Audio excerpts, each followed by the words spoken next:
Welcome to Reddit Reader. What things did you do as a kid that you now realize was extremely weird? There were spiders and mice in my room, which totally freaked me out, so every night before I went to sleep, I'd whisper a report of what the weather was outside to encourage them to go outside rather than to stay inside and bite me in my sleep. Ate rose petals. My grandfather told me they are edible. I still eat one when I go to visit his grave. Purple was my favorite color, but I didn't like the word, so I called it Myrtlop. Found out that the air had germs in it and tried not to breathe too much. I used to eat ants. I didn't even like the taste. I kept doing it. I used to host imaginary science shows where I would get questions from viewers that I had to answer. I don't remember a lot of the questions from my fake audience, but I remember trying to explain that glass actually could let air through, and that was the explanation to how we didn't suffocate when all the doors and windows were shut. Young me did not know a whole lot about ventilation. I used to have science experiments in the bathroom sink, meaning I'd go to the bathroom and lock the door.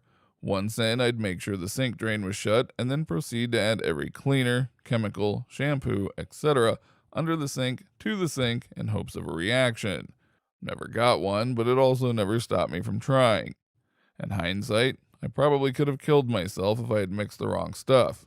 I obviously didn't. I used to steal things from my sister when she was mean to me, and then hide them by sewing them into her stuffed animals. She found out a few months ago and was really freaked out. When I was around 4 or 5 years old, I remember I used to sneak downstairs very early in the morning and search for any cups with that half inch of cold, sweet, sugary coffee in and drink them before anyone got up. Guess I may have been the youngest caffeine addict in Britain. I used to eat tissues as a kid. My mom found out one day and yelled at me to stop, as any sane parent would do, so I started eating them in secret, sneaking away with a tissue box to another room to eat a tissue or two. Until one day when I was about 5 years old, I had to go to the hospital. I had no idea what was going on. All I knew was that I had trouble breathing through my nose. Before my operation, I was in the hospital and I overheard one of the nurses say they just needed to remove the excess tissue in my nose. Naturally, I thought that the tissues I had eaten had started getting clogged up in my nose, and I never ate a tissue again. I made the realization at 14 that it was muscle tissue in my nose and not the actual tissues I was eating. A few years ago, I was visiting my aunt and uncle, and they had some old film from the 80s of my extended family on a camping trip. There was a full playset there, including a trampoline, and my mother was filming my cousins and I playing. I'm not sure why my aunt and uncle had the tape instead of my mother, but whatever. I was about 3 at the time, and my mother panned the camera away from my cousins playing on a swing set towards me on the trampoline. Except I was lying face down on the trampoline, full on thrusting my hips into it as hard as I could. Now, I don't specifically remember doing that, but I have a pretty good idea of how my little mind worked at the time. I'm certain that I was trying to see if I could build up enough force to lift myself off the trampoline mat or flip myself over. Still not exactly the best thing to be watching with your aunt and uncle who threatened to save it and show it at my wedding. Joke's on them, I pocketed the tape when they weren't looking. Not me, but my partner used to keep kiwis, the fruit, as pets. He would name them and take care of them until his mom took them to blend into a smoothie. That was a rude awakening for him. I used to waste a ton of water by turning on the shower and lay on the floor next to it with a towel over my body and fall asleep with a tiny bit of water splashing on my face. I used to imagine I was in a cave and it was raining outside for some reason. Ah, good times. Don't forget to like this video if you liked it, dislike if you disliked it, and subscribe so you do not miss our next upload. Welcome to Reddit Reader. Dads with daughters. Out of all their boyfriends, which one did you hate the most and why? Her current, first one. She's 16 and in love, and I'm trying to be supportive, but this boy is a complete hat. He frequently blows her off to play video games, is never on time when they're supposed to meet up, by like hours, and just doesn't seem to appreciate her or her time.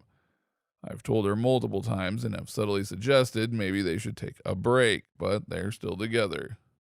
Mofo emptied out all but one ice cube out of the ice cube tray and didn't refill. Chop off all his fingers except one. Just leave one.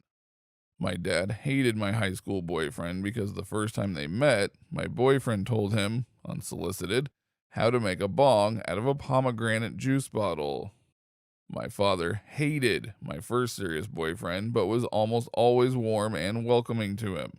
I asked him recently, now 45, why he didn't ban me from seeing him or stop him from staying over.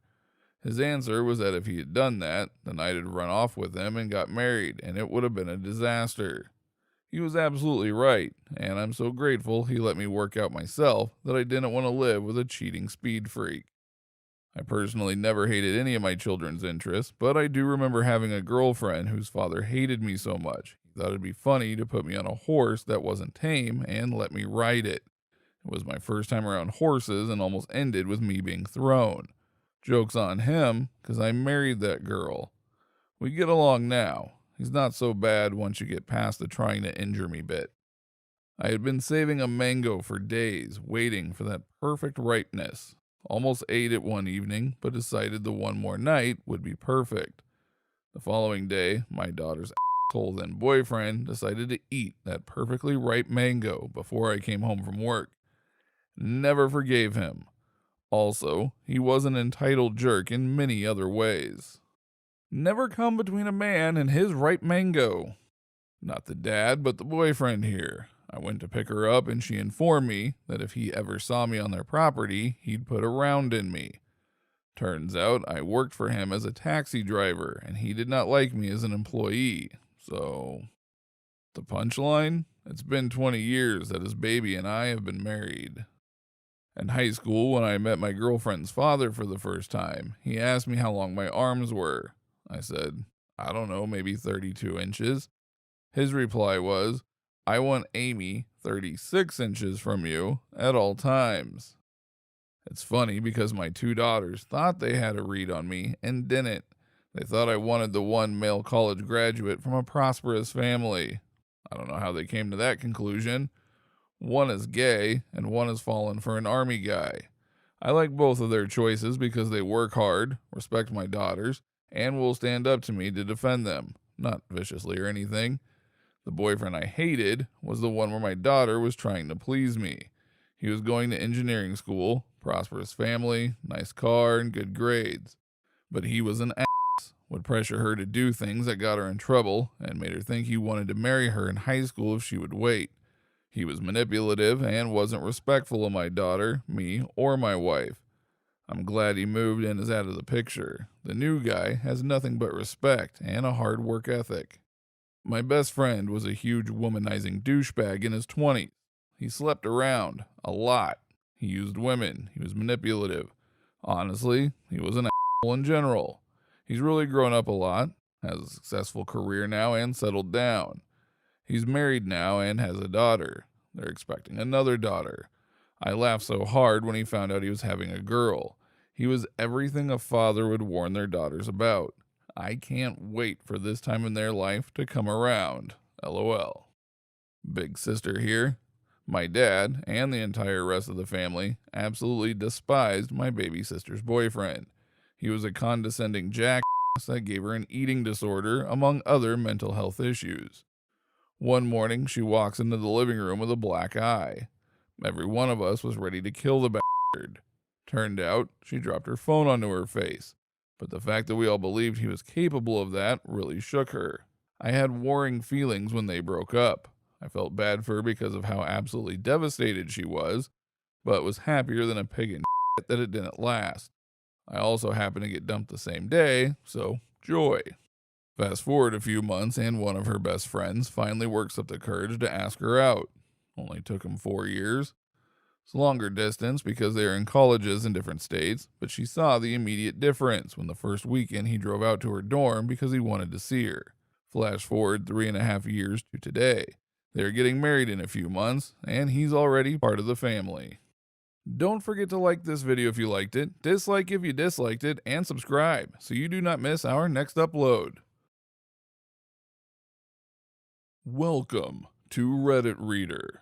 Redditors, who made a lot of money by sheer randomness? What's your story?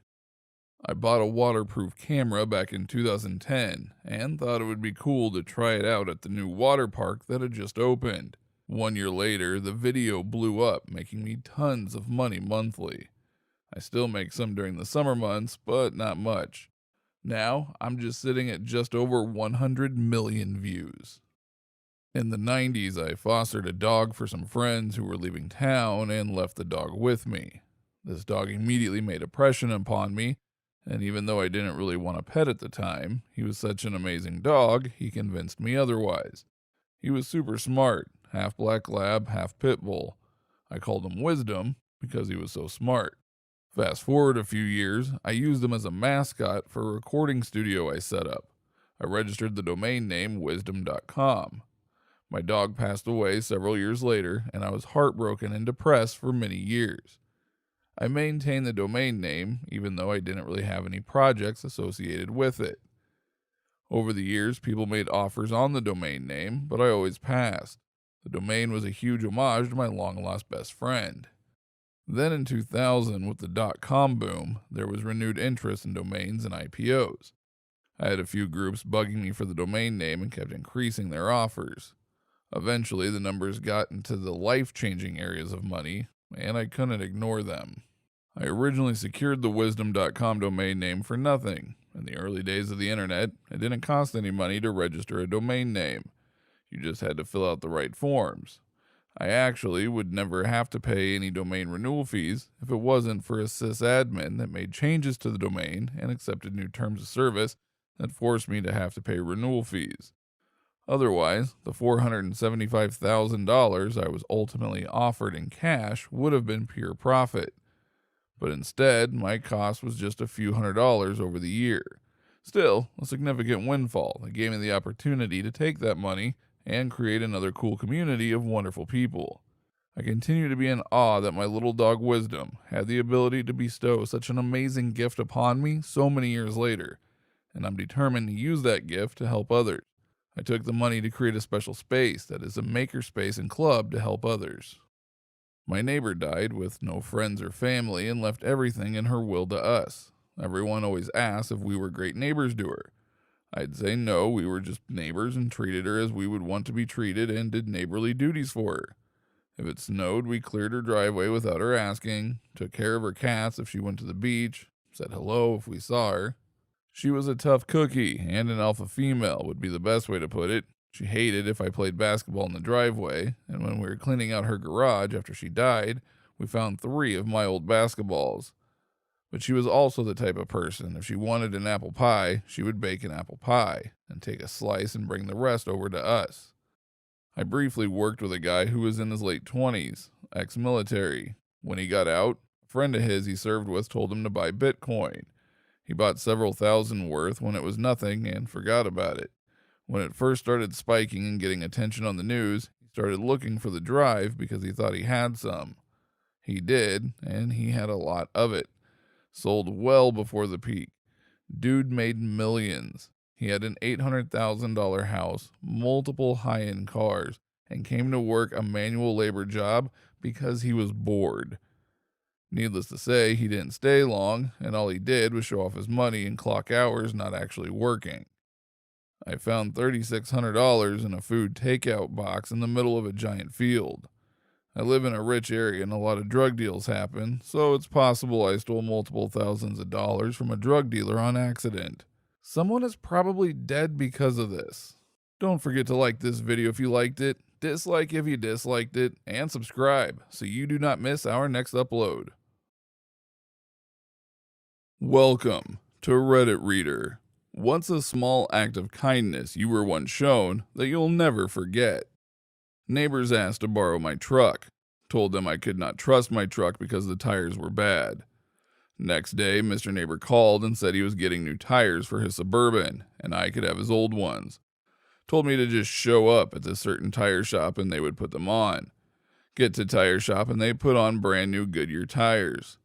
I asked what happened to the old tires I was supposed to receive. Shop owner said the old tires was just a story to get me in the shop. Mr. Neighbor bought me a full set of new tires instead of the old tires he said I could have.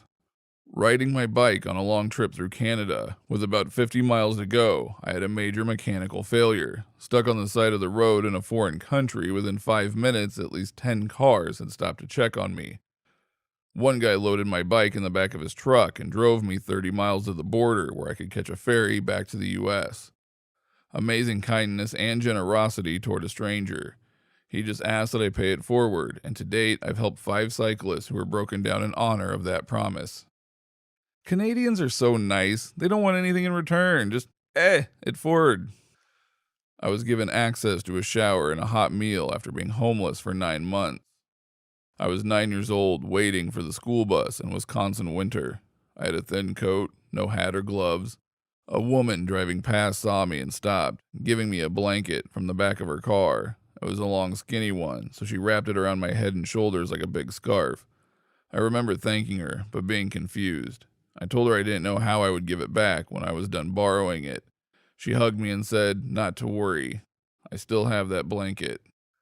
Alternator died while I was driving home from university. Engine died as I exited the freeway in the middle of the night in a not-so-pleasant part of town in the days before cell phones. As I'm pushing my car out of the intersection, a guy in a truck comes up and offers to push my car to my neighborhood, a good 3 miles away. He does so, and I'm pulling into my neighborhood. He simply gives a wave and drives off into the night. I never even had a chance to thank him. When I was young, 19, I lost my wallet and someone used my license to rack up tickets. It's pretty obvious once courts looked at the location of the tickets and what vehicle was used, the signature, that it wasn't me. I had to go to around 3 courts cleaning it up. The third judge was the only one with a problem. He said I had failures to appear since the tickets were ignored. I explained what was happening and how I've been dealing with this, and I came in as soon as I was made aware of the issue. He wanted to put me in jail because he didn't trust I'd be back. He wouldn't look at my paperwork because it was an arraignment. He would only look at it during the trial date. I didn't know what to do, but I had the name of the public defender memorized. I asked if I could talk with her first. He called her in and said, "This young man seems to know you." I quickly explained what was happening and showed her my evidence. She told the judge that if he didn't release me to come back, she'd pay my bail out of her own pocket. He scorned me but released me. I just had to return the next month during the trial date. I was 19 then, 39 now. I took my sister, who was in a wheelchair, to the cinema for the first time on my own. At the end, I realized I couldn't undo the brakes and was blocking everyone. I felt like crying because I thought everyone was pissed at me, but some nice lady helped me, then took me and my sister out. She said she once had a son who needed a wheelchair. This was long ago, but I'll never forget. Once had a son? Ouch. Now he has bionic legs and takes his ma to the mountains for tea and cookies with great powerful leaps every Saturday. Don't forget to like this video if you liked it, dislike if you disliked it, and subscribe so you do not miss our next upload. Welcome to Reddit Reader.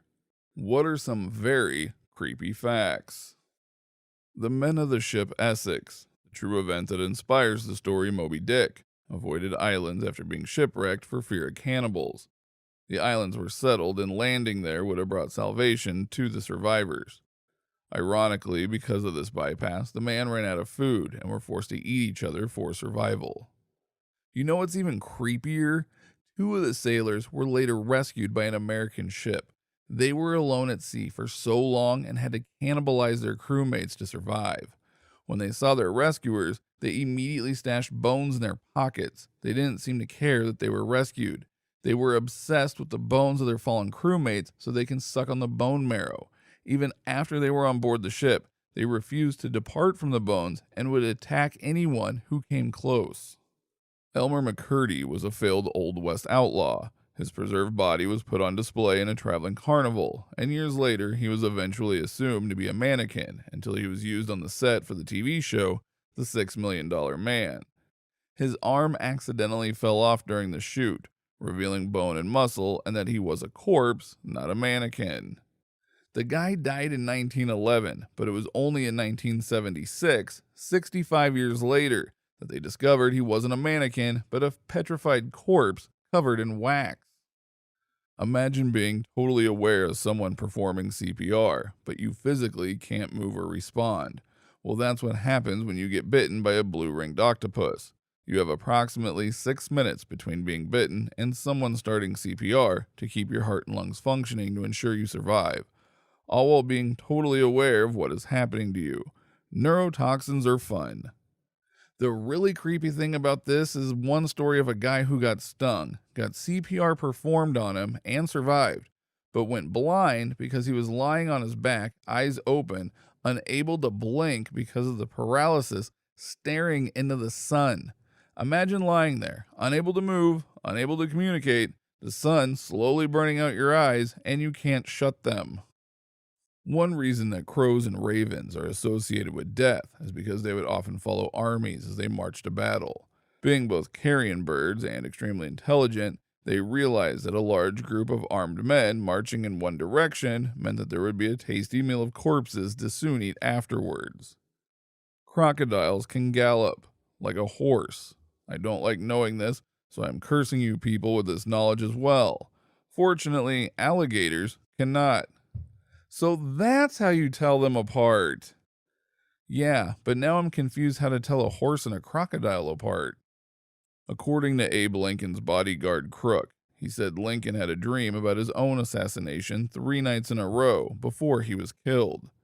Crook told Lincoln not to go on that fateful night, and all Lincoln said was, "Goodbye, Crook," before he went out to the play. This was very odd, as Lincoln always said, "Good night," not "goodbye." Female mummies in ancient Egypt were always more decomposed than their male counterparts. They discovered that this was because male bodies were embalmed a lot sooner than female bodies. Female bodies were kept at the family home until they started to decompose in order to avoid necrophilia at the embalmers. Sense of impending doom is an actual symptom that often precludes your death, usually in cases of heart attack. Very creepy for some of us that suffer from anxiety and panic attacks to begin with. Both share that symptom. Hearing is the last thing to go after you die. You just might hear the paramedics and firefighters call off CPR. A black mamba is the fastest snake, which can slither at a speed of 12.5 miles an hour. They have neurotoxins, which are fast acting. The venom shuts down the nervous system and paralyzes the victim. Its venom is able to kill 10 people, and it repeatedly bites. To add on to this, there is an almost 100% kill rate and can kill in 20 minutes. When I went on a safari, the guide had no problem driving by the family of lions, cougars, crazy hippos, everything else we saw. However, when he spotted a black mamba, this incredible fear came over his face. The snake was right in the middle of the dirt road, and he wouldn't even drive past it. We were in one of those open Jeep safari things. The guide was so frightened that he just zoomed in reverse and got away so quickly. He said they can jump up in the car and do all kinds of crazy things. I don't know if that's true, but I know that he was genuinely afraid, and we got out of that area fast. Don't forget to like this video if you liked it, dislike if you disliked it, and subscribe so you do not miss our next upload. Welcome to Reddit Reader. Florists of Reddit, what is the most outrageous card message you've ever had to deliver with flowers? My fiance is a florist. She often sends me ridiculous messages she's been asked to attach to flower orders. My personal favorite so far: "Sorry I knocked up your friend," from David. We used to have a card that had a picture of a dog and a doghouse in it. Used that one way too many times. Once someone had me write, "Sorry, but I'm choosing her. You can have the kids." Thought that was pretty brutal. I used the doghouse card. Thought it was appropriate. Not me, but my florist mom. She had a lady come in and get a decent bouquet and watch as she spent 20 minutes finding the perfect sympathy card just to write, "Sorry, you're such a dumb bitch." Apparently it was for her sister. My mom, who has 3 sisters, could totally relate. I have quite a few. One of the most memorable was having a guy come in to drop off his note for the flowers we were delivering for a friend's birthday. The note turned out to be a 6-page letter, and apparently they are only just friends because she had turned him down before. Then, a couple weeks later, it's almost Valentine's Day, and he comes by again to order flowers for her and drop off another lengthy letter. We congratulate him because we thought they must be together now, but nope, she has a boyfriend now, and he still wanted to send her flowers on Valentine's Day. And one that was outrageous, but not exactly because of the writing on the message card, but what was in the message. It was on 520, and it was significant because he had 52 $100 bills, which he wanted us to wrap each individual rose in the bouquet with. He said he wanted to show his girlfriend how much he loved her, and he knew she also loved money. So he wanted his girlfriend to be able to pick out each individual bill and be able to get the message of his love. We have done money bouquets before, but with significantly less money, so we told him we would do it only if he stood there and watched, because we weren't comfortable with that amount of money and that it would take at least an hour.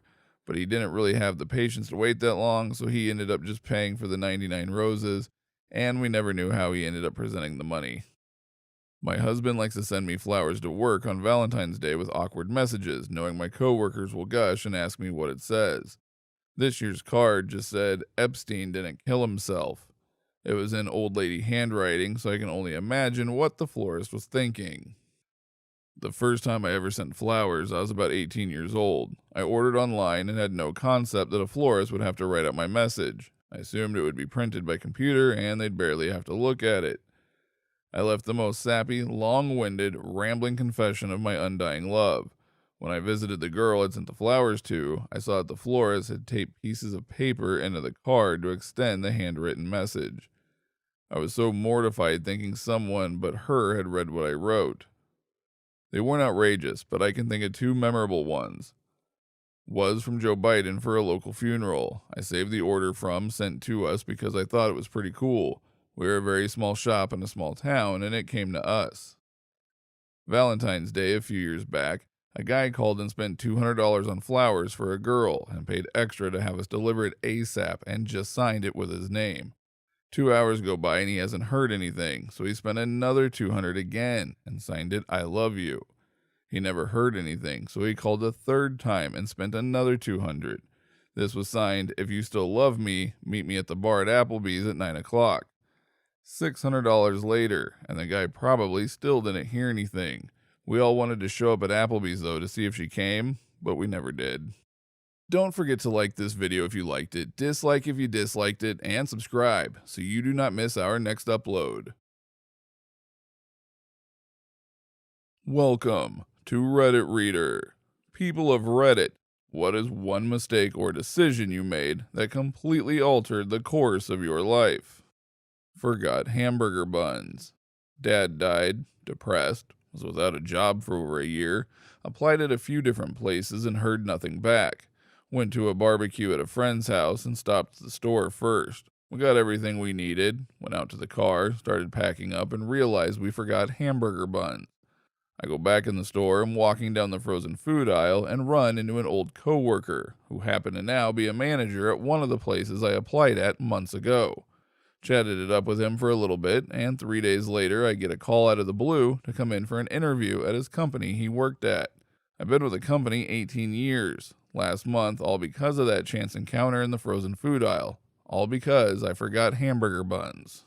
One day my foreman just flat out didn't show up to work. I was vaguely familiar with what had to go on at the site and who needed to do it, so I just started calling people and talking to those on site saying I was filling in for him for the day. Fast forward a few months and people are saying they greatly prefer me organizing jobs and management starts giving me jobs of my own. I start getting great reviews from clients and my jobs are making money. Eventually, my old foreman gets fired. Not because of me directly, but because of some questionable antics and poor performance. Now I'm enjoying a significantly better paying and more fulfilling job. What started as a job to make a bit of money while I figured out what I want to do has turned into something with serious career potential. A buddy of mine called me up one day to tell me he and his toxic controlling girlfriend had broken up, and he wanted to celebrate with a few drinks. At the time, I was living a very antisocial lifestyle, and I almost said no, but something that day told me I needed to get out of the house, so I agreed. Turns out that was the night I'd meet my future wife. When we were reminiscing about that night, my wife said she, too, almost declined going out. Accepted a painkiller at a party. Started as a every other weekend thing. Then it was every weekend. Then it was hard days at work. Then it was daily before work. Then it was multiple times a day at work. I'd be snorting lines off of my desk in a call center. Then money was getting insanely tight, and my dealer was like, dude, start doing heroin. It's way cheaper. And I remember laughing in his face, like, you fucking idiot, that'll be the day. Then a little while later, money became non existent, and I found out you could snort heroin. Problem solved. And then a few handful of years later, I found myself homeless in Skid Row, downtown LA, going from a loving, supportive family with amazing, amazing friends, near six-figure job, everything going super great, to passing out in piles of garbage and having teeth fall out. I only got out thanks to Suboxone, but I'm so glad it exists. Moved out of the homeless shelter September 2019. Starting life over in your mid-30s is pretty shitty, but it's doable. My life is simple as now, and I have literally zero friends, but that's still an upgrade from where I was a short time ago. Heroin. I flunked out of my first school. I imagine if I'd stayed and gotten my degree, my life would have been a lot different. Instead, I ended up working for a few years, realizing the value of a degree, and restarting my life. It made me realize that kids shouldn't be forced into college right after high school. Some of them need to work or travel or whatever to figure out for themselves what their path is going to be. 18 is way too young to point a finger at someone and be like, okay, now you need to decide the rest of your life. Don't forget to like this video if you liked it, dislike if you disliked it, and subscribe so you do not miss our next upload. Welcome to Reddit Reader. What is your thank God it was just a dream moment? I recently had a dream that my dog died. My sister came to me and just told me. I had no recollection of him dying, and in that moment she told me I had to do my best to hold back tears. I was so confused during the dream because the news just blindsided me. The next morning I woke up and saw him sitting in his little bed. It was quite the scare. My dream started with me waking up from a coma and discovering that I had been in a coma for 8 years. My parents were dead, my brother was dead, my friends weren't there anymore. I was all alone realizing that I have nobody in my life, that the best years of my life have been wasted. This dream was very different from my other dreams, as this dream felt very, very real and realistic. Usually I can control my dreams, but I was powerless in this one. The feeling of panic, hopelessness, and sadness was so strong that I killed myself, and that is when I woke up. I fell off a cliff and died. For some reason, I didn't wake up. My dream even had a small funeral service scene for me. Had one just this morning. In the dream, I discovered my husband f***ing my mom. I've had that dream a few times before, and it didn't make any sense to me. It would never happen in real life, but I realized that it usually occurred after days where I thought about her too much and remembered ways she used to purposely try and ruin my friendships and other relationships. I guess my husband f***ing my mom is just the most extreme version of that my scumbag dreaming brain can come up with. That motherfucker that I was pregnant. I'm a guy, but it felt so realistic.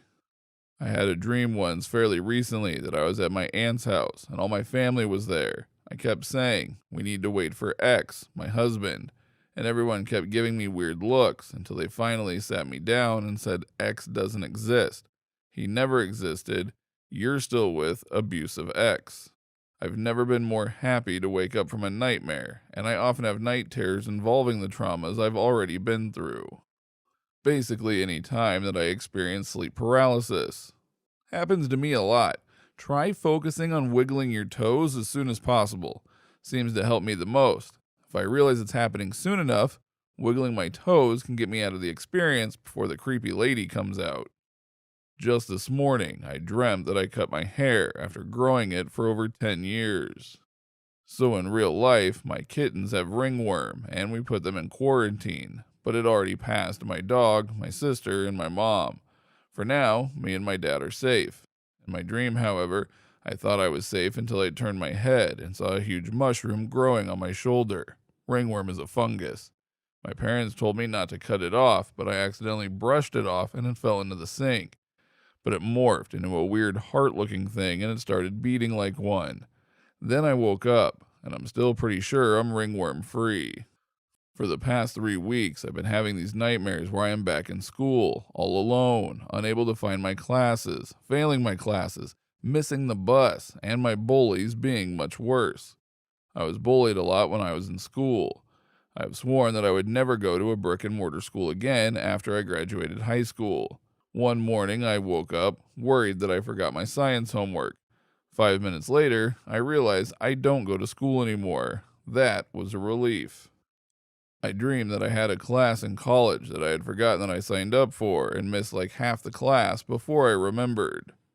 Don't forget to like this video if you liked it, dislike if you disliked it, and subscribe so you do not miss our next upload.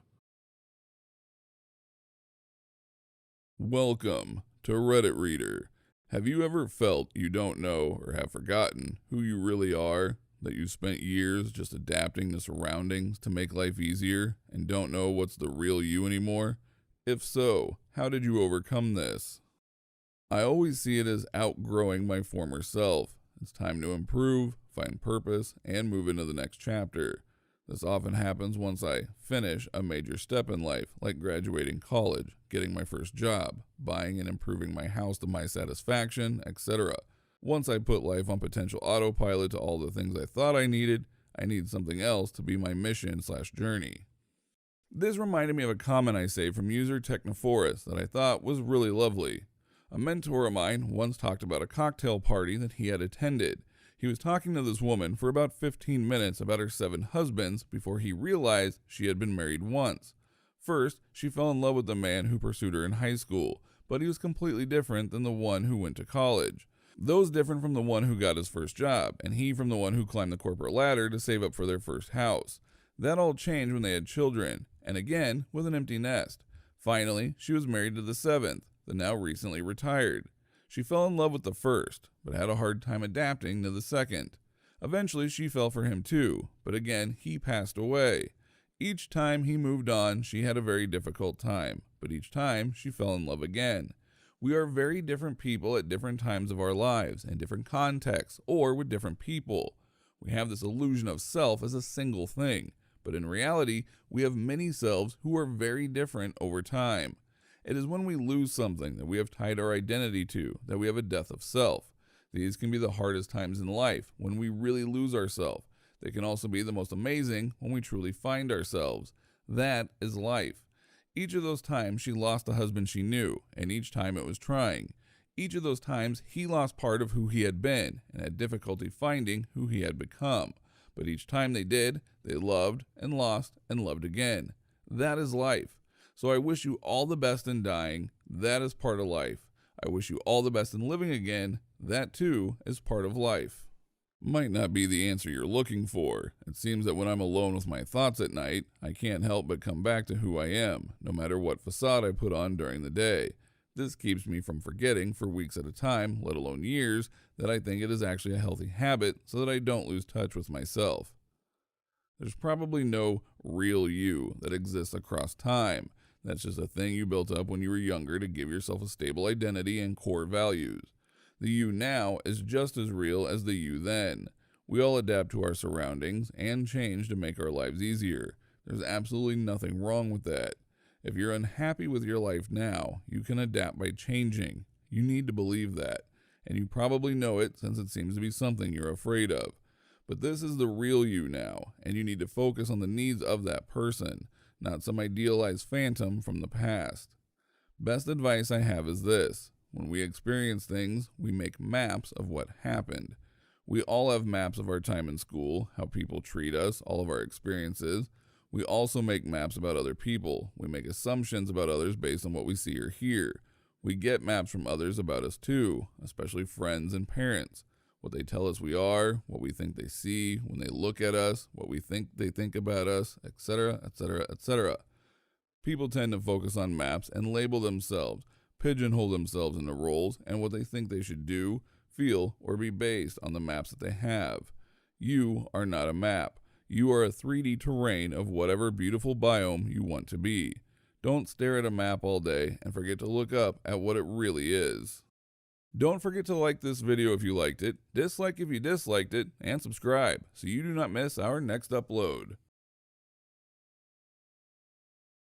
Welcome to Reddit Reader. People of Reddit, what's an interesting, creepy topic to look into? The Nazino Affair, aka Cannibal Island. Back in the 30s, some bigwigs in the USSR wanted to do what amounted to a collectivization experiment on an unsettled island.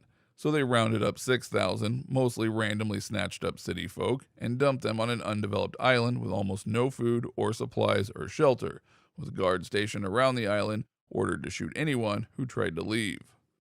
Within 3 months, roughly 2/3 of the island's population was dead, with many of the survivors resorting to eating the dead, and in some stories butchering still living people.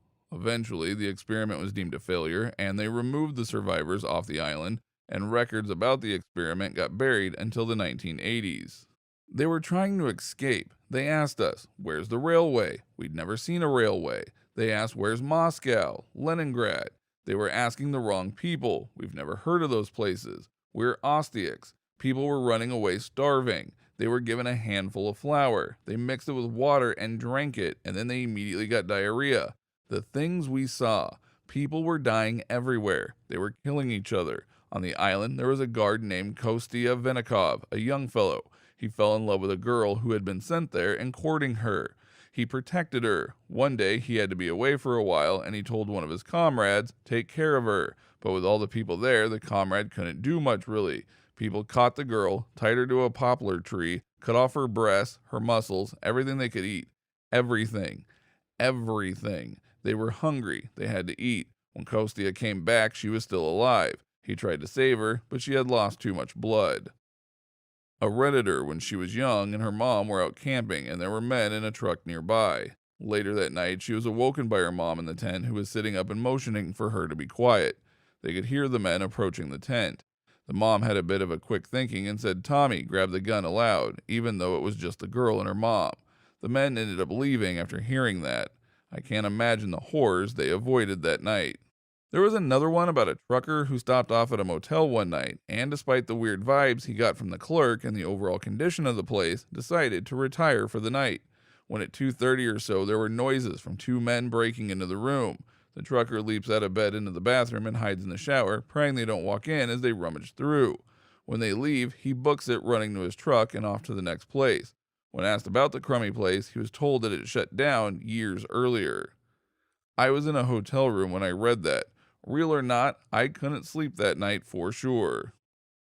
The wife of the leader of the Church of Scientology has not been seen for over 10 years. The higher-ups of the organization claim she is dedicating all her time to the church, but the fact that ever since she got in a big fight with her husband 10 years ago, none of her family members have seen or contacted her indicates foul play. The Bloody Benders of Labatt, Kansas. A family of serial killers operating in the mid to late 1800s murdered travelers at their roadside inn. The Tunguska event. Not really creepy in a traditional sense, but if you imagine that back then they had no idea what had occurred and went on to discover 770 square miles of forest completely flattened with no explicable explanation, I'd be having a couple of nightmares certainly. Imagine if it happened over a city. It was by sheer dumb luck that it fell into nothingness. What if in an era where, yes, there was already science, but fear of the unknown and of the divine was still strong, out of nowhere a fiery ball of fire appeared out of the skies to annihilate Moscow, Berlin, or Paris? It would have been the biggest event in humankind, second to none. Don't forget to like this video if you liked it, dislike if you disliked it, and subscribe so you don't miss our next upload. Welcome to Reddit Reader. Redditors that host their home on Airbnb. What has been your worst experience with a guest? I used to travel a lot for work and would put my apartment up on Airbnb while I was away. My apartment has a bunch of closets and drawers which I used to leave empty at my guest disposal. However, there is one closet in the bedroom which I kept locked because it is where I keep my personal belongings. One time a guest left a bad review saying that the place had no storage space, which I was very confused about up until I got home and saw my closet. Dude had tried to open it using brute force. The door was almost pulled off its hinges and the wood was chipped in some places. The door in question had 2 padlocks, and the perfectly usable closet on the opposite wall was untouched. Rented out to a group of 4 girls. Turns out they were going partying every day during their stay. I get called one day at 5 a.m. It's the guard from my building telling me there's a passed out girl on the lobby's couch puking and herself. None of her friends had gone back to help her. Ruin the couch, obviously. The next day they send me a message again. Another one of the girls had sprinted into the building stairs and also herself. A friend of mine rented to a girl who was convinced that there were cameras hidden all around the unit. She dismantled the lighting fixtures, picture frames, medicine cabinets, remote controls, etc. Edit. This occurred in 2015. They were live-in hosts renting out the main part of their home. She also deplotted plants, removed smoke detectors, hid all of the refrigerator magnets, and destroyed her cell phone. They were compensated by Airbnb. Thank you, Reddit, for an excuse to reach out to an old friend. We are live-in hosts, so we are present while guests stay in our spare room. A guest arrived and immediately announced that they had himself during their journey. They then marked us down for cleanliness. Mate, you yourself. Also, a guest who found a pair of my flip-flops in a wardrobe that they should not have opened, then over the bathroom floor, ruining my favorite flip-flops in the process. Also, a guest who went out drinking for 10 hours before checking in, meaning I had to collect them from the taxi and put them in bed in the recovery position, check on them when I woke up for work, then call the taxi company on their behalf when it turned out they'd lost their phone. I worked in a call center that handles some of the Airbnb's customer service. So, one guest murdered 2 people in the host's home and got arrested there. Another guest was from a culture that eats iguanas and barbecued up a 7-year-old girl's pet iguana to serve to the family as thanks for hosting him.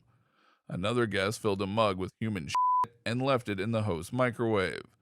You really lose all faith in humanity working in customer service call centers. Editing to add. Airbnb requires photo evidence for all host complaints, and guess who's the first to see them? The initial customer service agent, who may only be on their first or second day taking calls.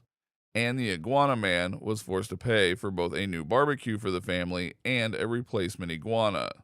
Don't forget to like this video if you liked it, dislike if you disliked it, and subscribe so you don't miss our next upload. Welcome to Reddit Reader. What conspiracy theory has a chance of being true? That identity of Jack the Ripper was known to the police. He was actually detained and questioned by police before being released. He then left the country before they could re-arrest him. Scotland Yard then covered up their failure, which snowballed into one of the biggest serial killer conspiracy theories in history. This is supported by the fact that 132 years later, they are still withholding the case files and decline all Freedom of Information application as the files may have an impact on living persons. The same people moderate all the largest subreddits. The Modfia are really pretty creepy, to be honest. Not really creepy when you consider they're middle-aged fat men sitting behind computers 24/7. Yuri Gagarin wasn't the first man in space, just the first to come back alive. Certain governments are actively working against environmental legislation because their countries have access rights to resources buried under the Arctic that they want to exploit once the ice caps melt. Worldwide pedophile rings and their involvement in Epstein's murder. I'm not talking about the adrenochrome shit. That's just made up bullshit. I believe that Epstein was murdered to cover up larger pedophile rings. Imagine this. You have a deal to expose all your clients and have at least a little bit less strict prison sentence in exchange. Then you just hang yourself in your cell when you have no way of knowing that the cameras are out, when no guards control your cell the way they should. Seems like there are just too many coincidences in this one for it to be just a random suicide. I saw some autopsy photos, discussed the matter with my dad, who is an ex-cop who saw a couple of suicide victims, both saving them from the nooses and on the table, and he said that he had never seen anyone with strangling marks in the middle of their neck that wasn't a murder, since most hanging suicide victims have marks right under their chin. If Epstein survived and still gave out the list, it could have had a couple of added names, but there are pretty big chances that some of his clients might have been involved in other pedophile rings much larger than what his ring just doesn't add up. New Original Coke. Apparently, American Coca-Cola was made with sugar up until the 80s, but they wanted to change to a cheaper ingredient known as HFCS. Not wanting to make the change and have people in an uproar over the change in taste, Coca-Cola made New Coke, which tasted completely different, which did indeed cause criticism. The sneaky part is they said, "Yep, New Coke is a failure. Here's your beloved original Coca-Cola back." Except now that Coca-Cola is made with the cheaper HFCS and tastes different to original sugar Coke, but still better than New Coke. JFK was assassinated by the CIA for wanting to disband them and end the Cold War. That the reason there are so many ridiculous and outlandish conspiracy theories is to discredit any potentially correct conspiracy theories. If the Illuminati exist, it is most likely to be very rich people who are not widely known, so no celebrities or politicians, faceless power with no consequences for the members. Don't remember who said it, but I heard a comedian recently say that there may not be the Illuminati per se, but these old rich dudes probably at least have a group chat or something. Don't forget to like this video if you liked it, dislike if you disliked it, and subscribe so you don't miss our next upload. Welcome to Reddit Reader. What's the most horrifying, how do you not know how to do this moment you've experienced with another person whilst adulting? When my friend bought a house a month into home ownership, she asked me, very off, when the city was coming to cut her lawn because it's starting to look like weeds. It was awkward when I had to explain that she needs to cut her own lawn or hire someone. I've got two. A girl I knew in college. Her dad called once to remind her that every so often she needed to put oil in her truck. She did. Then her truck started smelling like French fries and then died. Even after trying to explain it, she couldn't understand that this was directly related to the quart of vegetable oil she put in the motor. Another time, another party back in college, a guy demonstrated how to shotgun a beer by shoving a steak knife into it and twisting it. Also, some of his hand. He panicked like crazy, made all kinds of noises, and waved his hand around, freaking out and getting blood all over. He was a bit drunk, though, and these things happen. He got a bandage on it a minute later. He was fine. I had to jump a friend's car that wouldn't start. I had a hard time, but I finally got it running. She immediately turns off the car and says, "Thanks so much, I'll call you later." I had a relative try to put her son on the school bus his first day of kindergarten and got upset when the driver refused to let him on because he wasn't on the list. She never registered him for school and just thought she could put him on the bus and send him. Had to ask my roommate to please wash his hands after touching raw chicken. He was cool to just go about his day before I asked. He thought I was being a wacko neat freak. Same guy also thought his sheets wouldn't fit in the washing machine, so he just never washed them. When I asked him please not drop silverware down the garbage disposal and leave it, he said I had too many house rules. My ex-best friend had told me that she had needed to buy another new vacuum cleaner, the third that month. I asked her what was wrong with it, and she said it's not picking things up anymore. So I asked if she had dumped out the container. She didn't know that was a thing. I work graveyard shift, and I had to explain to a coworker that at midnight, 12 a.m., 0000 hours, it is the start of a new day. She then had an anxiety attack because I was telling her that today is not Monday anymore. Today is Tuesday now. Okay, this is not quite while adulting, but for as long as I can remember, my father had red eyes after showering. I didn't even think about it. One day as a teenager, a friend slept over, and in the morning, she saw my dad dressed and ready for work. Freshly showered, red-eyed. She asked him why his eyes were red, and he simply said shampoo.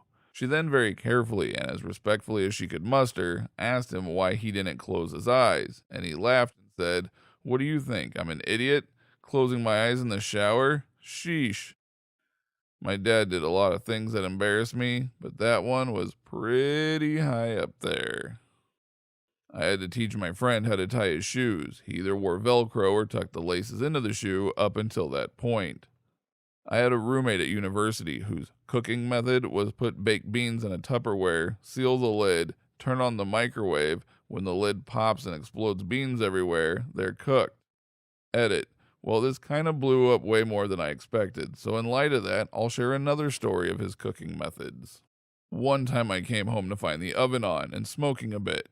opened the door to find what was an entire lasagna bubbling on the bottom of the oven. He bought himself a frozen lasagna. Step 1, remove outer packaging. Step 2, place on middle tray of preheated oven. He literally thought that outer packaging was anything outside of the lasagna, so he tore away the shell that the lasagna cooks in and placed it straight on the rack. So as it defrosted, it just fell through the rack and all over the oven. Don't forget to like this video if you liked it, dislike if you disliked it, and subscribe so you don't miss our next upload. Welcome to Reddit Reader. People who have won the Hang Out with a Celebrity for a Day prize. Who was it with, and what was it like? I won a competition to hang out with Taylor Swift for a day. Had a great time, got a free lunch, and talked about music and stuff for hours, and she gave me some great advice on not lying about meeting celebrities. My best friend and I won a competition to go bowling with the Used. It was alright for the most part. Bert didn't seem that enthusiastic to be there, but the rest of the band was very friendly and engaging with everyone. It was still a cool experience, and we got to go to the concert that night. I won a newspaper competition to meet the Wiggles when I was a kid. I was only about 4 or 5, but from what I remember, they all seemed like pretty cool, genuine dudes. Get ready for a long story. My dad's childhood friend became very big in showbiz. He helps organize the New York Ball Drop, he was well known working at the MTV Awards, and the most important of the story, Billy Joel's residency at Madison Square Garden. He's not really allowed to tell people what's going on with celebrities, but my dad saw he posted on Facebook that a certain someone didn't want to do a concert and asked for him to just go on. He knew it so well already. My dad texted him to get his bum up and perform because he was taking my mom to the concert. He asked his friend to pick up the tickets for them, but he would of course pay him for it. The guy doesn't like people taking advantage of him. Who does? He got made fun of at the ticket booth because it's like, hey, you get paid to go see this thing backstage. On the train there, my dad told my mom there's a 50-50 chance he'll either bring him backstage passes or a homeless man he found interesting. That was just his personality. They had a great time at the concert and meandered and dilly-dallied around a bit to see if his friend would call, but it was getting late and me and my siblings were home with a babysitter. They got on the train, and when they got off, they saw he left a message asking where they were, and he got them backstage passes. My parents, being good parents, decided it was too late and came home, and we will still yell at them as they should have went back to this day. Another fun story about this guy, he also helps organize events with presidents and people running. During Obama's presidency, he had a lifetime pass for Papa John's Pizza that Papa John gave him personally. The person on the phone didn't believe him, and when he finally convinced him that he had the pass, the operator hung up when he tried ordering the 1600 Pennsylvania Avenue. I didn't win a prize, but Sydney Moon has always been on my list, people you're allowed to cheat with even if you're married, so I booked a business trip to California a few years ago and was able to meet her. We didn't sleep together, but I was able to be her assistant for the day on the cam show she does now, and it was pretty hot. Also discovered that I loved her in makeup. Out of makeup, not so much.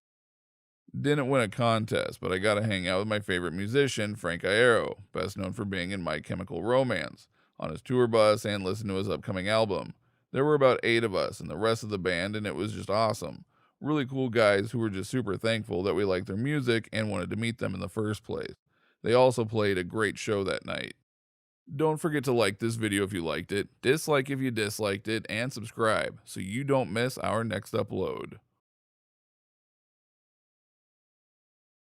Welcome to Reddit Reader. What's the truth about you that you know will drive people away if they found out? My brother comes over sometimes with his wife, kids, and my folks every now and then. Whenever they do, they want to hook up the VR headset and have a fun, laughter-filled afternoon playing some Beat Saber. What they don't know is I use that same headset to do some saber beating myself at night. Albeit nothing particularly biohazardous gets on the equipment, but I know the thought alone would probably end all visitations in the future. I feel uneasy enough watching other people use the headset, but it's not like I'm going to explain to them how immersed I am in this bonkers Jetsons future we're living in today with VR pornography. That I fall in love with any person of the opposite sex who shows me a little attention. Exceptions being non-single, blood-related, not within my age group. It's not voluntary. Believe me, I tried not to. Every time. Even if they are gay, I'm always looking for a potential partner, and that has me up. Platonic doesn't seem to exist in my vocab. I have friends, I've been in successful relationships. I am good at masking my emotions, but it just sucks. If given an opportunistic moment where I had to physically defend myself, I would take that opportunity to kill the attacker, even if I didn't have to. Not because I needed to defend myself, but rather because I would use it as an excuse to get away with murder. I wouldn't go looking for a fight, I'd let it come to me. Don't worry, I'm on antipsychotics and in therapy. Back when I was in 5th grade, I once drowned a cat happily. I didn't realize it at that time. Since I realized what I did, it haunts me every night until now. Probably how I treated my ex-boyfriend after he me over. I literally had a psychotic breakdown for months, and the psycho ex reputation eats away at me still because I just stooped so low. He was my first love, and cheated on me with a girl he knew for years during a very vulnerable time of my life. He would console me and sweet talk me just to go back and fuck the girl and talk shit about me. The girl he cheated on me also kicked me while I was down, said horrible things, smashed my phone, etc. Even though I tried to help and warn her, it resulted in me harming myself really badly. He knew about this and didn't care, sadly. I was so heartbroken, I would abuse drugs and alcohol and then harass him, stalk him, constantly called, texted, emotionally manipulated him to get him to do things. I was obsessed with getting sympathy from him because he showed no remorse. He ended up telling her that I was self-harming when he knew she was the one that triggered it. Biggest betrayal of my life. I ended up destroying his car. Sadly, but luckily he didn't press charges. A lot of drama and desperation. I finally just owned up to the fact that I was wrong, put my pride aside, apologized, and left him the alone. I hated myself during this, and I did all of that because I planned on killing myself eventually, so I really didn't care. Really dark time of my life. But luckily, I now have an immense amount of self-love after getting the professional help I needed. But still, so embarrassing. Not even some of my close friends know about this. I often make up stories and act in them when I'm alone. Normally when fictional characters or something, but it isn't just a little thing. One went on for a whole year before I finally ended it. I will actually like cooking stuff if that's what I feel the characters would do. It helps to write about it too, but it doesn't feel as real to me. I can imagine them there. I'm sure it would look weird as if someone saw me talking to no one and then randomly hugged the air. LOL. I think this is called maladaptive daydreaming. Oh, it has a name, so I must not be alone. Don't forget to like this video if you liked it, dislike if you disliked it, and subscribe so you do not miss our next upload.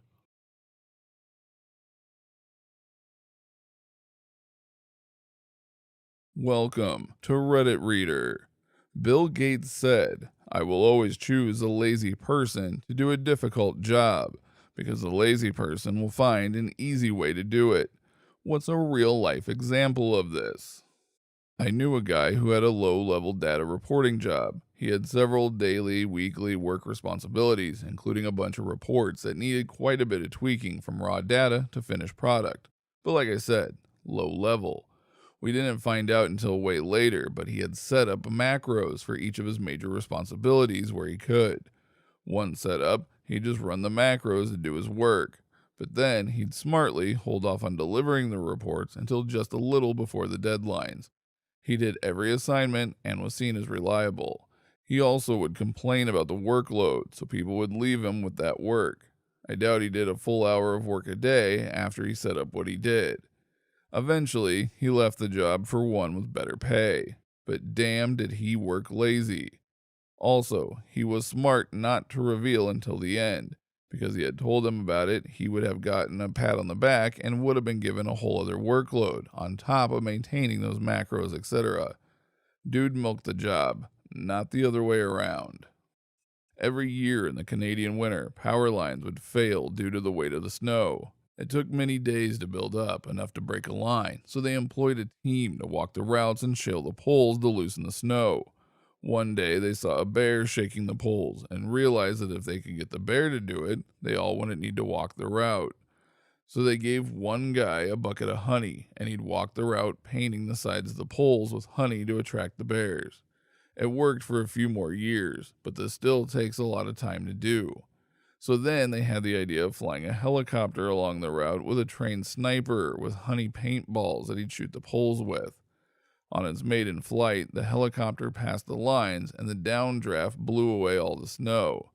The flights continue to this day, but without the sniper. I don't know if this is a true story, but kind of fits your request.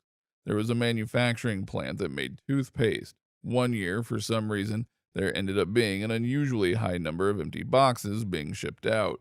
So, in order to stop that from happening, the head of the company hired a couple of engineers to develop a system to catch any empty boxes so they didn't get shipped with the boxes that actually had the toothpaste tubes in them.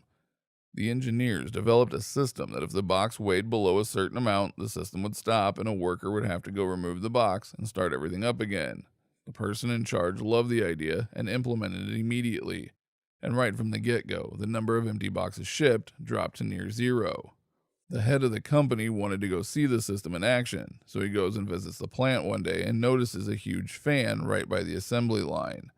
Very confused as it wasn't hot, he asked the plant manager why the fan was there. The plant manager said the workers were tired of stopping what they were doing to remove an empty box, so they just hooked up a fan to blow the empty boxes off the scale before the system recognized it was empty and shut everything off. So laziness led to a more efficient and cost-effective plan. When Peter the Great was building St. Petersburg, there was a huge boulder needed removing as it was in the way of the road. Lots of contractors tendered for the job. They would use explosives to start, smash it into smaller pieces using sledgehammers, and then cart them away. A local peasant also put in an offer for half the price. They gave him the job. He and a few friends dug a large hole next to it, took away the excess earth, tipped the boulder in, and covered it up with the remaining earth. Don't forget to like this video if you liked it, dislike if you disliked it, and subscribe so you do not miss our next upload.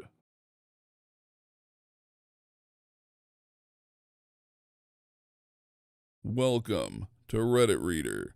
Have you ever felt you don't know or have forgotten who you really are? That you spent years just adapting to surroundings to make life easier and don't know what's the real you anymore? If so, how did you overcome this? I always see it as outgrowing my former self. It's time to improve, find purpose, and move into the next chapter. This often happens once I finish a major step in life, like graduating college, getting my first job, buying and improving my house to my satisfaction, etc. Once I put life on potential autopilot to all the things I thought I need something else to be my mission/journey. This reminded me of a comment I saved from user Technophorus that I thought was really lovely.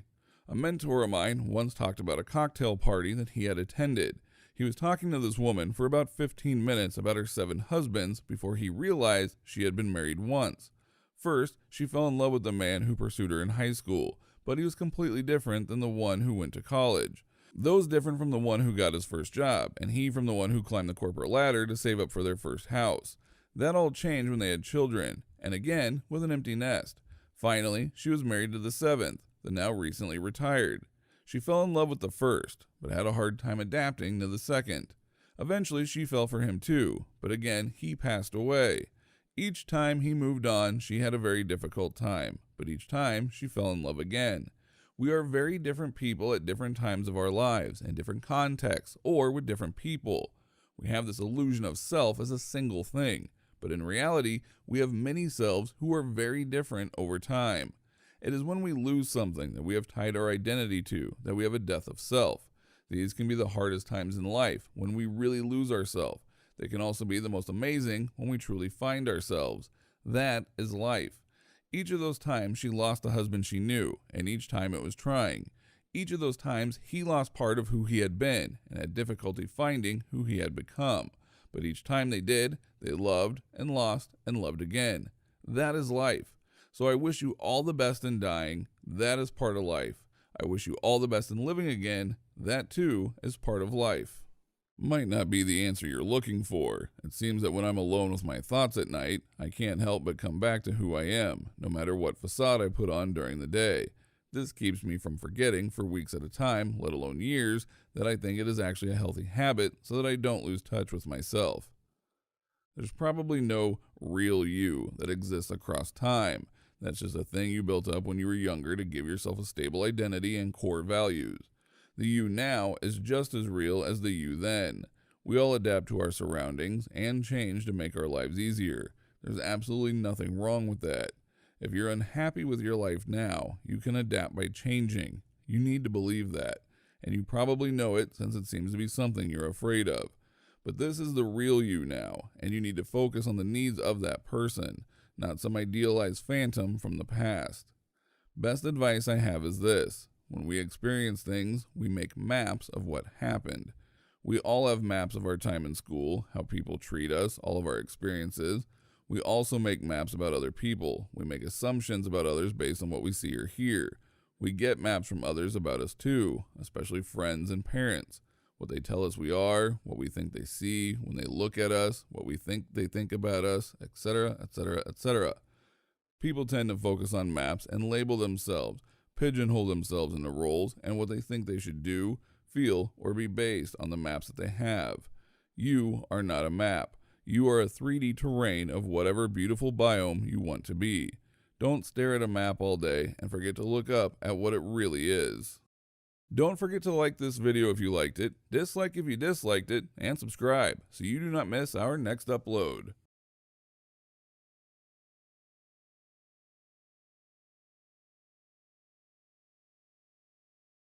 Welcome to Reddit Reader. When you're lying in bed at night, do you ever randomly remember some relatively minor social missteps or poorly chosen words you did or said years earlier, and then beat yourself up over it even though it really wasn't a big deal? If so, what happened? I went to Dairy Queen with my daughter. She brought along her kitten. The cute girl at the walk-up window asked my daughter what the kitten's name was. Princess was the response. Smiling and feebly attempting to make conversation, I said, "Today," to indicate that my daughter changed the cat's name frequently. I got a dirty look and the girl left the window to go make whatever cold treat we had ordered. It wasn't until later on the walk home that I realized that she thought I was telling her to hurry the hell up and make my order. Still haunts me years later for some reason. When I walked down the aisle at my wedding, I was so nervous and focused on not tripping that I did not acknowledge my dad. I didn't realize this until I saw the video my aunt had made for me. You can see my dad lean in and give me a kiss on the cheek, but I just kept walking. He kind of shrugs and then goes to sit down. It's been 18 years and this still flashes through my head when I'm trying to fall asleep. Also, that time I was trying to get to the school bus and the sidewalk was icy, so I slipped and fell really hard on my butt. The kids on the bus laughed at me, so I chose to sit there with my head down, wishing I could disappear while the bus drove away and I walked a mile home. Yes, in the snow, uphill, both ways. Fourth grade classroom. We were having a face-off between students on who could name the capital of whichever state our teacher named. I had been on a roll getting a few correct in a row. Then the teacher says, "Kentucky." With all of the enthusiasm and seriousness in the world, I screamed, "Frankfurt." Everyone was dying laughing except for me at the time. Looking back, it cracks me up that I was so upset about it. I was in fourth grade, and it was Valentine's Day. I was the new kid in school, and this one boy had been picking on me all year. My 10-year-old self was very non-confrontational, so I wrote a paragraph on the back of his Nerd's Valentine explaining that I don't like it when he's mean to me, and I don't understand why he has to be. He couldn't read my handwriting and brought it to the teacher, who made me read it aloud to both of them. I think about that every day of my life. He even ended up finding me online and contacting me to apologize a few years ago, but all I can think of is the cringe. I was visiting Portland for a wedding that lined up with my birthday as well. We went out to celebrate and finish the night at a karaoke bar. Realizing I'm too drunk to sing, I pick "My Name Is" by Eminem as my song to perform. There's two other versions of that song. One is the original release, the other tamed down, which you mostly commonly hear today. The woman controlling the music put on the original, and off I went. One of the lines at the end is, "Running over lesbians in a spaceship while they screaming at me, 'Let's just be friends.'" I finished the song and I'm met by applause from my friends and one other table. The rest of the place is silent. The DJ goes, "Nice job. Don't know if it was the best choice for gay women's night though." And at that moment, I wanted to leave my skin. In 7th grade, a cute girl asked me to sit next to her. I said, "My mom won't let me sit next to girls." My mom said no such thing. If you said cute girls, you'd have been a total baller. So close. Don't forget to like this video if you liked it, dislike if you disliked it, and subscribe so you do not miss our next upload.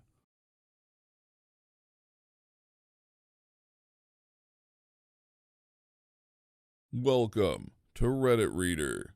Waiters, what Valentine Day disasters have you witnessed?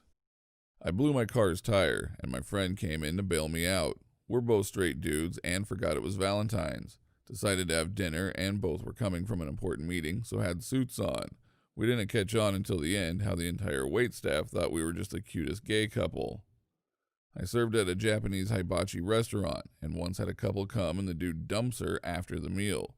She then gets up and throws up a trail probably a good 20 feet as she runs to the bathroom. The dude got up and left the girl, and I was left to clean the mess. There was a note in our reservations that it was an engagement. They wanted champagne, a specific seat, bunch of other stuff. The server comes up to the table with something like, "So I read we're celebrating an engagement. Congratulations." Confusion from the woman, glaring from the guy. He hadn't proposed yet. She ruined it. These two were on a date, and the guy went to go use the bathroom. The girl just up and leaves after he went to the restroom. When the guy came back, he sat around for a while until asking his waitress where she went. She replied with saying that she left. The guy then asked the waitress if she would go on a date with him. The waitress said no. 0 for 2 in one night? Damn. They came in at lunch the day after, so it was pretty empty, but it was still for a Valentine's Day date.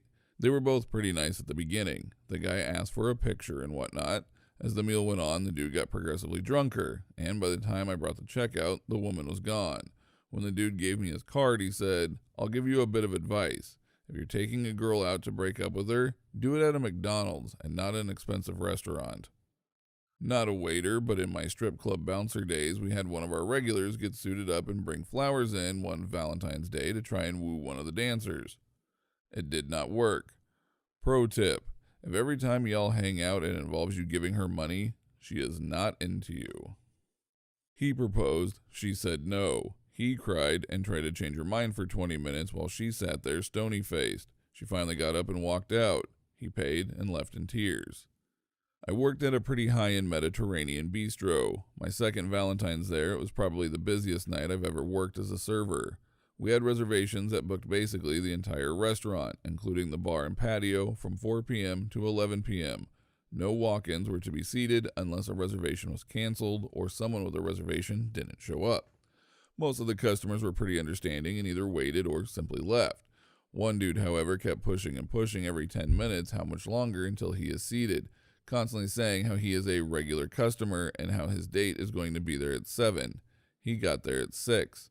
We insisted that once a table was available and all the customers before him were seated, he would get a table.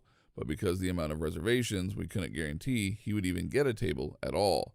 At about 6:50, the guy loses it. Fast walks up to the hostess stand where the reservation book is, grabs the reservation book, and practically runs out the front door. Now,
Welcome.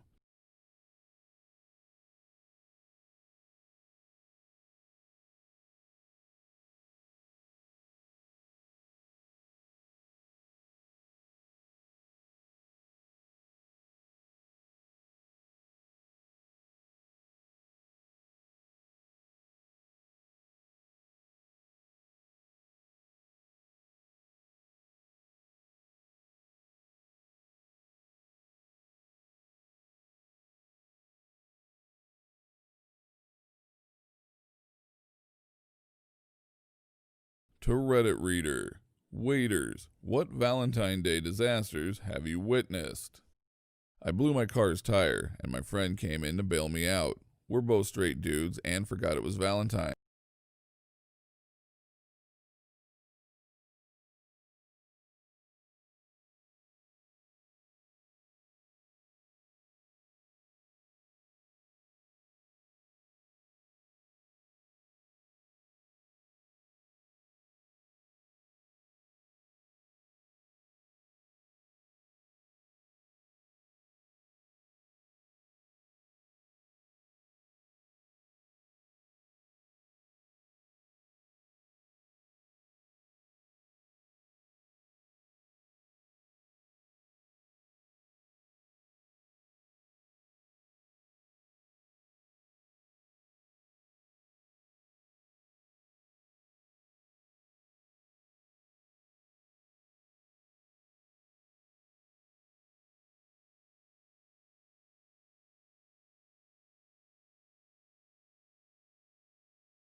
Decided to have dinner, and both were coming from an important meeting, so had suits on.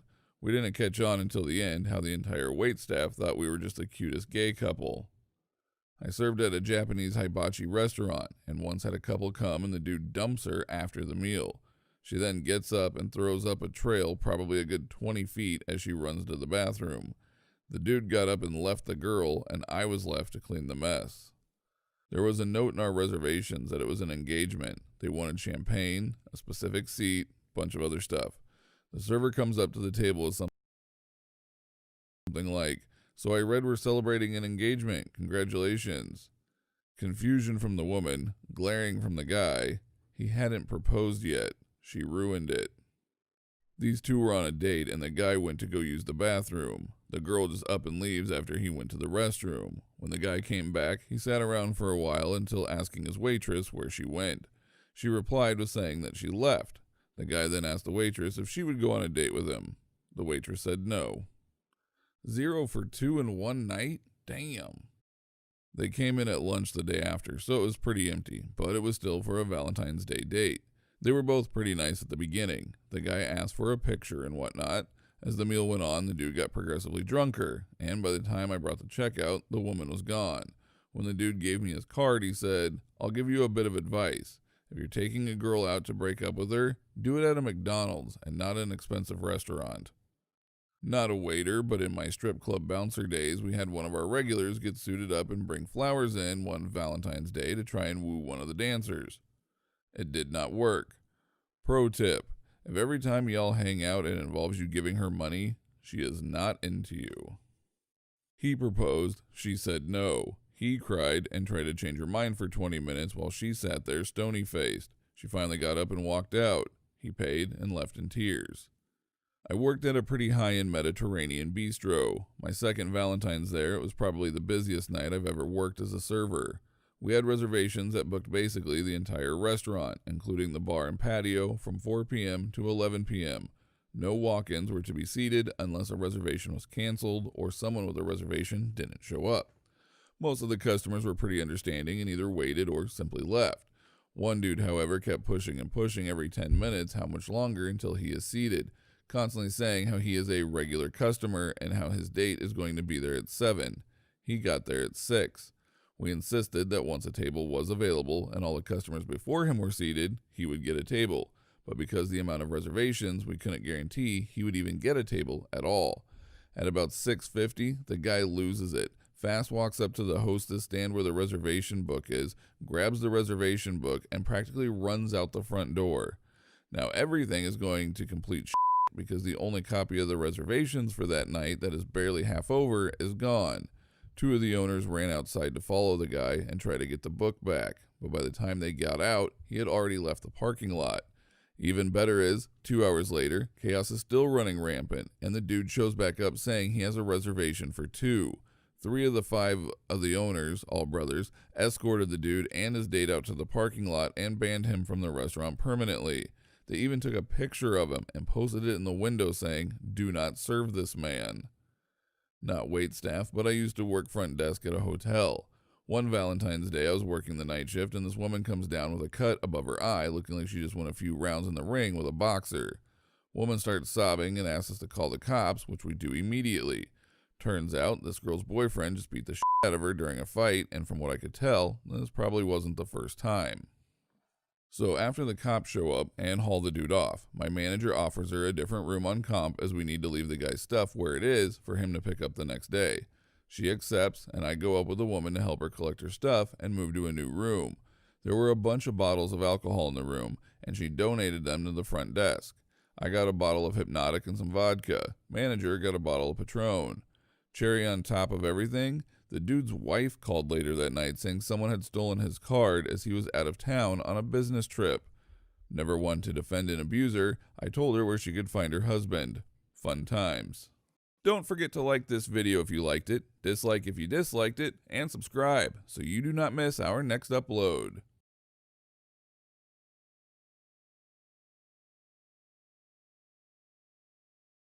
Welcome to Reddit Reader. What was something your family did that you didn't realize wasn't normal until you did it in front of others? This one is kind of reverse, but I still remember the first time I visited a friend's house and discovered that their dad just lived with them all the time. For context, mine showed up once a year for my birthday until I was about 9, then never again after that. My mom is a yawn yeller. When she yawns, you can hear it from anywhere in the house. One time my sister had a friend over and we were in the basement. My mom yawned upstairs, and my sister's friend asked, "Was that a coyote?" Dancing around our Christmas tree, not in a satanic ritual sort of way, only during the holidays and your usual Christmas songs are sung. Did this every Christmas throughout my childhood on my mom's side. Apparently, it's a Danish tradition, I believe. I brought it up to my friends one time and they thought I was insane. Seemed normal to little old me. We had a bag in our deep freezer where we kept kitchen scraps until garbage night. It was pretty genius, but creeped some of my friends out when we would raid the Hot Pocket stash. My aunt in Texas had a 5-gallon bucket in her freezer of scorpions. They had a lot of them down there on their property, and every time she would catch one, she'd throw it in the bucket with the rest of them in the freezer. I never could get a straight answer why she didn't just kill them and throw them in the trash. Turns out that sarcasm is considered really offensive by a lot of people. For my father, it was basically the default mode of conversation. And I was 23 years old when someone finally explained to me that no, this is not how it works for most humans. Flush the toilet after peeing. We tried to save water, so we basically peed until someone took a dump. Then one day I went to a family friend's house and freaked everyone out because I didn't flush. Use assorted German words in casual conversation, which as a child I assumed were English until I got confused stares from my friends. My family has been in the US since 1902. 3 out of 4 members of my immediate family have the same condition, where we grow benign tumors in our brain and spine, so conversations about brain surgery and muscle wastage and loss of function are common. I knew it wasn't normal, but we kind of kept forgetting how most healthy people react to, I'm losing the ability to move my toes. It's annoying. We stored bread in the microwave. Loaves, buns, rolls, you name it. To use the microwave, we would pull it all out and then put it all back. Not sure why I didn't question this growing up. That's just where the bread was kept. My parents always had an open house policy. We lived in a tiny house, but friends were always welcome to drop by. My friends were always welcome to stay. The house was always full of people. Holidays, big meals with lots of family and friends. Went to my in-laws, strict appointment only. Meals are had in silence, even at holidays, and in 20 years I have never been allowed upstairs, and neither has my daughter. She's 17 now, and just doesn't visit them anymore because they are so weird. Husband avoids them as much as possible. I'm not sure if they are the odd ones or my parents are. People are absolutely baffled that my parents are still friends after separating, and that my dad and my stepdad get along so well. They even kept living together until mom bought her house. Dad kept the original house, and when my stepdad came to visit from his home country, he'd stay at home too. My parents hold no ill will towards each other at all, and have always gotten along well. They just grew into different people and realized they wanted different things out of life. Their houses are 10 minutes apart, and they invite one another over for dinner all the time. They still help each other out when one of them needs something. They still do activities together, and they'll sometimes drive together to come visit me too. Many of my friends whose parents have separated have shared what amounts to horror stories about it.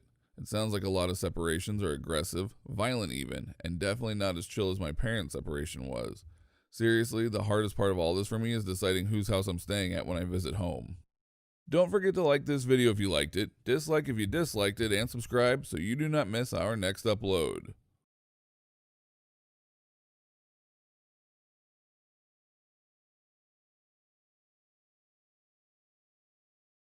Welcome to Reddit Reader.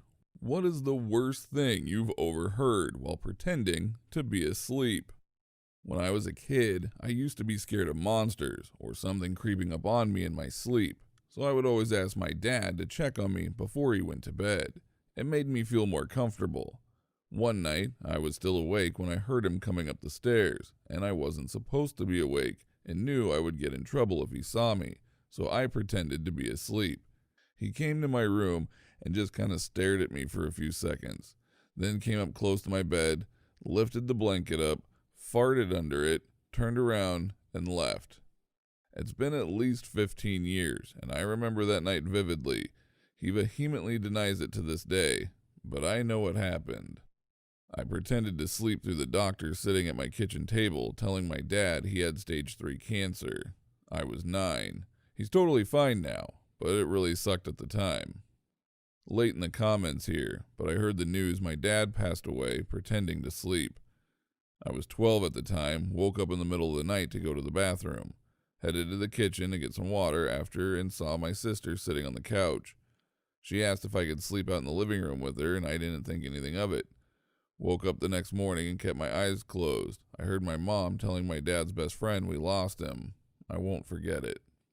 My roommate's girlfriend begging for anal, but not in a sexy way. So for context, this was freshman year of college, and my roommate, for it was a nice dude in an incredibly toxic long-distance relationship with his girlfriend. She constantly called him and accused him of cheating. He never actually left the room except to go to class. I assumed she was cheating on him, because why else would she constantly assume he was cheating when she had no evidence and he had never done it before? But I never paid attention to the details of the conversations. In fact, I only knew about the cheating accusations because she constantly logged into his Facebook and messaged me pretending to be him, trying to get me to say he cheated. Anyway, she visited. They went out on a date night. I went out drinking. I had a fight with the girl I had been dating, so I went home and went to bed early. I was almost asleep when they came in, making out and all that. I was annoyed, but tried to sleep. They were getting busy, and then it got weird. "You can put it in my ass," she said. Oh God. He was like, "Are you sure?"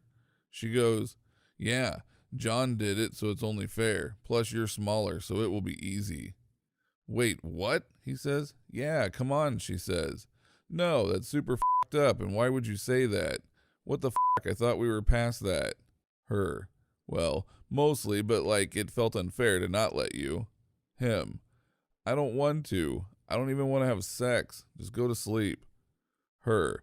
Now in a high-pitched pleading voice. "Please, f my ass. Come on, it's no big deal." Him. "I don't want to." It continued back and forth until finally he relented. Then she goes, It's not even hard. Why isn't it hard?" Then they both cried. I finally fell asleep. They dated another 6 months. Freshman college roommate watching on his laptop wearing headphones humping his mattress like there's no tomorrow. Sleeping over at a friend's house when I was 14. All of us on the floor in the living room, couldn't sleep. 2 of my friends, guy and girl, directly next to me started doing freaky things to each other. I was extremely shy, and a couple of years younger than them, so I stayed quiet and hoped they'd stop. Had to listen to them for an hour while she made weird moaning squeaky noises, and he was singing in a weird, slightly whispery singy voice, Matchbox 20 songs to her while he did whatever he was doing. That was the last time I slept over at a friend's house.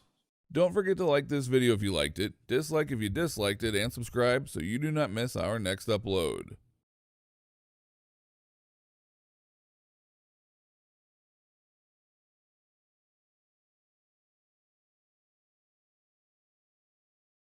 Welcome to Reddit Reader. Escape room workers of Reddit. What's the most absurd thing players have done? Attended a Saw series escape room with my SO and some random since the room required 4 to 6. We get locked in to start, chained to fixtures like the dark room scene from the movie. Lights are off. As soon as the thing starts, one of the randos says, "I have a gun in case we need to shoot someone." I thought he was joking. We all did. Eventually, the lights turn on and he pulls out a real gun and sits it in the sink and says, "I'm leaving the gun in the sink in case something happens to me. It's for everyone." It was nice that he planned ahead and offered it to everybody. I did an escape room with my family, and the workers have to tell you not to lick the light bulb. This is because some guy thought if he licked the light bulb, the answer would be revealed on the light bulb. The only answer he found was light bulbs are hot and can burn you. So this isn't necessarily absurd on the player side, but instead from the game master. One time our players were doing the bank heist theme, done in the dark, and you have headlamps and about 4 puzzles, and one of my employees realized they had an item in their pocket still. So we brain blasted for a couple of minutes and decided the best course of action was to pretend the employee was a security guard and walk around the bank. So we went over the room intercom and warned them to hide because it looked like the security guard was coming to them. Seeing all the players hide in complete fear was priceless. One guy wasn't even hiding, he was just sprawled up against the wall. Our security guard walked around and said, everything seems good, and placed the item down on the desk. It was legendary. They didn't suspect anything. A kid I knew from school. His family owns an escape room business. The most things that happen is people trying to take things when it's clearly nailed down or nailed to the wall. Then he said that a little kid pissed in a bottle. Mama, it's a bottle. I wonder if it's a clue. Piss in it to find out, Jerry. Piss in it. Not sure if this counts. I did an escape room with a group of friends. At the end, you found a flash drive which was supposed to be plugged into a computer. We opened the document and there were instructions to print. We got print and the printer gave us an out of ink error. We assumed this was part of the game and started looking for a magenta cartridge. Then an employee slipped in the room, replaced the cartridge, and told us to hit print again. Apparently it was not part of the game. They just ran out of ink. I went to one where there were 3 identical rooms, which teams competed in at the same time. If you finished, you then got to watch and listen to other teams. Our team did pretty well, and we got to watch the other 2 teams try to complete it. Anyway, there was this one lock which was a number combination, and you solved it by finding some sheet music in a book with 5 notes on it, which corresponded to numbers. The piece was entitled The Key, or something similar, so you knew you needed it for the lock. Anyway, this other team, instead of converting the numbers and putting in the combination, chanted this 5-note tune at the lock. When it did not work, they tried again. Then someone else tried. This went on for 10 minutes and got louder and louder. Eventually, the game master stepped in and told them it was not going to work. Apparently, they were the only team ever to do that. There was an escape room by me that had a terrorist-themed room. You get kidnapped and locked in a room with a bomb on the door. To up the realism, your host was dressed to fit the role of a kidnapper and would come over the radio for hints and persona. Eventually, the cops would start coming over the radio to guide you out of the room. Anyway, someone walking by the escape room saw people getting kidnapped and called the actual police. The police came by and the escape room workers explained, but the actual police wanted to confirm with the people in the room. They knocked on the door and said, "Salt Lake City Police, open up." And the group responded, "We can't because there's a bomb strapped to the door." Luckily, it ended well with everyone laughing afterwards. Don't forget to like this video if you liked it, dislike if you disliked it, and subscribe so you do not miss our next upload.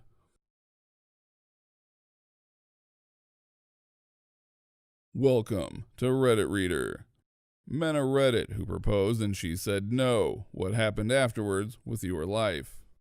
My mother told my father no 3 times. On the 3rd time, he got wasted at a local bar and basically started pouring his heart out to anyone who'd listen. Mind you, it's a very small village in the Italian Alps and my father barely spoke Italian and no one in the village spoke English, including my mother. Word got back to my mom about the sad American at the bar, so she went to find him and told him she'd marry him. My parents celebrated their 44th anniversary last month. My mom actually said no to my dad's proposal when they were younger. Not because they weren't in love, but because she wasn't sure if it was something she actually wanted to do, rather than something that society expected of her or whatever. They still stayed together and had kids, hence why you're reading this now, and when my dad was terminally ill a few years ago, my mom plucked up the courage and asked him. Just to get her back after all those years, he said no, before taking her up on the offer a few days later. He died a happy man. Oh, I have a story about this. My friend A had been with his girlfriend B for years, so he decided he wanted to propose. What he didn't know is that B was also thinking about proposing to him. A proposed first, and B freaked out because she had already set her proposal and bought a ring, so she said no.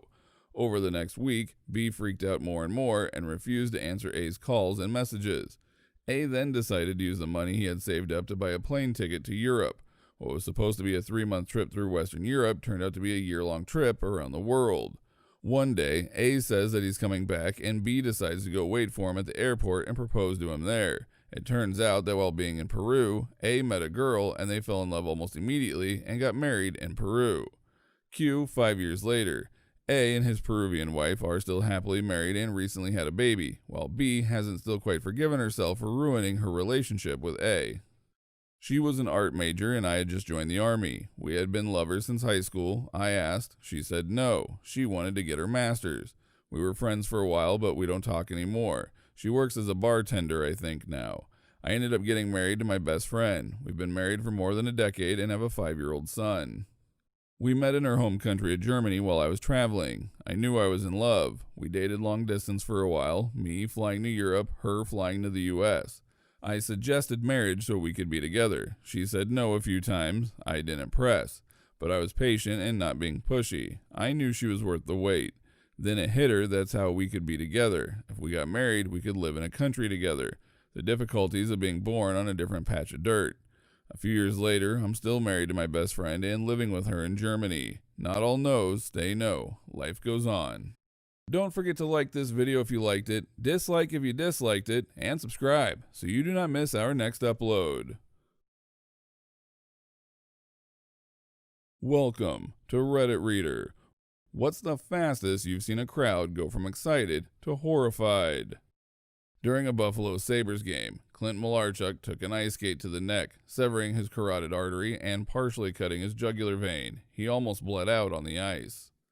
The sight was so horrifying, 2 fans had heart attacks and 11 others fainted. Numerous fans vomited at the sight of all the blood. Malarchuk thought he was going to die on the ice, so his only thought was getting off the ice so his mom didn't have to watch him die on TV. He asked for a priest and had the equipment manager call his mom to tell her he loved her. The only reason he didn't die is the Sabres athletic trainer was a combat medic in Vietnam. My parents were at the game and said that most of the fans assumed the worst, and seeing the ice turn red was one of the more horrifying things they'd seen in person. I was at a Bo Burnham show where he was recording for a hit Netflix special, but unfortunately this part didn't make the cut. He was cracking jokes as usual, then asked everyone in the audience to crack their knuckles on the count of 3. It was the most horrifying evil sound any of us had ever heard. I was at a Russell Peters stand-up show in a large theater. He starts some banter with the guy in the first row who had a huge tattoo on his arm saying Skylar, or similar name. He asks all about Skylar. It's the guy's daughter. He starts making jokes about daughters, some sexual innuendos, etc., and then asks how old Skylar is. The guy in the audience goes, "She passed away." It was pure crickets after that. I was at a 4th of July fireworks show in Fort Walton, Destin, Florida. The show was being staged from the inlet from the Gulf of Mexico to the bay. People were watching it from the other side of the inlet, the Highway 98 bridge, and from their boats on the water. The first salvo launched, but none of the shells exploded, either in the launch tube or just above, and ignited the rest of the show on the ground. Some launched a little bit before exploding. What was supposed to be a 30 to 40 minute show lasted 1 to 2 minutes. As the first shells blew up, I could see the silhouette of the technicians as they ran, like a stop-motion movie. The technicians were cool as hell since none of them were looking back at the explosions. I never realized how big the bursts were until I saw them going off on the ground. Everybody was trying to get away. We were being hit by pieces of fireworks. They weren't just landing on everybody, they were hitting us. My dad started the boat, but realized we couldn't move. A lot of kids were watching the show while they floated in the water. We were yelling at the other boats to stop because of the kids in the water. Fortunately enough, people heard, listened, or realized what the problem now was, so they stopped and locked everybody in place. Nobody was seriously hurt or killed, only a few techs were treated for minor burns. On that day, those techs outran Usain Bolt on the beach, wearing safety gear. I was brought to Corrida once, and the matador got his leg impaled by the bull while he was trying to get over a fence. The crowd started screaming and booing the bull like it was a foul move. I was like laughing my ass off. The dude f***ing stabbed it. What was it supposed to do? Recite poetry? Don't forget to like this video if you liked it, dislike if you disliked it, and subscribe so you do not miss our next upload.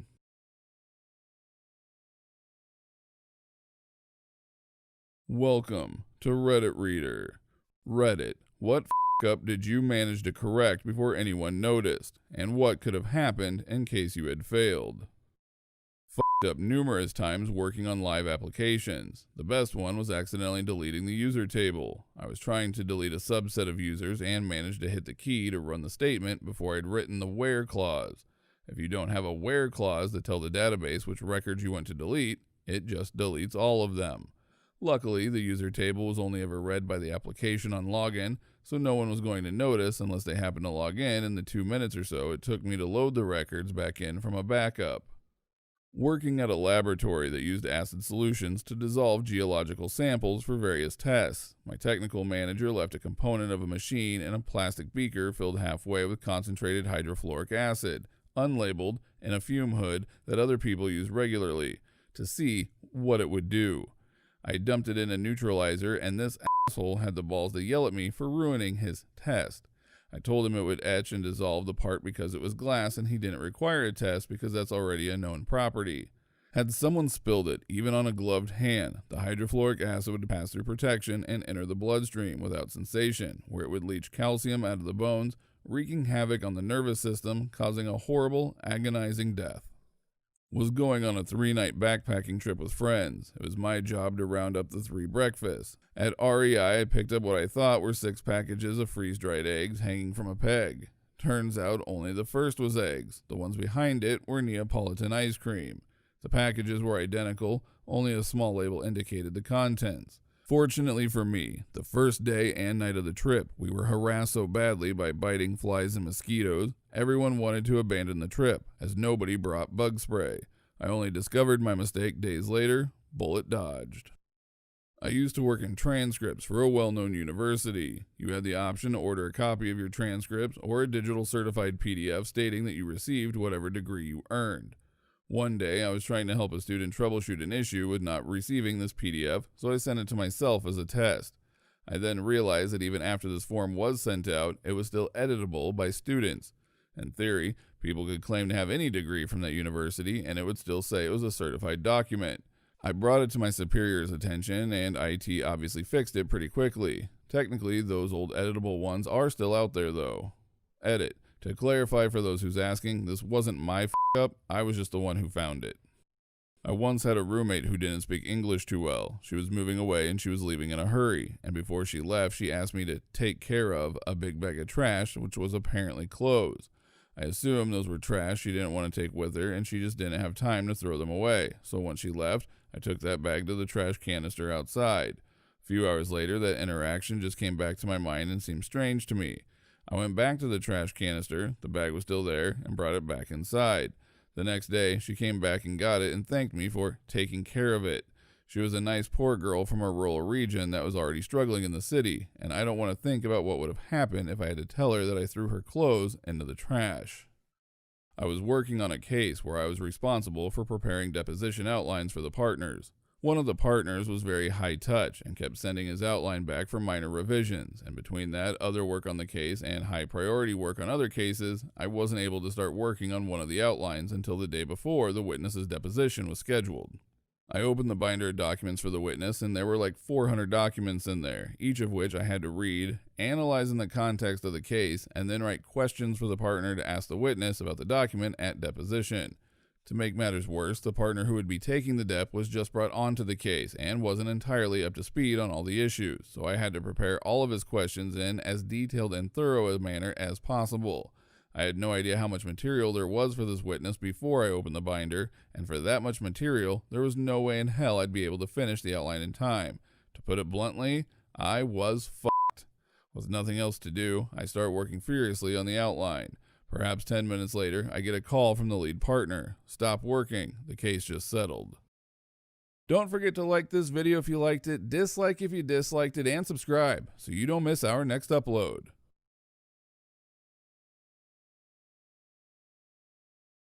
Welcome to Reddit Reader. Who deserved what happened to them, but you still felt bad? Might be a little late, but here it goes. A couple of years ago, I had a soccer ball that a kid stole from me. He said it was his and he found it. Well, cut to a couple weeks later, I went to the park and that kid was there playing with my ball.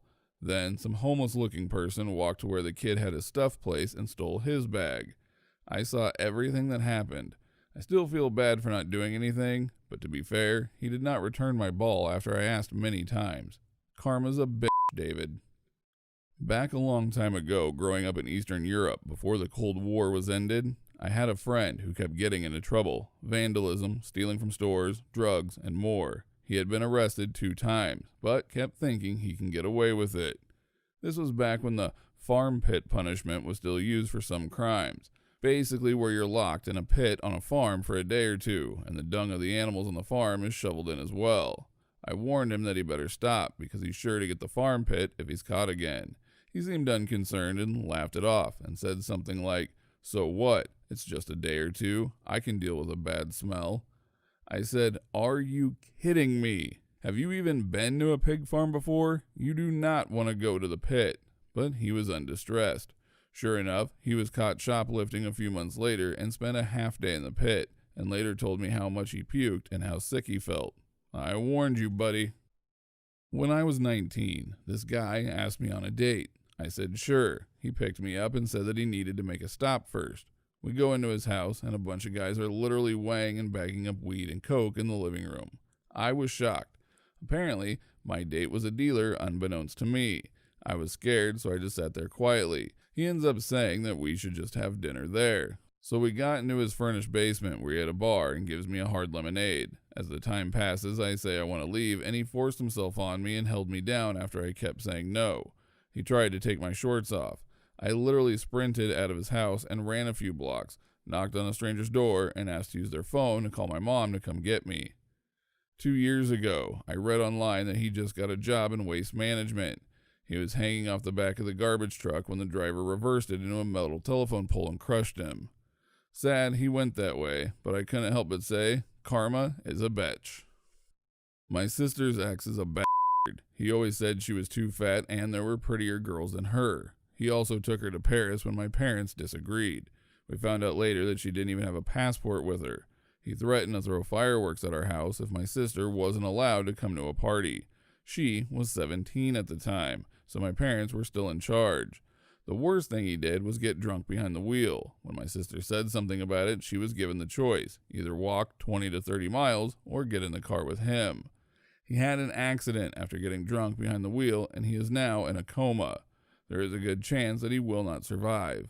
I am very sorry for his family, but I am a little happy that my sister was not in the car. I was in elementary school kicking a ball back and forth with a couple of buddies when the school bully comes over. At this time, he is damn near the size of a teenager, and I'm a super scrawny stick. He boots our ball all the way across the playground. My buddies accept the fate, but it causes me to snap. I call him a bold move for quite little me. He doesn't take that well, grabs me, turns me upside down, and slams me on my head. I pop right back up and get in his face. We repeat this several times until the teacher finally sees this and breaks it up. Fast forward to our senior year of high school. He is a real big dude at this point, still a shithead. He's talking shit to a Samoan kid we have at school, very rural place of mostly backwoods white kids. Starts getting physical with him. Samoan kid is probably 5'6" at best, but Samoans don't have a reputation for being badass for nothing. He grabs this giant, turns him upside down, and pile drives him into the tile floor. Bully goes completely out. Ambulance had to be called in, he gets stretchered out. We didn't see him again for several weeks. No one says to Samoan kid because he was a super chill kid, and everyone, including the adults, knew how awful the bully was.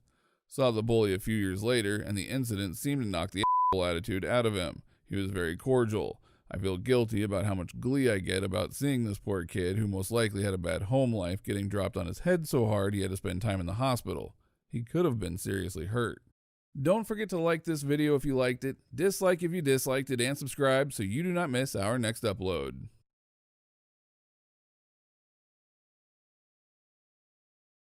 Welcome to Reddit Reader. What's the most badass thing you've accidentally said in the heat of the moment? We had an overly dramatic neighbor who always claimed she was sick and dying. My mom came to see my kids in the middle of battling stage 4 lung cancer. The neighbor pulled her. "Hi Rita, so glad to see you. Did Jason tell you that I am dying?" My mom looked right at her, smiled and said, "Me too, dear, but not today." Never more proud of her. This one had a little setup, but I think it's funny enough to share. At a family vacation, my grandmother was giving me grief for not remembering her birthday. I've never been good with birthdays. After telling me it was the password to her iPhone, she wanted me to take a picture with it, which is why I needed the password. While she was distracted, I opened up the settings, changed her password to my birth date, and then set her phone down. Cue, 15 minutes later, she's trying to get into her iPhone and it's not working. Suspecting mischief, she grumpily asked me if I've changed the password to her phone in front of our entire family. I admit that I did. "Well, what is it?" she asked impatiently. "It's my birth date." She sat there in stunned silence for about 15 seconds, not being able to remember my birthday before our family exploded laughing. It was a good time. Around the time I was 12, I was at a family party with my dad and aunts and uncles. My dad told me that one of the uncles owned several bars. My response? Oh, it's good that he got into a business that he knows something about. I had no idea what I really was saying. I thought I was giving him a compliment. Kids can give the most innocently yet devastatingly accurate assessments possible. They're like cursed mirrors that reflect back all your flaws, both physically and philosophically. When I was young, I told my mom when I grow up, I want to be fat like you. She tried to explain why it's not good, but I didn't understand it because she was the best pillow. This was back in my junior year of college. At the beginning of the semester, I was introducing myself to my very intimidating biochemistry professor. Guy was a genius, but also a hard ass. Students were all terrified to ask him questions because he was known for grilling people, and if they hadn't made enough effort beforehand, he'd send them out of his office to learn on their own. As I walked into his office, he was sorting through some boxes and made a really sarcastic comment regarding stuffing me in the box and shipping it off somewhere. He looked up for my response, and I just blurted out without thinking, I wouldn't mind going somewhere nice. Dude laughed so hard it actually startled me a little. We got along pretty well for the remainder of the semester, so it all worked out really well. It's amazing what a little laughter can do to ease the tension. I actually said nothing. I was on my motorcycle in traffic on a wet overpass with short jersey walls. Guy behind me was driving a bit too fast and slammed on his brakes, sliding into me, but no damage as he was going slow enough to touch me and push me about 5 feet before finally coming to a stop. The angle had me going straight forward, so I did not fall. Had it been much faster, I would have been thrown over the edge to my death. So obviously, I was, not happy. I turned off the engine, got off the bike, and slowly walked over to the driver that hit me. It's only a few feet, and when he saw me coming to him, he furiously started raising his manual window, so I could just see him struggling to pump the winder. When I got there, I just knocked on his window, pointed at him, and turned around and walked away. He looked terrified. I didn't think about it until later. A guy you just hit in a car wearing a black helmet with shaded visor, black heavy thick jacket, black heavy riding pants, roadcrafter jacket and pants, black thick and metal studded gloves, and black leather boots knocks on your window and points at you for being a supreme dumbass. I had no idea. I just wanted to talk to him, be a bit angry but tell him I was okay, then take a sec to verify my bike was okay as well. Don't forget to like this video if you liked it, dislike if you disliked it, and subscribe so you don't miss our next upload.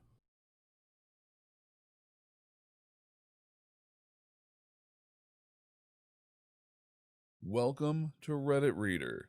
If you were ultra rich, what frivolous service would you pay for? Along the same lines, I've decided that if I win the lottery, I'm not going to quit my job. I'm going to start speaking my mind until I get fired.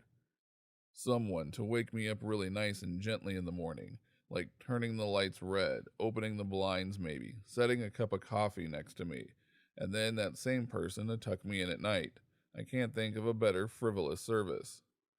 I would buy the distribution rights to all the 80s, 90s, 2000s TV shows I liked that were never released on DVD or streaming and put them out in HD, mostly so I can watch them. A personal assistant. I really hate going to the post office, grocery shopping, getting my car washed and filling it up, and other fiddly errands of that nature. If I had the money, I'd definitely pay someone else to do that for me. Personal shampooer. I love getting my hair washed. I'd have my own personal chef. I love good food, but cooking can be a bit of a hassle sometimes. Also, if the chef is ordering all the ingredients and cooking all the food, it would make it a lot easier to eat healthy and stick to diets. I always wanted to live in a blimp. It would be an old-fashioned looking dirigible like from the 19th century, but modern behind all appearance with a balcony and floor section made in plexiglass for the view. Like people living on a boat, but better. All those subscription box services that look really cool, but are ultimately monumental wastes of money. For example, the international snack boxes. A town crier to walk around my neighborhood saying, 2 o'clock and all's well. A distant low rumble of thunder every time someone said my name. Failing that, probably an air fryer from Costco. World's largest greenhouse filled with all that manner of fruit and veg purely cultivated and propagated for flavor. attended by an army of botanists and gardeners. I'm so sick of the flavor shit in supermarkets. I want some Bakia levels of QC. I would hire someone to scratch and tickle my back anytime I wanted it. Yep, I know it's weird. It's my favorite thing and I never get it. When my dogs snuggle my back, I almost cry and I'm instantly calmed. Private luxury airship. F the yacht. It can only go where there's water. Custom made tailored clothing. I don't have to worry about what I'm going to wear every day because I know what I'm going to look like and they always have my size. Maybe some days I want to go business casual, or maybe some days I want to go full on wizard in robes. The possibilities are limitless. I don't know if it's frivolous, kind of seems like it is when you are pretty much paycheck to paycheck, but I'd like to hire a trainer and have regular gym time. Maybe take some yoga classes to try to fix my back. Hiring a bunch of people to be a living chessboard. Edit. So many of y'all want it to be a battle to the death. What the hell? Seriously, I don't want to put humans against humans to the death for this. That's kind of f***ed up. My inspiration was The Simpsons, not Hunted. If I did this in this extremely hypothetical situation, I'd want to have like 2 or 3 sets of people to take shifts, and I'd like to pay them full time and be able to give them all the health benefits. I'd want to treat them well. I love Snoop Dogg and his joint roller. He pays someone $40,000 a year just to roll joints for him, 35 hours a week. Don't forget to like this video if you liked it, dislike if you disliked it, and subscribe so you don't miss our next upload.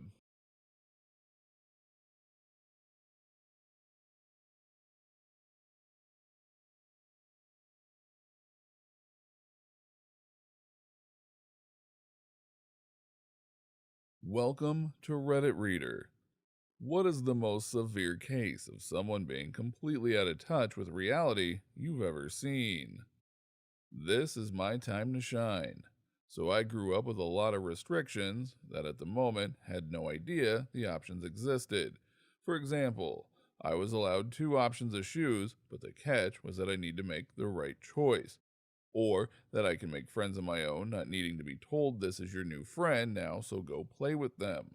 Sadly, my dad kept me in a small box, and he was the only one allowed to control what would go into that box or come out. So when I was 10, CPS was involved and was taken into foster care. That's when my world exploded. I didn't know truly how bad it was until they took me to a shoe store and told me to pick out ones I liked. I swear, for the life of me, I had no clue what to do. I stood there for what felt was hours until they noticed and asked what my favorite color was. I said green because that's what my father told me I liked. But I guess I was too overwhelmed that I just remember saying yes to everything and ended up with ugly brown and pink sneakers. What children learn to do at their normal age is what I am just figuring it out in my 20s. So reality was a hard thing to live because the whole time I was in my dream world. I was at a bar and some guy was giving an impromptu lecture of why millennials are so broke and blamed it all on us being lazy students who don't want to work and go to school. When asked what he did, he was a property owner and owned a few apartment buildings. Then someone chimes up with the fact he doesn't own any properties. He manages them for his uncle, who pays him to do nothing all day. My friend stole my card info and bought loads of expensive stuff. I asked her if it was her before reporting it, knowing that A, she was going through a tough time and I wanted to give her a chance to make it right, and B, that I could be in trouble for conspiracy to fraud if I reported it and they believed I'd gotten stuff delivered to my friend to claim fraud for the money back. She said no. I thought someone else had done it, so I reported it. When she got arrested, she said she didn't think they'd take the fraud thing so far. She thought you could just call up banks to get the money back and they wouldn't investigate. I have an aunt who's never really worked a day in her life because her husband created his own business early on in life. They live in a McMansion, and I was over once and we got to talking about fitness, and she told me, "Oh yeah, we send Pamela to this special training gym. It's only $200 a week. You should try it." The fact that to her it was only $200 really kills me. I made $9.95 an hour at the time. She's nice enough but not in touch with reality at all.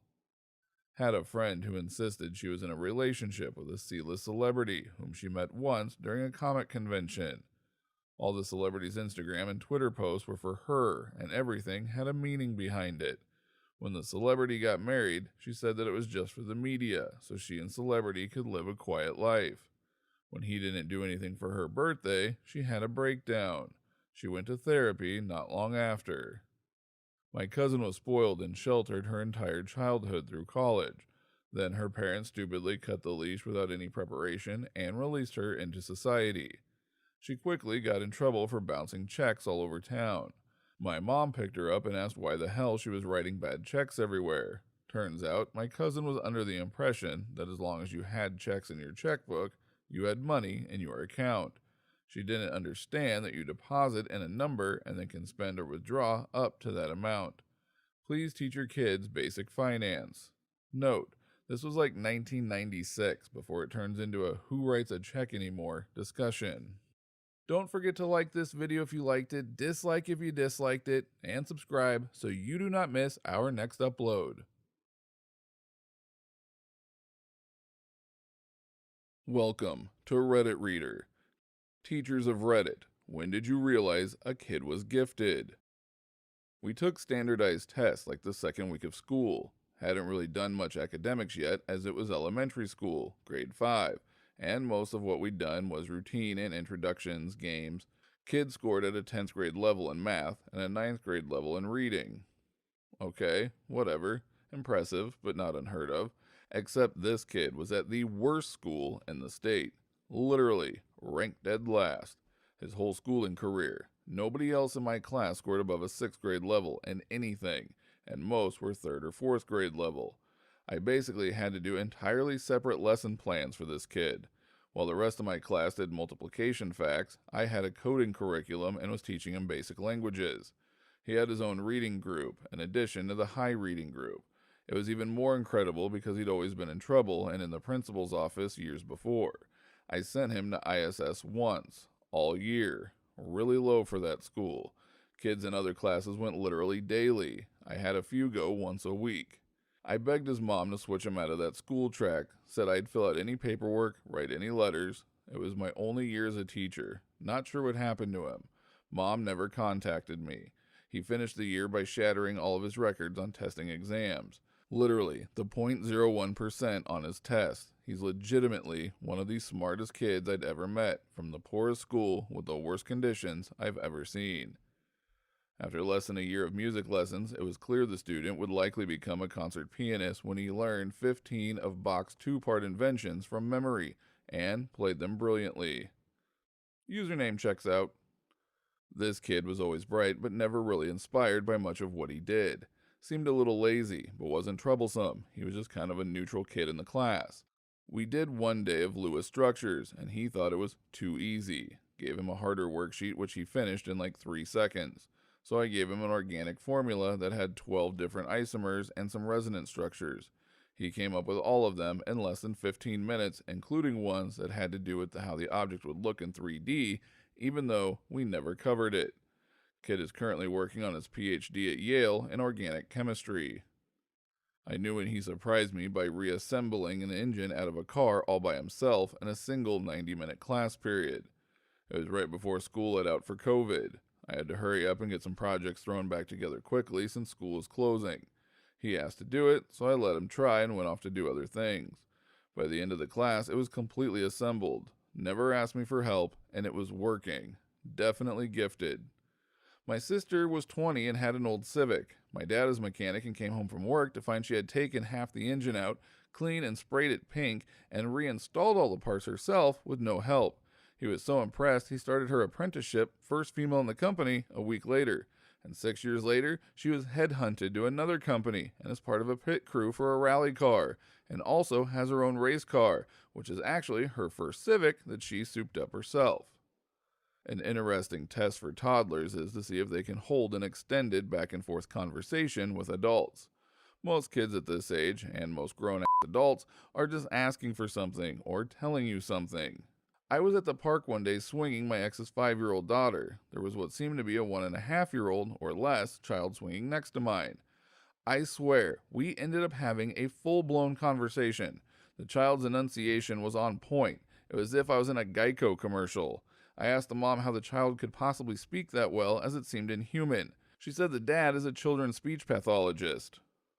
Coach's kid, every time. Don't forget to like this video if you liked it, dislike if you disliked it, and subscribe so you don't miss our next upload.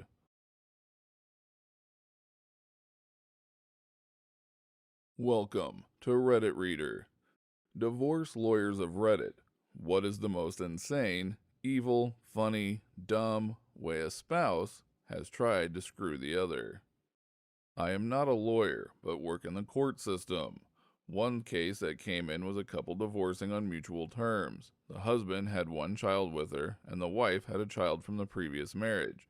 He agreed to pay child support for both children. I guess he really cared about this other enough to support her, even though it is not his obligation. Judge signs the order, they go to set up the child support account, and it gets kicked back, saying you can't have two accounts for one child. Turns out, she's been collecting child support from the biological father the entire time and never told him. She basically tried to milk two fathers for one child, and the other attorney knew about it. Not my case, but during the first year of law school, lawyers from different practices came to give us a peek behind the curtain of different areas. The divorce lawyer told the story of a rather well-to-do couple that spent months and months and many tens of thousands of dollars fighting over absolutely everything, all the way down to a single ceramic ashtray. He couldn't remember the significance, but somehow it had come through the husband's family. Even after everything else had been decided, they spent many more months and nearly $100,000 fighting over just this ashtray. Then, after a court hearing, the wife finally won the ashtray. She promptly strode out to the white courthouse steps and smashed the ceramic ashtray, left the pieces all over for the husband to see on his way out. Decided that day I would not be a divorce lawyer. Once had a boss who had to leave his house for 6 hours while his ex-wife grabbed all the belongings she was legally entitled to.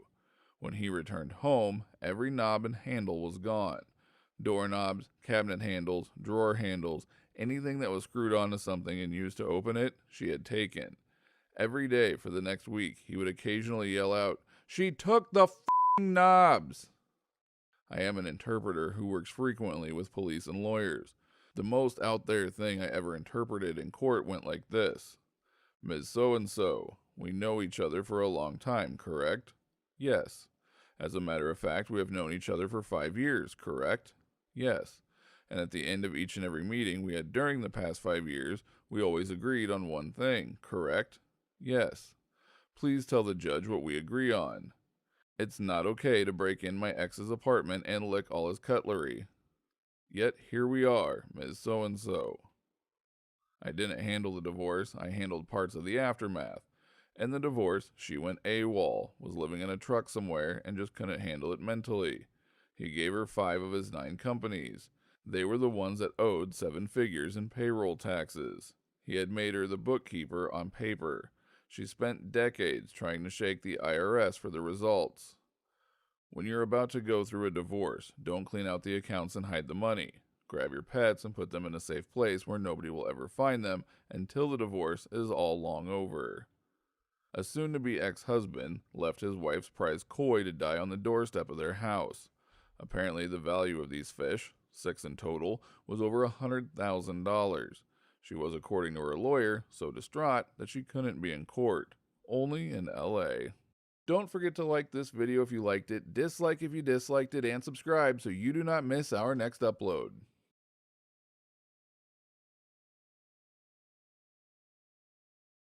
Welcome to Reddit Reader. What golden nugget of information do you have to share? Monkeys have a very distinct way of wanking off. And yes, they do wank themselves, which in contrast to normal human male way of forming a tube with their hands, creates a shovel with their hand and cup their genitalia from under and repeatedly rub it. I don't watch monkeys jack off, I just saw it in a documentary. In the center courtyard of the Pentagon, you don't have to salute superior officers. It's a recreation lunch area, and you'd basically spend the whole time saluting, so it's not required there. Source: my uncle, a Navy corpsman who currently works at the Pentagon. Stonehenge, the world's most famous henge, isn't actually a henge.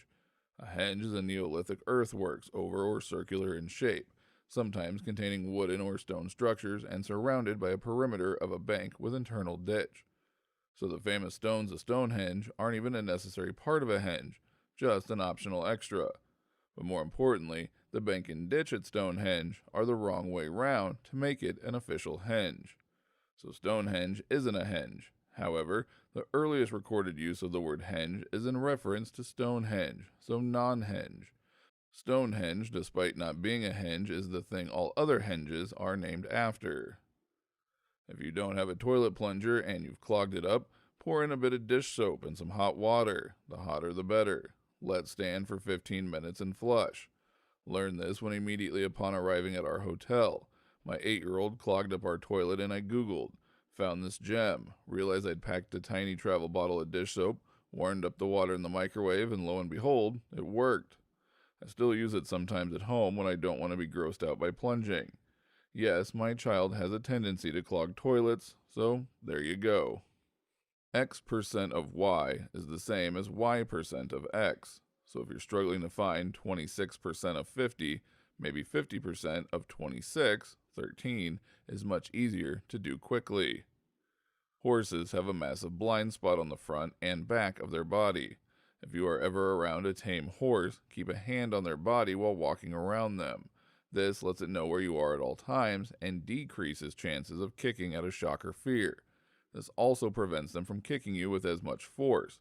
You need to stay very close to them for the full benefit. This is similar with goats, as they instinctively fight things coming head on and should be approached from the sides. Control-Shift-Escape opens straight to the Task Manager, instead of Control-Alt-Delete and then manually selecting Task Manager. Even though you have a VPN, it doesn't necessarily keep you hidden if skilled people wanted to find you. There are many things that can leak your IP that you have to isolate and fix, such as IPv6 leaks, DNS leaks, and WebRTC leaks. Also, every add-on you add to your browser, it gives you a unique fingerprint that can lead back to you. You're not as secure as you think. Joke's on you, I used incognito mode. Don't forget to like this video if you liked it, dislike if you disliked it, and subscribe so you do not miss our next upload.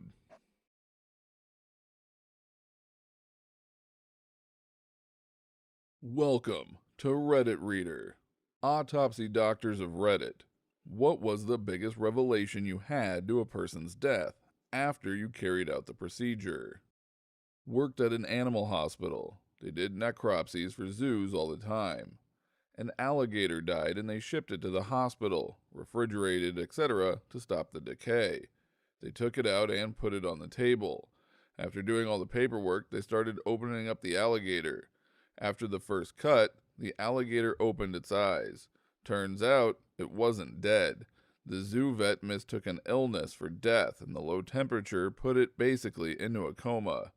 Edit. Unfortunately, this is all the information I know on this story. It's been 7 years since I worked at that place. This reminds me of a guy in Florida that was picking up dead iguanas. It had gotten so cold they would fall out of the trees dead.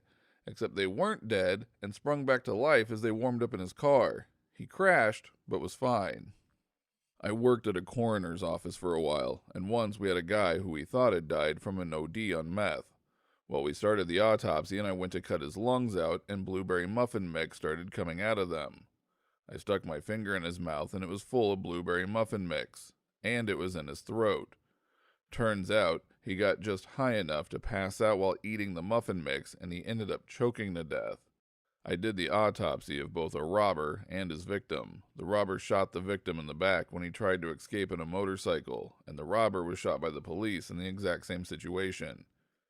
What's interesting is that they both died by exactly the same lesion. Both of them had their fourth lumbar vertebra shattered and their aorta, main artery of the body, sectioned at the same level. I thought of it like an extreme example of instant karma.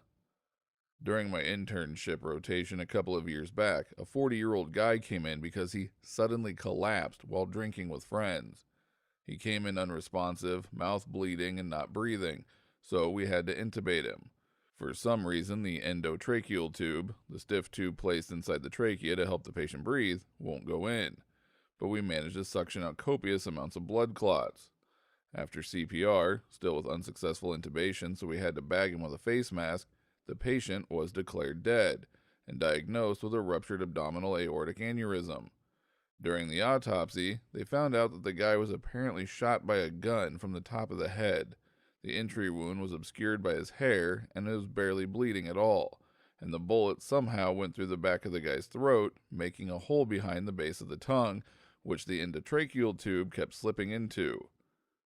Training in the medical examiner's office. Elderly woman found dead by herself in her home. There was nothing suspicious, so I was given the case. Took out all the organs, dissected everything, completely unremarkable. I cut through the larynx as the last step before I could clean up and finish the case, and boom, giant piece of chicken lodged in her windpipe, died choking on dinner. Not a doctor, but a whole-body scientific donation technician. I'm the person who dissects cadavers after they were donated.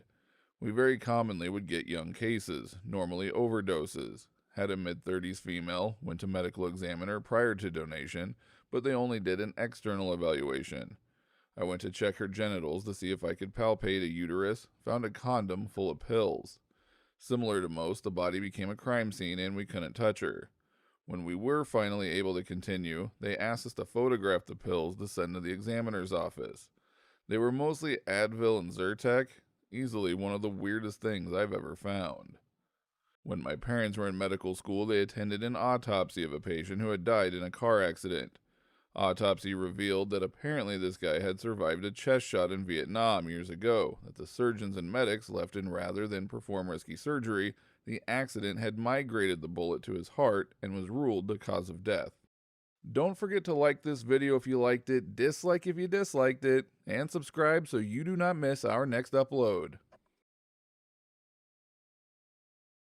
Welcome to Reddit Reader. People who have attended weddings where someone objected. What happened? My wife was at a wedding where everyone wanted to object, but no one did. Everyone there except the priest and the groom knew the bride had been sleeping with the best man for the entire engagement. At the reception, the bride and the best man snuck off because they both thought it would be sexy to f*** in her wedding dress. 8 years later, the husband still has no idea, and they still hang out with his best man very frequently. My one cousin's wedding. This was in Ireland, so not the States, so weddings are very religious over there if you are a Catholic. We were just sitting there while the priest was talking. One of his friends got up and said, "Connor," not his real name, "I should have told you earlier, but she slept with me and one of our mutual cousins." He claimed he wouldn't be a good Catholic if he let it slide. Everyone gasped, but both my cousins pressed him. His story crumbled like crazy. My uncle punched him in the face, and we waited like 45 minutes. The priest said, "I don't endorse violence, but he deserved it." The wedding continued, and all went well. Only other thing that happened is cop took statements from a few people, including my uncle and the priest who didn't leave yet. Fun fact, the actual wording of the question asked if anybody knows any lawful reason why the marriage should not take place. In other words, if one of them is already married, or one is underage, or if the marriage is being forced, etc.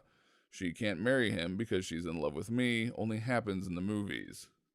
Next wedding I'm at, priest. Does anyone know any lawful reason these two should not be married today? Speak now, or forever hold your peace. Me. Your fathership. I know of no less than 500 counts of this here groom jaywalking in his 30 years of walking so far. Not only must he consider himself an outlaw to society, but he is opening his bride up to an immense financial liability if he were to continue flaunting the laws we hold so sacred. Let's say they both live till death do them part at 90. I project he'll jaywalk another 1,500 times minimum, which could carry with it approximately $150,000 in fines and who knows how many court fees and relationship strains down the road.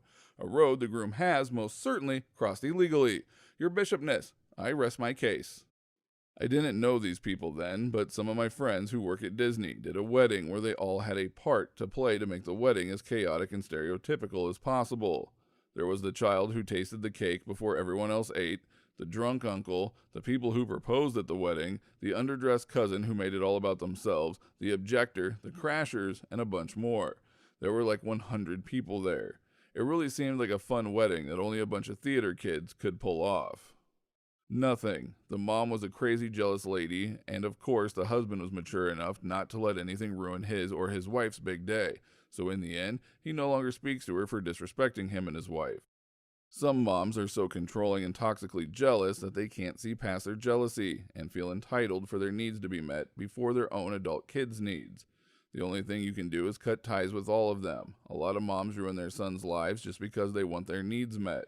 I've seen many miserable boys marry girls their moms choose only to live a life longing for the one they let go. So I'm glad this guy did the right thing. Guys, take notes. Not necessarily objected. However, I was about to marry my beloved when officers arrived and told me that I needed to go with them. I was just as confused as my guest, but went with them, saying that it was likely a misunderstanding. Little did I know that I had been framed for being a part of the Bonapartist faction. Another man's jealousy had landed me in jail. My accusers wanted me to fail, but I pushed forward. Using my wits, I made my escape.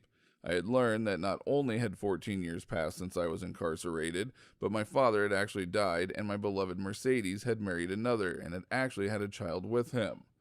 14 years had passed. My face had altered dramatically. I could barely recognize my own reflection. I used this to my advantage as I plotted vengeance against my accusers.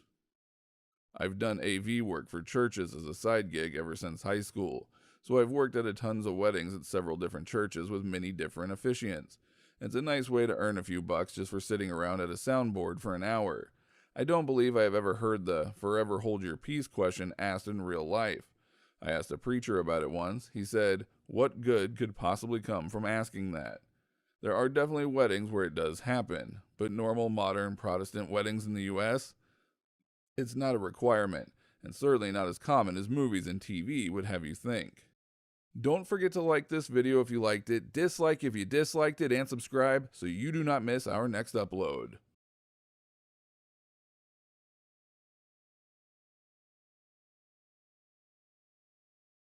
Welcome to Reddit Reader. Active U.S. military personnel of Reddit. What are your thoughts and feelings about possibly being deployed to quell the protests that are occurring across the nation? Just got back from 9-month deployment in the Middle East. It makes me really sad to see what happened in the time I left. The thought of possibly having to organize and gear up in my own country is really troubling. This is not the way I wanted to come home. As an active duty Air Force officer currently deployed, it is my moral and legal obligation to disobey an unlawful order. It is not our job nor our duty to quell peaceful protests. America is not an authoritarian state. If asked to ensure protests remain peaceful and respond to open acts of hostility, that may be a different story, but it depends on circumstance. These are questions that we, officers, military members in general, ponder constantly, both in private with our peers and in our thoughts. What would we do? How far would we go? It is a thought-provoking and frightening time we live in when there is a real possibility of active duty members being used inside the United States. That is not our intended purpose. An argument could be made that it would be during a civil war, but that of the Guard and Reserves. I trust my commanding officers to make the right decisions based on defending the Constitution and our country, while following the law of armed conflict and the Uniform Code of Military Justice. That trust does not, however, absolve me of my own responsibility should it fall to me. I got out of the Army in 2007, worked as a military contractor after that until 2015. I told my wife this morning that I'm so glad to not be in the military right now because I would end up in prison for disobeying orders if I were to be deployed to combat protests. I joined up in 2000 with the wildly naive idea that it was the military's job to protect the Constitution. After nearly a decade of working for and with the military, I'm afraid to admit that I'm not convinced military personnel and their leaders have been equipped to decide what constitutes a lawful order. I recognize that I've had no association with the military for 5 years now, and things change. This is simply my observation. I did 30 years in the British Army. Thankfully, I only had to do one tour in Ulster. Using the military as policemen is generally a piss-poor option. They aren't trained in the same way as police, nor do they carry the same kit. It reduces options in the chain of escalation. It will almost certainly result in more deaths.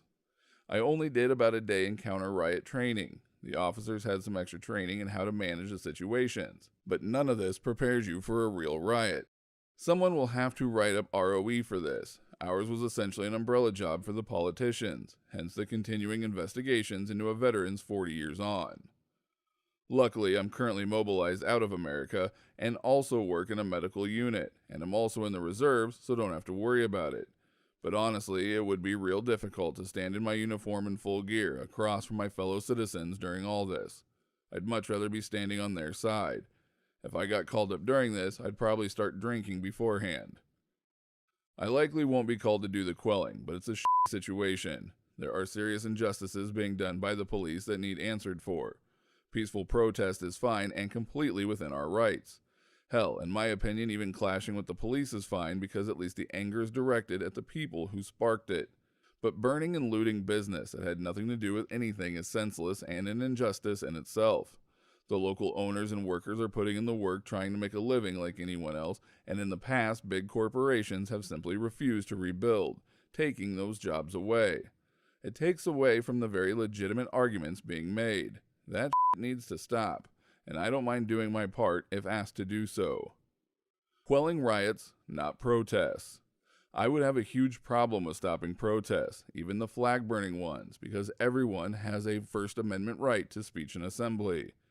Riots, less of a problem. The oath is to support and defend the Constitution, and it says right in the preamble, ensure domestic tranquility, provide for the common defense, promote the general welfare, and secure the blessings of liberty. That absolutely does not mean the military should be going house to house shooting civilians. That is what our corrupt and unaccountable police forces are for. Helping to guard and secure private property and the lives of innocent people is an effort I have no problem with. Don't forget to like this video if you liked it, dislike if you disliked it, and subscribe so you do not miss our next upload.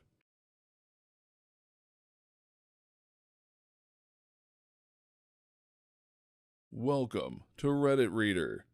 People who live in a rural area out in the country. What will city folk never understand? This doesn't go for all small town, but the one I live in, there is no law enforcement. We fall under the jurisdiction of a neighboring town, but it's like 45 minutes away, so the people out here just deal with incidents on their own. To be honest though, it's pretty rare that any instances occur. This right here, so many city people get all look those dumb rednecks when we talk about taking care of our own. We've got one officer on duty for our 60 square mile township. If something happens, it's probably going to be a while before they get there. Even if he isn't tied up with a DV or an overdose in one of the trailer parks, he usually is. We passed a levee, and now we've got 2 duty on Friday and Saturday nights, both still running ragged in the parks. My neighbors and I called in a guy high on meth that tried to rob me at gunpoint at my own damn gate. We chased him down and had him surrounded on foot in the middle of the state route while he waved a gun and buck knife at us, and the cars kept trying to get through. Dispatch casually told me to keep there if we could. It'll be a while. 30 minutes for a state boy to arrive, another 10 for our township officer. Farmer working in the field across the road came over and knocked the shit out of the guy so we could get the unloaded, thankfully, gun and knife away from him. And none of it was a big deal. Just neighbors helping neighbors. Business as usual for the police. The dark. In a city at night, you can read a book outside.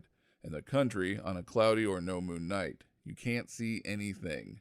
Not like it's kinda hard to see, but it's so dark you might as well be blind. The stars and gravity are the only way to know which direction is up.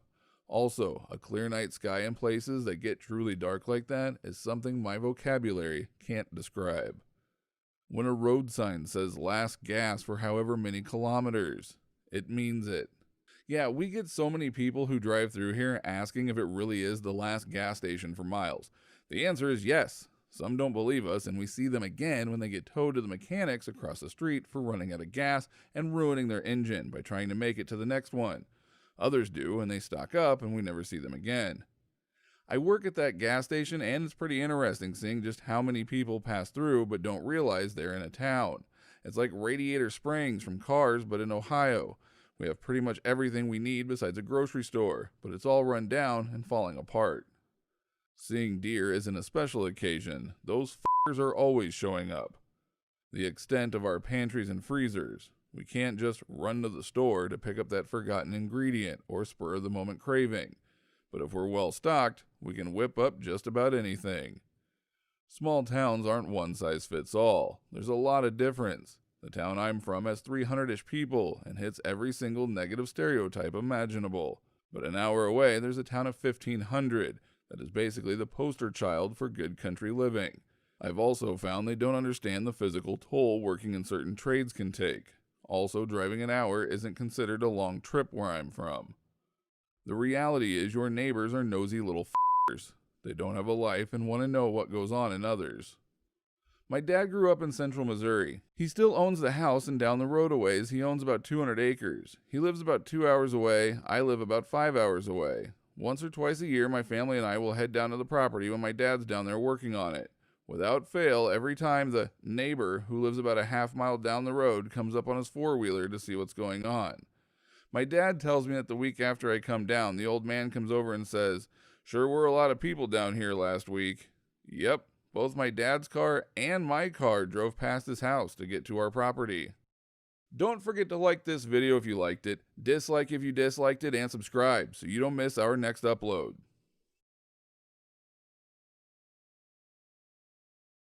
Welcome to Reddit Reader, funeral organizers of Reddit. What are the weirdest or most unique funerals you have organized? I've been in the funeral industry for over 10 years now, and most services I have arranged have been run-of-the-mill. Most people seem to want similar things, but one service will always stand out to me. A family asked us to play some hardcore gangster rap for their mother and grandmother at her service, and we happily obliged. I can't quite remember the name of the song, but it had heavy themes of murder, drug use, and pretty foul language. Her service was then finished with a recital of the Lord's Prayer. When my grandfather died, we had a request we were afraid was odd, but the funeral director told us he'd seen much, much stranger, so it was okay. My grandfather was big into motorcycles. He had Harleys as long as I can remember, and even after he had his hip surgery and the doctor told him not to ride anymore, he retooled his bike into a trike so he could still ride. So after he died, my uncle outfitted the trike with a special rig, very secure and very safe, so that we could take him to the cemetery in his coffin on the back of the motorcycle. My uncle drove the motorcycle while all of the members of my grandfather's riding club circled him from the funeral parlor to the cemetery. It was badass and awesome, and I know my grandfather would have loved it. As a funeral music planner and organist, I've worked with families on many funerals to honor special requests. One was a Wizard of Oz themed funeral, where the deceased woman had loved the original movie and requested that music from it be used. Pallbearers and friends of the family dressed in costumes of the principal characters as they entered the church, including dozens of munchkins, Toto, and the witch. There wasn't a dry eye after the eulogy when the soloist sang Over the Rainbow, but many smiles as the coffin was carried out of the church en route to the cemetery, as everyone sang, "We're off to see the wizard, the wonderful Wizard of Oz." Not a funeral organizer, but one of my sisters was killed by a drunk driver, so as a family we were trying to figure out what to do for her funeral and memorial. She was cremated, so we had a lovely memorial at my dad's place outside and planted a couple of trees for her. My sister had a big personality in life, and she loved to have fun and make people laugh. My other sisters and I decided that rather than wear black, we would wear the most outrageous ball gowns we could get our hands on. Mine ended up being black with peacock feathers embroidered all over. One of my sisters wore an enormous orange tutu. She would have absolutely loved it. It helped make the day a little less bitter and a little more sweet. Best non-tragic one for me. Pallbearers so drunk they could barely stand, let alone carry the casket. They agreed to wheel out on a trolley, some still holding their goon sacks, bladders used in box wine for your non-Aussies, and their free hand. Something about your mentioning not being able to carry the casket reminded me of my grandmother's funeral. She had been in denial about her imminent death right up to the very end, had refused to plan her funeral or talk about it at all with anyone. Since we had a lot of family across the country and out of the country, when she died, my grandpa decided to bury her quickly and informally and have a long, beautiful memorial for her once everyone could get there.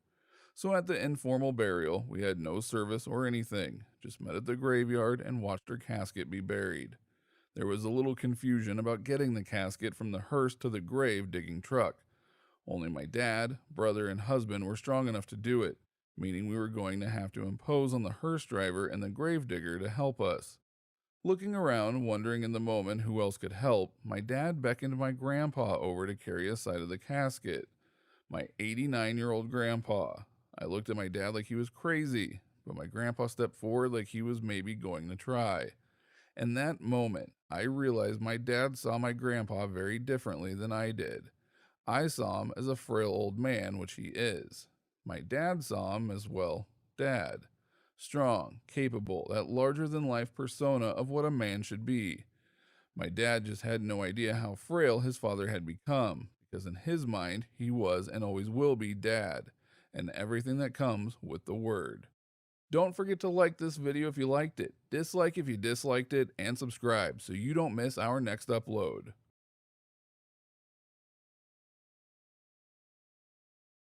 Welcome to Reddit Reader. What happened today that made you happy? Told my boss to sell all of my vacation time except 1 week. Turns out I had 1,040 hours saved up. Should be getting something like $15,000 this Friday. I'm happy that I have more money in my savings account alone than I had in my checking and savings combined a year ago. Money doesn't mean happiness, but the sense of relief and security is making me happy. I'll never understand the saying that money doesn't bring happiness, man. Like knowing you have a roof over your head, food in your belly, a reliable way to get to work, or not even work at all, depending on how one acquired said money and how much, and just being able to breathe sounds like a great and happy way to be. Knowing you can drop a few bills on a friend's hobby or help out a homeless guy or something, have no debt, be able to afford health insurance, not having to worry about which kid gets new shoes this week and which one gets some next month. Money is good if used wisely and not hoarded like all of the top 1%. Peace and happiness, friend. Dollar bills and gold coins. Cheers. Money can't buy happiness, but it sure can make it easier, or something like that. Paraphrasing from probably a dozen different people. The saying comes from the fact that some poor people are happy even if struggling a bit, and some rich people are unhappy. The saying wasn't supposed to mean disregard money entirely. It's supposed to mean don't hold it too highly, it's not everything. Went grocery shopping, and the guy behind me at the counter wore a shirt from my favorite band. I don't know why, but it made my day. My 87-year-old dad was declared cancer-free. I just woke up, so I haven't been up for long. That being said, I saw my wife walking around before she knew I was up.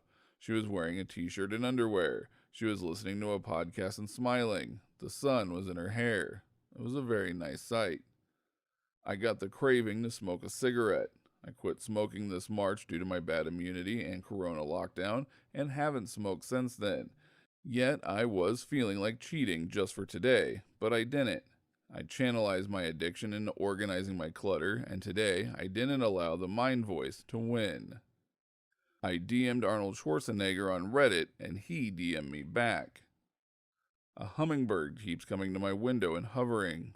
No reason why, but it is fun to watch. Visited a 10-month-old baby I removed from 2 parents 2 months ago. She used to be wide-eyed, hyper-alert, and constantly crying and seeking reassurance. She's now a smiling, confident, comical baby with warm brown eyes who is thriving on the love, care, and attention from her new carers. Sometimes my job is actually worthwhile. My city had protests last night, and there was some vandalism and looting. When I drove through today, folks were out in force cleaning up. I went out today to buy groceries, and not a single business in my neighborhood was looted. I live in the southwest side of Chicago and was worried, especially since my dad said the Walgreens near him was hit. The cashier at the grocery store told me they tried to loot the little strip mall where I like to go and get wings, but the business owners and gang members protected it. It's weird to say, but it brought so much relief to me that my neighborhood was safe from those that are trying to spark chaos and creating so many hardships for small businesses that were already struggling. I got my first job. My boss told me I'm doing a good job. I underestimated how powerful yet scarce encouragement and praise can be. It's my dog's birthday. I get to give her treats all day, and she isn't even quite sure why. Don't forget to like this video if you liked it. Dislike if you disliked it, and subscribe so you don't miss our next upload. Welcome to Reddit Reader. People who can express themselves clearly and make themselves understood whenever you open your mouth. How the hell do you do that? I was going to say, make sure you use the right words, but actually, it's make sure you use the right words for the right audience. Not everyone is at the same level of comprehension, so knowing what works for who is one huge hurdle to get over first. Not only words, but also the complexity as well. You can dumb things down, but your conversation partner can't just become more intelligent/educated. I'm better at expressing how I feel now than I was when I was younger.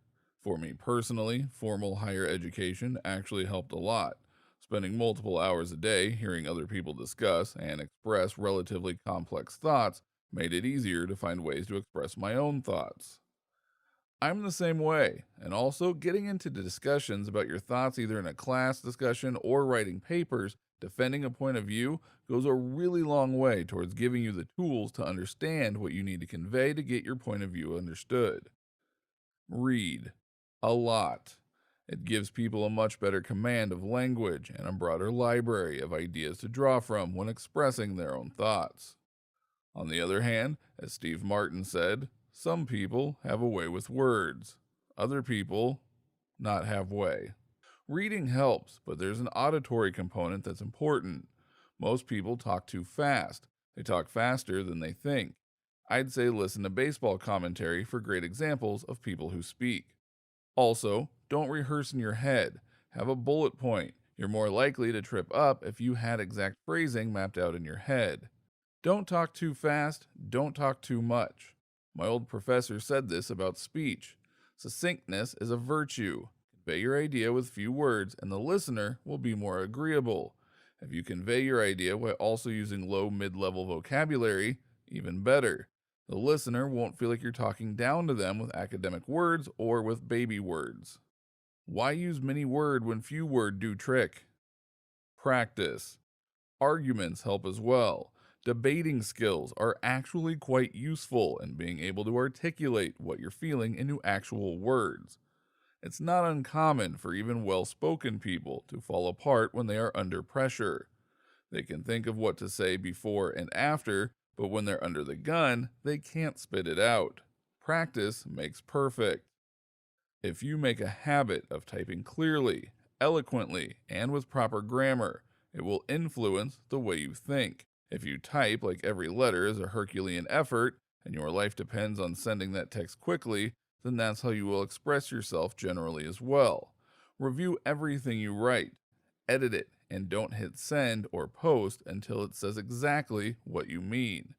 I guarantee that will make speaking eloquently much easier, as you will become used to forming crisp, clear thoughts. You'll also find yourself stopping and considering what you're about to say before you say it. Also, super helpful. Don't forget to like this video if you liked it, dislike if you disliked it, and subscribe so you don't miss our next upload.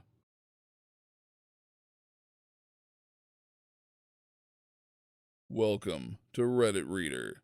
People who are 40 plus and happy with their life. What is your advice to people in their 20s? Don't fall for the trap that your life needs to be one long narrative that you should be building. Life is best when it's a bunch of happy moments that just happen to be connected. Don't try to make your life into a novel. Make it a book of poems. I hesitate to give advice, being unqualified to do so. Instead, here are some points that may or may not be worthy of consideration.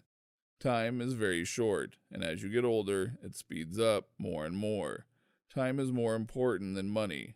In theory, you could end up a billionaire, but nobody is ever a time billionaire. Rich or poor, you're gonna get maybe 100 years at the absolute max, and probably not that much. There will be several versions of you as you walk your path, but one version that kind of colors all the other versions. This version you could call the real you. It pays to spend time figuring out who that real you is. You will have to deal with people, learn how to leave them happy to have been in your presence, and you will not lack for friends and loved ones. Speaking of loved ones, just because someone is a blood relative, it doesn't mean they're worth a shit. If your parent, sibling, or child is a complete asshole unworthy of your attention, don't waste further time on them. Find something you love to do and do that. Do it every day. It doesn't matter if you make money at it or get recognition because of it. Do it like Henry Darger did in his writing and drawing, like Vivian Meyer did her photography. Do good work. It is its own reward.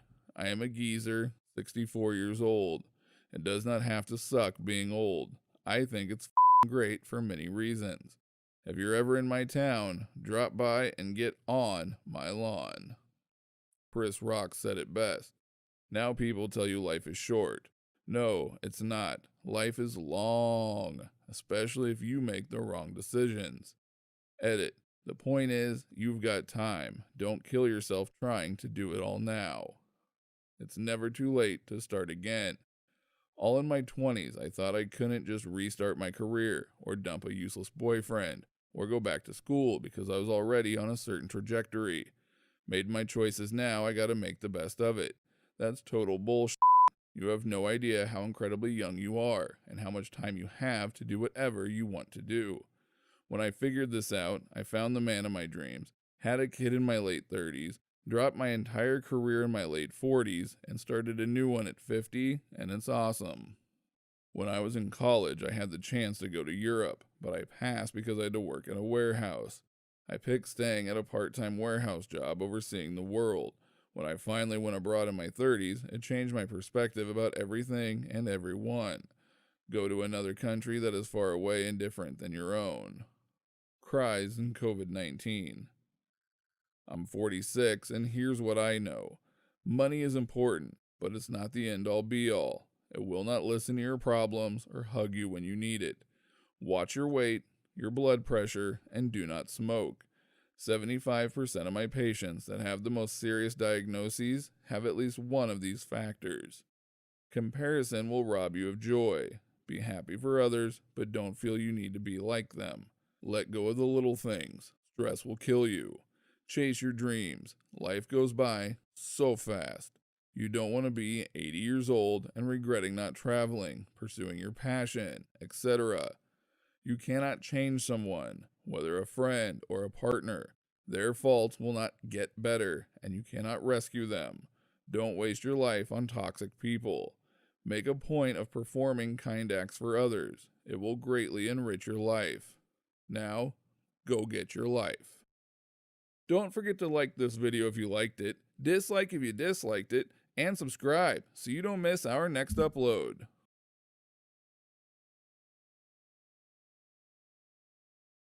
Welcome to Reddit Reader.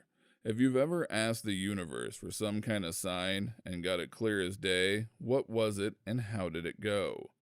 When my mom died, I was pretty destroyed. We were very close. I was feeling like I couldn't understand how to live in the world without her. One day I was driving home from work depressed as hell, and I started thinking how much I'd love it if I could get a sign from her. Surprising myself a bit as I'm not at all religious and am highly skeptical about things like signs from the universe. But I missed her so much that I mentally asked the universe for a sign. She really loved birds, so I thought, wouldn't it be cool if it came in the form of a bird, maybe a sparrow or even a pigeon or something. I got home, parked my car, and walked up the path to the cottage I was renting. This was in the city of Berkeley, California. As I was unlocking the front door, off to the side a flash of color caught my eye. I turned to look, and it was a Chinese pheasant. I had no idea what it was. I had to look it up, but if you Google Chinese pheasant, you'll see why I was so blown away. It was brilliantly colored, with gold on its head and back, orange and black bars on its neck, bright red chest, and blue on its wings. The most psychedelic bird I've ever seen. And it was standing on my front porch, a bird native to f***ing China. I had no clue how the hell it could even be there. I thought I had to be dreaming, so I got my neighbor to come see it. We stared at it with our jaws hanging open. Then it sort of squawked and flew away. And it hit me that I had asked my mom, the universe, for a sign, thinking maybe a drab little sparrow or a pigeon, and what I got was a bird that was ridiculously over the top, and it was exactly the kind of joke my mom would have loved. I'm still skeptical and not religious and don't believe in fairies and shit, but that was weird and also great. I was in the depths of despair. I had lost my great job, had to travel 2 hours every day with heavy tools each way to a temporary job I was doing. Sitting on the bus, thinking my world was over, and it all kind of got to me all at once, and I began to tear up. Not wanting to bawl my eyes out in public, I held it in, so I asked for something, anything that could show me that life wasn't worthless. A lady I didn't see must have seen how bad I was, or maybe it was just coincidence. But just after I cried out in my head, I heard the words, "Everything is going to be okay." It saved my life. Edit. I had no idea that this would affect you all so much. Sometimes it might be dark and a small spark starts a fire. Sometimes you're the small spark. Be the change you want to see in the world. Similar story, stuck in a horrific job, eating myself to death at McDonald's. I was having a particularly day, and my boss had screamed at me and the other technicians over something that she, the boss, had up. I must have been looking extra miserable because this little old lady comes in. She notices me sitting at a table alone and smiles. She simply says, "Hey, don't let him win." It cut to my core. How could she know my fight? It's like she saw right through my defenses and nailed my situation. A little while later, she was leaving with her food and she smiled again and said, "Have a nice day." And I smiled back and told her, "Thank you, you too." So that's been my mantra ever since. Don't let him win. It's simple, but it got me out of that situation. I was walking. Would have been a 4-hour drive, and I was walking. I straight up begged for a car to stop and pick me up, and literally seconds later, a woman stopped who was traveling all the way to where I was heading. Same town, 4 hours away. What are those odds? Similar thing happened to me. A guy picked me up when I was hitchhiking and was going to drop me off at the train station so I could catch a coach to my hometown 4 hours away. As we were chatting, we realized we were heading to the same town. He was a delivery driver doing drop-offs along the way. He offered for me to stay with him in the car. I helped him map out his deliveries, and he bought me a pub feed and dropped me off outside my parents' place and came in for a cuppa and met them. I'm not superstitious at all, but my uncle is. When my nan passed, he went to see a fortune teller who told him that any time our family sees white feathers around, that's Nan's way of showing us that she's there. I thought it was a load of bullshit and forgot about it. A few years later, I was at a music festival. Everything was coated in dirt and dust being churned up by thousands of people's feet. Even the air was so thick with dust, it was making it hard to see and breathe. I was on the edges of the mosh pit when I started to have my first panic attack. I'd never had one before, didn't know what was happening to me, and I was terrified. I felt like I was being crushed, and like I was the only person in the world at the same time. I remember desperately thinking, I don't want to be alone. I don't want to be here alone. I crouched down in the middle of the dirty, dusty crown, and when I opened my eyes, there was a single white feather on the ground, right between my feet. It was perfectly white, no dirt, not stepped on or anything, in a mosh pit. I stared at the feather until I could get my breathing under control and get out of there, and I still have that feather. Your nan was moshing with you. Don't forget to like this video if you liked it, dislike if you disliked it, and subscribe so you don't miss our next upload.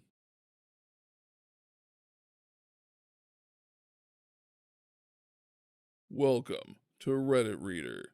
George Carlin said, "Think of how stupid the average person is, and realize half of them are stupider than that.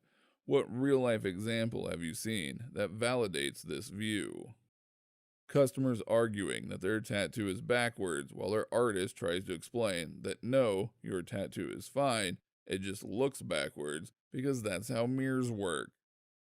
I'm a physician, eye doctor specifically. I will tell you that the longer I work, now 15 years, my standard for the average person continues to decline. Case in point, thanks to the awful information filtering out there, I had a patient just last week who read that vitamin D helps you resist a coronavirus infection. Well, he had also read that you can get more vitamin D by getting more sun. So he wanted to collect as much light as possible with his eyes. As a result, He stared at the sun for a solid 60 seconds and burned holes directly into his retinas, permanently reducing his vision with no chance at future improvement. About half the calls I take on a daily basis. People call 911 to ask whether Walmart is open, to report that they didn't get enough mayo on their burger, to complain that cleanup at a fatality wreck is taking too long. All sorts of silly, out of touch shit. Granted, there is probably some level of mental illness and or substance abuse present in those calls, but still. I used to work for a chatbot app. Our app would text our users every morning with a greeting in a different language, i.e., hola, bonjour, etc. One day we got blown up by a user saying their account was hacked. She said, "My name is Kim Smith, not Kim Konnichiwa. Someone's hacked my account."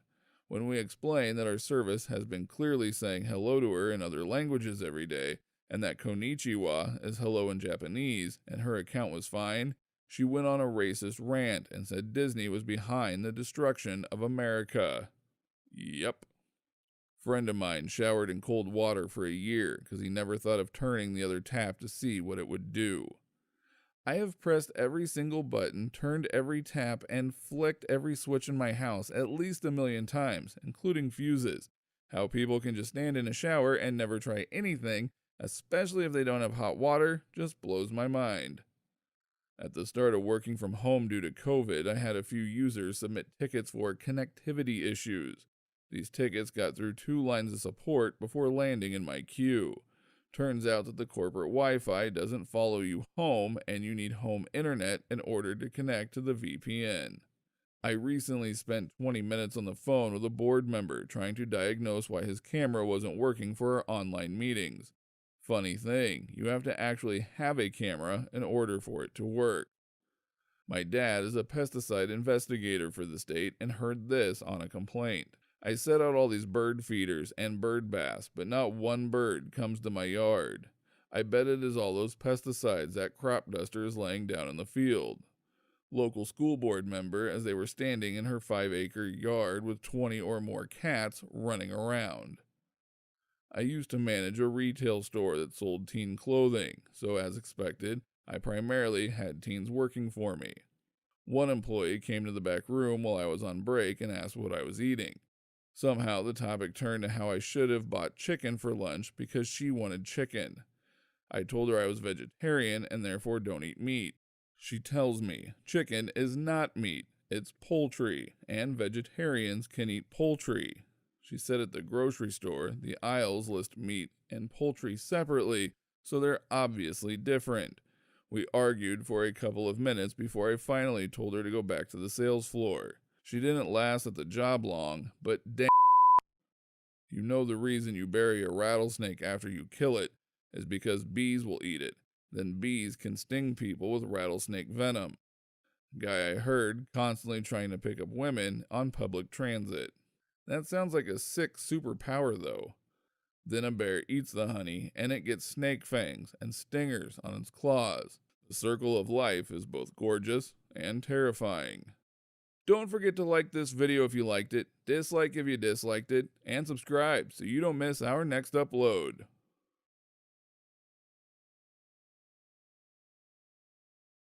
Welcome to Reddit Reader. What's the worst coworker you've ever worked with? Fast food, third shift. The only other employee stayed in the bathroom doing blow. How the f do you afford Coke on a fast food paycheck? My coworker likes to initiate conversations, then does long pauses where you go to say something back, then he cuts you off and keeps talking. He has entire conversations almost entirely by himself. He also likes to make changes to my paperwork before it's turned in. Ends up riddled with spelling mistakes while he tries to make the content look smarter. Fortunately, it's all electronically stamped with who made revisions. My boyfriend does that weird conversation thing. Sometimes I just try to talk over him. Sometimes I leave the room. He still doesn't know what I'm talking about when I bring it up. My current suspicion is he's formulating the next sentence during that pause. Either way, it drives his mom and I insane. I couldn't imagine dating someone where when they talk it drives you insane. Worked with a girl who would sometimes just lay on the floor and play on her phone. She would routinely flip out about something her boyfriend did and just start screaming curse words, sometimes in front of customers. She was eventually fired for smoking weed while on the clock. Every time I think I'm a up, I read stories like this and I feel better about myself instantly. I had a manager once who dumped trash on my desk my third day there. She said it was to remind me that taking out the trash was part of my job description. It wasn't. I was a research assistant at a mortgage firm. Whoa, had the same situation. We had a full maintenance crew, but my department had previously helped with parking lot trash until our hours were cut, which was discussed and mandated from corporate. The top guy for our location came in extra early, picked up the parking lot trash, and dumped it on my desk. Then he berated all of the managers in front of everyone from my department. Just the tip of the iceberg when it came to that asshole, though. Context: I work in a hospital as a nurse's aide, and my department focuses on transporting patients around the facility for tests and room changes. I work night shift, and this person started their shift at 6 a.m. There was this lady I worked with that just had the nastiest attitude. Normally I can get along with most folks, but this person just brought the whole room down with negative vibes. Nothing was ever good, and she always had bad shifts. One thing she did that upset a lot of people was take patients down for x-rays and leave them down there to return to our office. The big thing to remember here is that even the lengthiest x-rays take maybe 10 minutes at the very most, 2 to 5 minutes on average for the scans. Every morning we got x-rays to do, and I had to send her back down to return patients to their rooms after the x-ray technicians called right as she got back to our office. The instances of leaving patients were common, so I informed my boss several times in person and email. Apparently, she had an attitude with every other department we worked with and never informed nurses that we were moving their patients.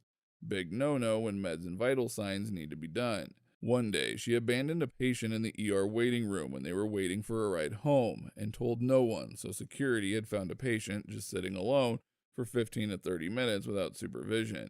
It took this and a year of recorded evidence for this person to finally get fired. When that happened, it's like a dark cloud lifted and a lot of people were relieved. Oh, and she tried to get various employees around the facility to sign a form to argue against her case. One person signed. Not necessarily a coworker, but my old supervisor literally told me not to think, even if it's wrong, that I do things her way, and not to ask questions because I should already know what to do. I had just gotten the position. When I was an intern, there was this old shrew who would call people into her office. My cube shared a thin wall, gossip, then call those people in and tell them what was said, etc. She would try to frame people for shit she did wrong. She was so arrogant. And she refused to adapt to workforce modernization. Example, she refused to learn how to hyperlink in emails, documents, etc. A real ray of sunshine she was. Don't forget to like this video if you liked it, dislike if you disliked it, and subscribe so you don't miss our next upload.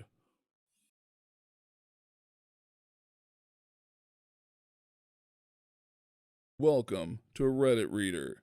What's something you're glad your friend introduced you to? Rock climbing. It's become my favorite form of exercise, not to mention how fun it is. Edit. For everyone asking, a rock climbing gym will have all the resources you need to get started if you don't have any climber friends. He introduced me to his closest friends, all really great people. Now we all have good times together and share so many things of mutual interest. It's really opened up my world in a way I hadn't previously thought possible. That's beautiful. The best gift anyone can get is new friends, or maybe second best. A flamethrower would be pretty hard to beat. New music. It's always hard for me to figure out what I like, and they help give me so much from the experiences I got out of it. I feel like everything I like was introduced. I'm discovering things on my own, but I'll say sushi. This. I was always the guy who gave people the Karen stare because they ate raw food, until one day my friend told me to shut up and just try a piece. Now I'm planning to gorge myself on sushi as soon as the lockdown ends. D&D. I would have never played otherwise, and it's so much fun. Same. For years, my friend from university suggested we play D&D during a weekend. Every time I shot him down, pretending to be an orc or an elf or whatever the wasn't my idea of a good time. Then a couple of years ago, someone I was dating introduced me to it, and it was dope. Kill some goblins, eat some cheese, drink some beers. I'm not sure if it was the fact that I was older or the fact that I'd finally got over myself a little bit, but I got way into it. Like, way into it. Like a file of notes thicker than some novels into it. I finally got a chance to DM for the friend who'd kept pushing it all those years ago. We're at opposite ends of the country now, and it was incredibly fun, even with the 10,000 watt I told you so grin he had the whole time. Minecraft. I was mid-20s and they spent years trying to get me to play, but I thought it was a kid's game. I finally played one day and loved it so much that I'd spent the next 4 years, way more into it than they ever were. There are just so many ways to play. You can treat it like a kid's game. You can play it like a kid. You can be an architect. You can be an engineer. Literally anyone can find something that interests them. Sleep. Seriously, I stayed up all night, had shitty sleep, hygiene, and poor mental health. We lived together for 6 months, and she helped me get on a sleep routine. Changed my life. It's incredible just how much difference a decent sleep schedule can make. I haven't had to use an alarm in years now, and I always wake up at the same time and don't feel like shit. Not to mention just how much more productive during the day you can be. I find most people discover this in their mid-20s. Given what I know of how the human brain works, our neuroplasticity quiets down, and we form our final brain, so to speak, in the mid-20s. It changes a lot of mental incentives for sure. I suspect they're related. On an off note, it interests me to think about how teens, young 20s, talk about being 30 and how their life will be over. But many people are content, barring financial relationship stress, with the new adulting lifestyle when they get there. It's because of this big mid-20s brain switch from my experiences. 16-year-old you would hate being 30, but your 29-year-old self, not so much. Generalizations doesn't fit everyone, of course, but many of us seem to be fitting into this. Don't forget to like this video if you liked it, dislike if you disliked it, and subscribe so you don't miss our next upload. Welcome to Reddit Reader. What was your biggest no going back now moment? This one is quite literally a not going back moment. As a Boy Scout at summer camp, we would always take large group hikes on the last day of camp. This particular camp in West Texas was located in the middle of a deep canyon and cut through with a small stream. The day before our hike day, it rained a bit, but not too much to make us worry. It was drizzling in the morning when we got up, but we were Boy Scouts, so that obviously didn't stop us. So our long hike had us cross the small stream, up the canyon maybe 10 to 15 times, no problem, and everything went great. After a while, we get to a medium-sized pond that we all decided to go swimming in. That was fun, and we all had a blast. We get out and dressed, and we keep going farther up a hill to continue our hike. We get to the top, and we hear this wonderfully ominous rushing noise. We look over a ledge and see that the water in the stream was moving a bit faster than we remembered. A friend and I volunteer to go back and see what's happened. A flash flood had ripped through the area we had just left moments before.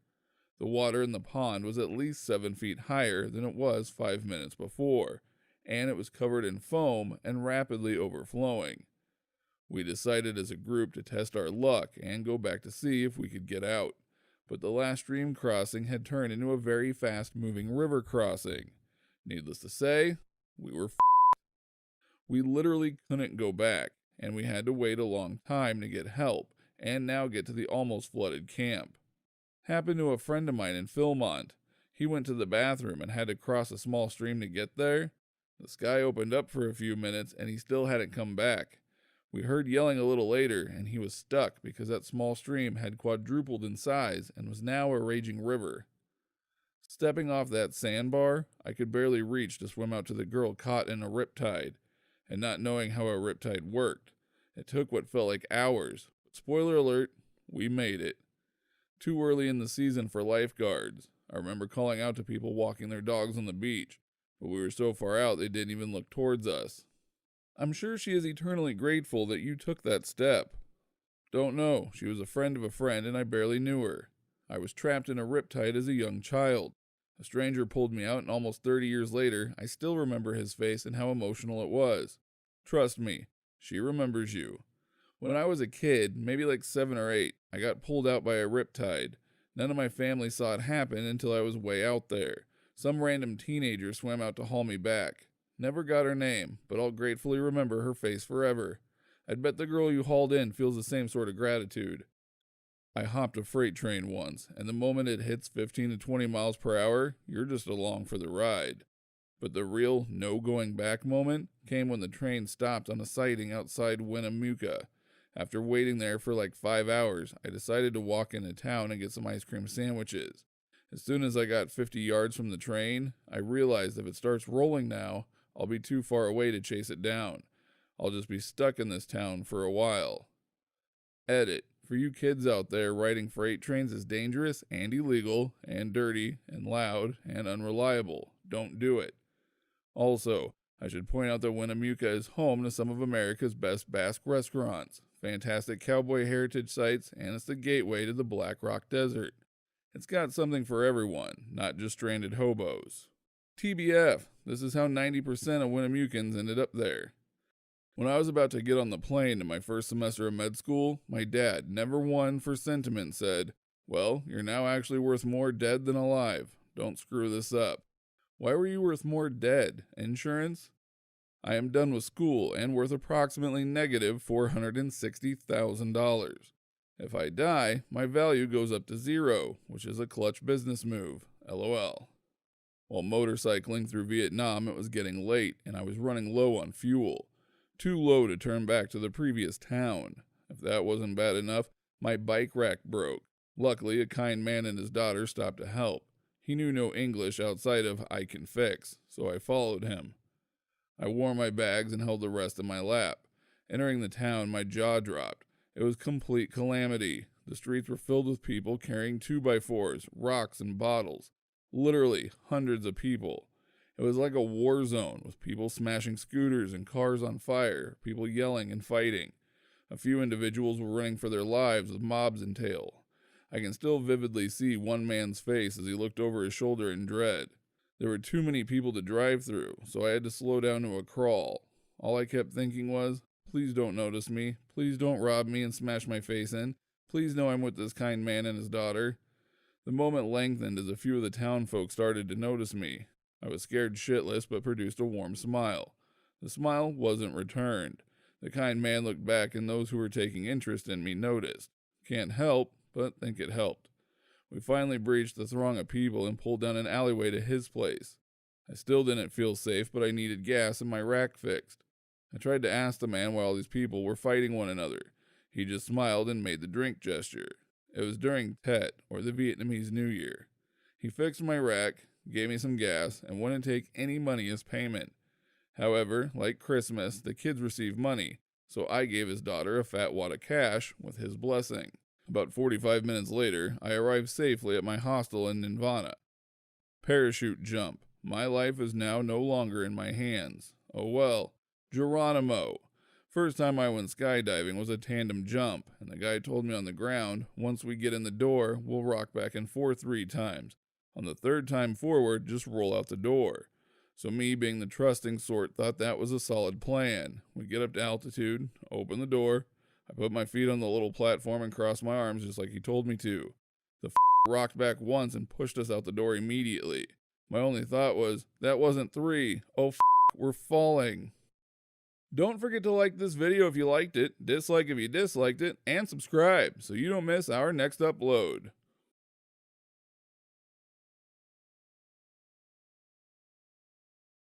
Welcome to Reddit Reader.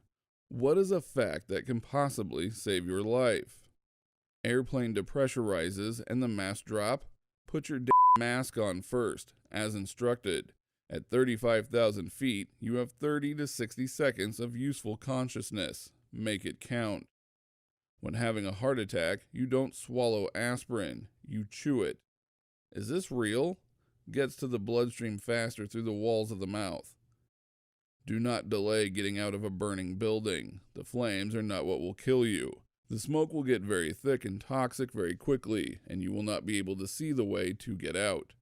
Stay low and go, go, go. The oxygen is down near the floor. And don't think a handkerchief over your face will do shit. A wet towel can help in tandem with staying low. Keep the smoke from burning your lungs. But yeah, it's not like you'll be able to just walk out normally doing that. This obviously won't work all the time, but if someone grabs you by the arm, don't pull away. Twist your arm instead. Your arm goes nearly all directions, but their wrist won't. Probably said already, but bad CPR is better than none, even if you're unskilled. You literally cannot make the person more dead, as being dead is what predicates CPR. If you have a puncture wound to the chest or abdomen, the first thing you should do is place a non-porous, think plastic bag, object over the wound. It will help prevent tension pneumothorax. A tourniquet is quite simple to put on and can save a life if there is no other option. Place close to the site or near, not on a joint. Never remove a tourniquet once placed, as clots can travel to the brain and lungs. Also, mark the time you put it on. If you're at an accident scene and have no medical training, something you can do is collect information and help calm victims. This is quite helpful as it assists the paramedics with triage and helps potential injured persons' heart rates down. Alternatively, learn how to hold C-spine. If your car ever gets stuck on the train tracks, look for a sign on the crossing arms. This is the Railway 911 and has a number to call to stop traffic, as well as your exact location. If you've been cut deeply, pack gauze into the wound as tightly as possible, then hold pressure. If you are driving in inclement weather, pay attention to truckers. They are often warned ahead of time of wrecks and things due to their radios. Also, never drive in the rain without headlights. Maybe not your life, but someone else's. Most drowning is silent. The victim quite literally cannot speak to call for help, as they are too desperately trying to get any air at all. Drowning can look simply like a person bobbing in the water until they no longer come back up. Keep a watch out, especially if it's kids. Soy sauce is deadly if consumed in large quantities at once, so no stupid soy sauce dares or challenges, please. If you ever almost drown to the point of throwing up water or passing out, even if you feel 100% fine, get to a hospital. Your lungs can unwittingly self-fill up with fluid over the next few hours. This is a New Zealand specific one, but all emergency numbers work here. The official number is 111, but 999, 000, 911, etc. will all work. This is so that tourists can still reach emergency services easily. If you're being tied up, puff yourself out as much as possible so it'll be easier to wiggle out of. Tense muscles, inhale deep, and stretch out your arms and legs to make more space. Me and my classmates used to have competitions where we tie each other up with a rope. It started out with hands, but it went to full body, and we'd time ourselves on how fast we could get out. It was also good practice for tying someone up since we got to see which methods worked best. I used to pull this trick all the time and get the fastest time. My hands would be really red and there would be lots of marks, but it was worth it. And that, kids, is how I found my fetish. Don't forget to like this video if you liked it, dislike if you disliked it, and subscribe so you don't miss our next upload. Welcome to Reddit Reader. What sucks about being your age? Being retired. The two things that really suck are watching good friends pass away yearly, having to push through the aches and pains of old age to do the things you enjoy. But I realize that I'm luckier than many of my friends who have had hip, knee, or shoulder replacements or open heart surgery. But your second point is important to keep your mobility. My grandparents basically hung it up at 70 and sat on the porch all day every day and started really slowing down in their 80s to the point that they both needed a cane and then a walker. My grandma is still alive at 93, but lives in assisted living and sometimes struggles even with a walker. My dad just turned 70 this year, but still plays tennis 2 to 3 times a week and bocce ball twice a week, and still takes on most of the housework. When he retired at 58, he stopped moving and got bad arthritis and back pain, and had to be told at physical therapy that he has to keep moving or it'll just get worse. Mid to late 20s, feeling like I'm way behind from where I should be by now. That never goes away. Best case scenario is you become at peace with where you are in life, and between the happy moments you still fleetingly think about what could have been. No one is completely satisfied. I thought 50 was awesome. I finally had enough perspective to realize that I'd been shooting myself in the foot all my life. Being sore because I slept wrong. I'm 29. 5 couples from my friend's circle are expecting a child or recently got married. A few others have built a solid foundation in their career and are buying houses. Most of us grew up in apartment buildings, so it feels fancy to own a house at 30 where I'm from. Meanwhile, I'm currently a student and broke. It feels like everyone's so far ahead in life that they'll always be a step further and I'll never catch up. This is why I've largely abandoned social media. Once your friends start getting married and having kids, becomes lonely.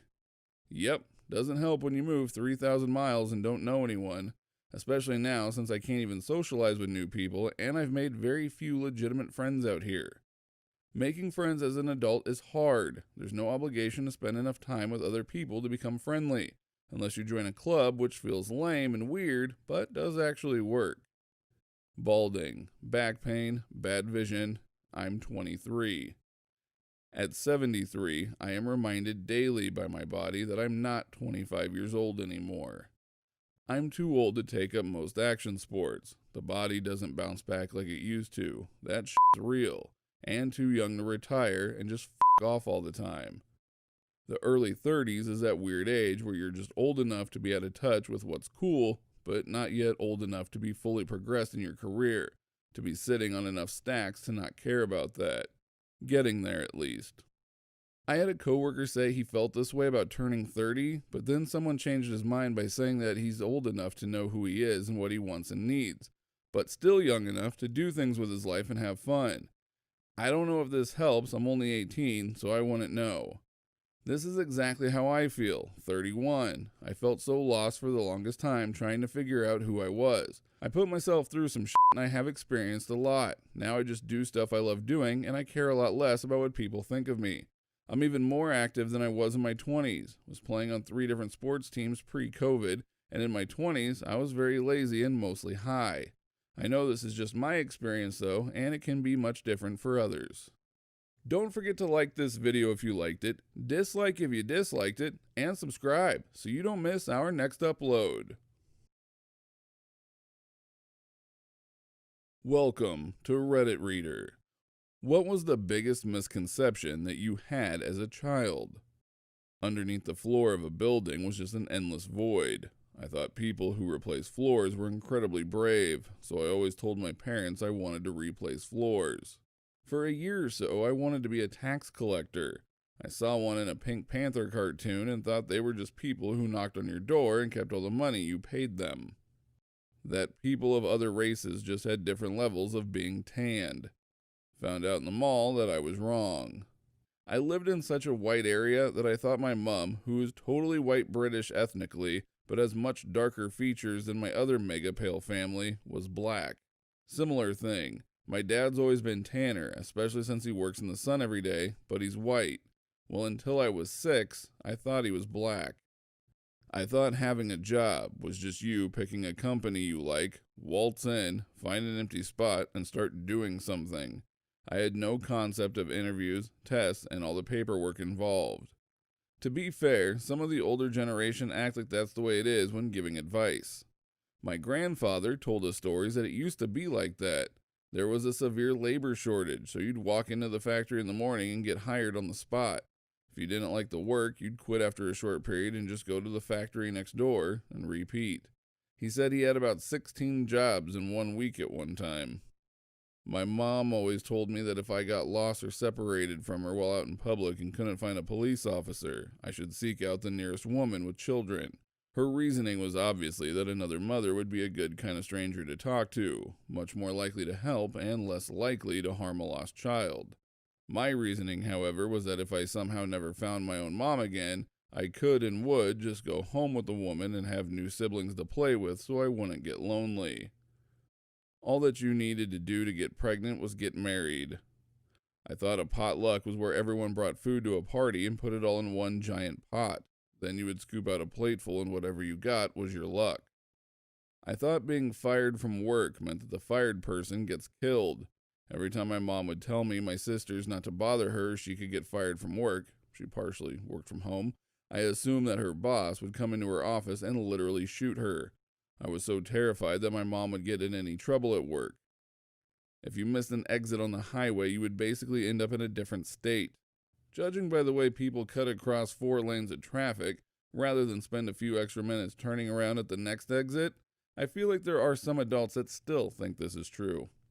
I would bury coins in my backyard so I could dig them up next year and be rich, because buried treasure. I thought you could actually grow a rainbow if you planted Skittles because I saw it in this commercial. I would water the little area where I planted it every day for like a month before my parents finally told me the truth. For whatever reason, I always thought limes were just unripe lemons. When I was in my early 20s, I went to buy a lemon tree and was so confused to see that they had lime and lemon trees. I feel like an idiot every time I think of it. My parents weren't raised in the US, but they tried to make sure my siblings and I got the whole American experience. So they tried introducing us to Christmas and even sent us to Christian summer camps. For some reason, this caused a sort of confusion in my mind, and I thought Santa was God, and I was never corrected because my parents didn't understand Christianity or Christmas. Down syndrome was when you were really sad. I thought you could say something like, "Looks like you got a case of Down syndrome," to your crying friend. Don't forget to like this video if you liked it, dislike if you disliked it, and subscribe so you don't miss our next upload. Welcome to Reddit Reader. What is your favorite insult of all time? It's amazing how you brighten up a room when you leave. Some people are like clouds. Once they off, it's a beautiful day. I overheard a student at my school addressing the 8th grade twats that would harass anyone. I bet your parents change the subject when people ask about you. I get why people talk about you when you're not around. In the 70s, the Cleveland Browns fans would throw paper airplanes in the stadium. A lawyer who was a season ticket holder sent a letter to the Browns stating that if he or any of his guests were injured, he wouldn't hesitate to sue. It was given to a junior lawyer at the Browns organization. He sent the letter back and wrote, "Attached is a letter that we received on November 19th, 1974. I feel that you should be aware that some asshole is signing your name to stupid letters." One of my all-time favorite burns. You are not the stupidest person in the world, but you better pray they don't die. You're not a mistake. You're a regret. Are you a professional moron or just a gifted amateur? Carl Johnson.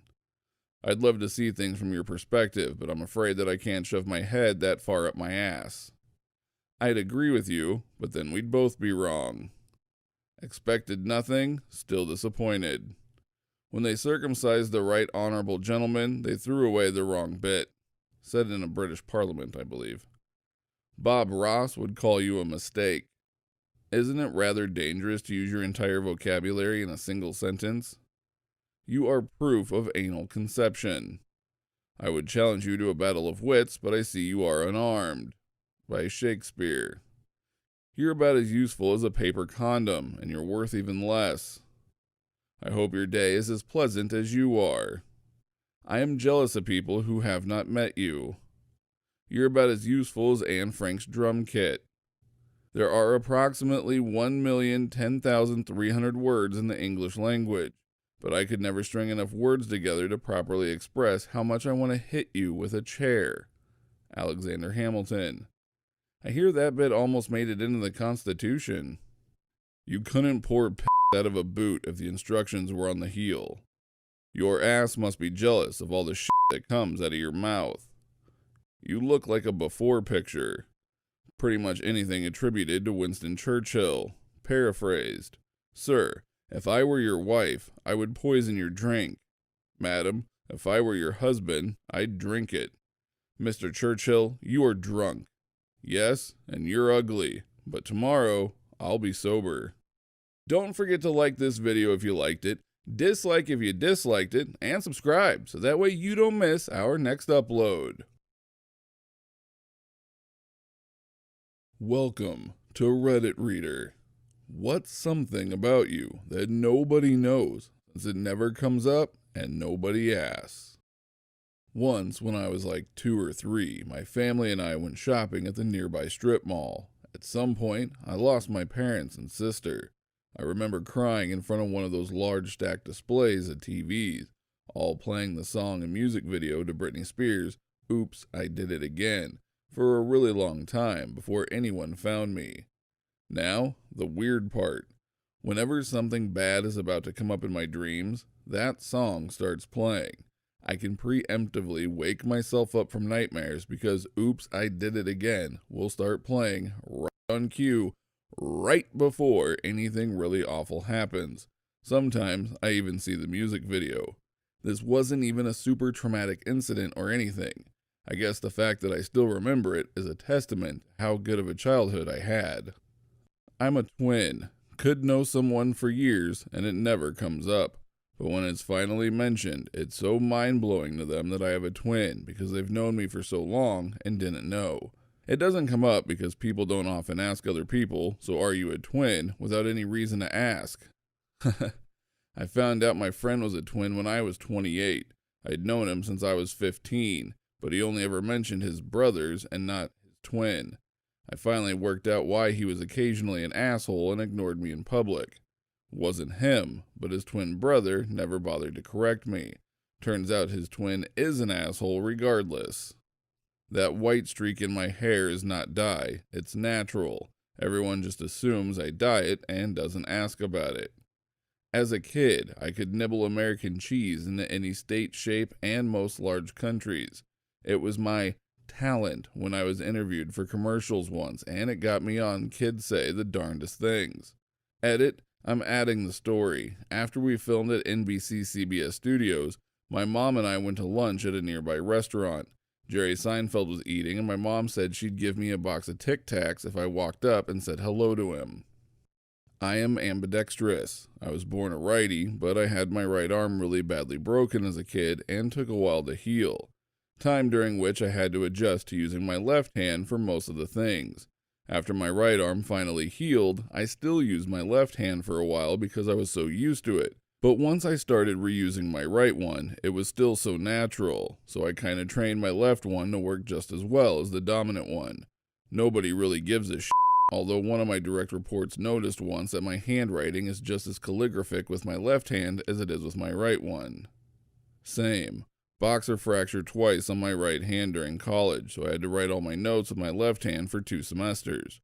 I thought my left hand writing looked terrible compared to my right, but most professors said it looked better than most people write with their main hand. It came in handy when playing pool, and I'd play left-handed until serious money came in. Then I'd switch to my right hand and clean them out. I did a ton of drugs as a young adult and committed some felonies, but I never got caught and decided to take a different path when all my friends started getting locked up. Not a snitch, just more careful. Now I work at a prison with people who were convicted of the same types of things that I used to be involved in. Most of them assume I don't even know what marijuana looks like. If anyone knew the truth, it would hurt my credibility, but those experiences are actually what make me good at my job. Any chance you're going to admit to those felonies on Reddit? He smoked 3 marijuanas. Nice try, FBI. Don't forget to like this video if you liked it, dislike if you disliked it, and subscribe so you don't miss our next upload. Welcome to Reddit Reader. What was the worst physical pain you have ever experienced? I accidentally hammered my penis one time. I was hammering nails in a weird position, with each leg hanging over one side of the plank. The nail was being hammered about a 1/4 foot from my crotch. I sneezed mid-swing and the hammer hit hard. It didn't leave any lasting injuries, but it hurt like hell, and preening did too for a week. You took beating your meat to a whole new level. Tooth infection. I pulled some of my hair out. I could see someone killing themselves to end the pain. I was changing the brake pads on my car and the jack collapsed. The entire car crushed my arm and pinned me to the ground. It was in an apartment complex and there were people outside that heard me yelling for help. A guy and an older lady came and tried lifting the car enough for me to pull my crushed arm out. The skin was peeling off as I pulled with all my might. Once I felt some pressure release, and just before my arm was out, the car slipped out of the lady's hands and crushed my hand.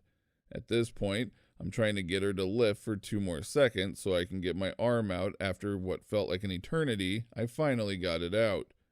I can't describe what having your arm and hand crushed feels like, but it was the most intense pain I've ever felt. I kept going unconscious because of the pain until they hooked me up in the ambulance. Dude, what was the damage to your arm and hand? My right two knuckles are gone, so I don't really have much movement in my pinky at all. My arm has nasty scars, but is back to normal other than that. Knuckles are gone, as in the bone got crushed and the frags had to be removed? The old lady stole his knuckles. She's the one who tripped the jack in the first place. Witches these days, you never see them coming. I have a condition called Proctalgia fugax. This is an uncontrollable spasming of the rectum and can last anywhere from 15 minutes to an hour and a half. It always happens in the middle of the night and feels like I've been probed by aliens without lube. They don't know what causes it, but I can go months without an attack, and then 2 or 3 nights in a week. It is brutal. A few years ago, I was going to the dentist often since my teeth were damaged due to teeth grinding. After he fixed like 5 teeth, he's like, "Oh, we missed something here." And he started diving into my tooth without any anesthesia, going, "Shh, it doesn't hurt." It was the last time I went to see him. Kidney stones. I'm pretty susceptible to them as it runs in my family, so I have to drink a lot of water. I've gotten kidney stones 2 or 3 times within my life so far. I don't want any more, so I'm extra cautious. I asked my doctor if it was normal for the pain to be so extreme. He said he'd been told by multiple women that childbirth was preferable to kidney stones. Don't forget to like this video if you liked it, dislike if you disliked it, and subscribe so you don't miss our next upload. Welcome to Reddit Reader. What sounds like science fiction, but actually exists, or will exist, very soon. Prosthetics that can react and respond to nerve input and muscle movement. I actually just got approved for the budget, using that word extremely loosely, version of this. A prosthetic knee that records how your remaining muscles move, and if you have one, how the other leg moves and copies it. I've got the initial fitting for it coming up this Tuesday, and I'm so excited. You can apparently also program it to do all kinds of weird stuff too, but my prosthesis won't tell me how just yet because I have a history of tinkering with things. I mean, the internet is pretty wild when you think about explaining it to someone from 100 years ago. It's insane. Neural maps of your brain showing trillions of connections between neurons. Sounds lame, but will be huge when we can map all the neurons in someone's brain. This one excites me. Yeah, there are huge implications in medicine, AI, and many more. Scientists were able to make a clone of an animal that went extinct a while ago. It only survived 10 minutes, but still, being able to revive something that went extinct. And that is how Jurassic Park happens, folks. So certain animals that lived in the past could not survive today, as the oxygen content of the air is vastly different. In addition, whenever we clone, we use the existing animal's womb, so it's not exactly an ideal setup. Really what we need is to create an artificial womb, and then cloning is super easy. Facial and voice deepfakes. AI has accelerated the technology to the point that it's getting hard to identify the fakes. There have already been cases where thieves use deep voice fakes to steal money from companies by impersonating an employee after gathering voice clips from public addresses.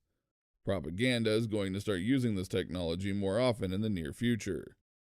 Quantum computers. They already exist and have gotten a lot of funding lately to further develop the technology. Printing new organs instead of needing donors.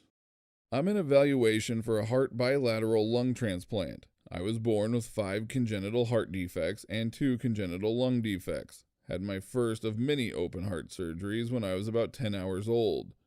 I also have 1 working lung, COPD, bronchiolitis obliterans, pulmonary hypertension, pulmonary fibrosis, asthma, heart failure, cardiomyopathy. We all knew transplant was coming, but knowing it and being in the midst of it are 2 different things. When it was official I was a transplant patient, I had a few panic attacks. Kept thinking about how I'm connected to a person that I don't know.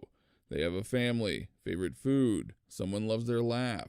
They have life experiences they treasure, and once listed, I'm essentially waiting for them to die. It's something I'm learning to cope with. But something I focus on when my mind wanders is that once it happens, I'll finally know what breathing should feel like. I've never known what that feels like since I was born, with a messed pulmonary system and my left lung never worked over 15%. Now, I can barely walk 50 steps without having to stop and rest. No thanks to Medicaid saying I don't qualify for home oxygen or the portable oxygen concentrator from Inogen, even though we have proof my breathing sucks and my oxygen levels drop a good 20 to 30 times an hour. So waiting to be put on the waiting list is already awful. So when or if they can get to a point in printing new organs with, I'm assuming, would be the recipient DNA, antibodies, etc., in hopes for no rejection to happen, the waiting would be much faster. I have a friend who also has congenital heart defects, and she's been on the list for almost 2 years now, and has been living in the hospital for about 8 months and has an LVAD. It's placed in the heart to help it pump. Without it, she'd be dead, and sadly, she's a hard person to match. It's such a complicated process. Printing new organs would help the situation so much. Facial recognition used by the government police forces. Moon bases and space mining.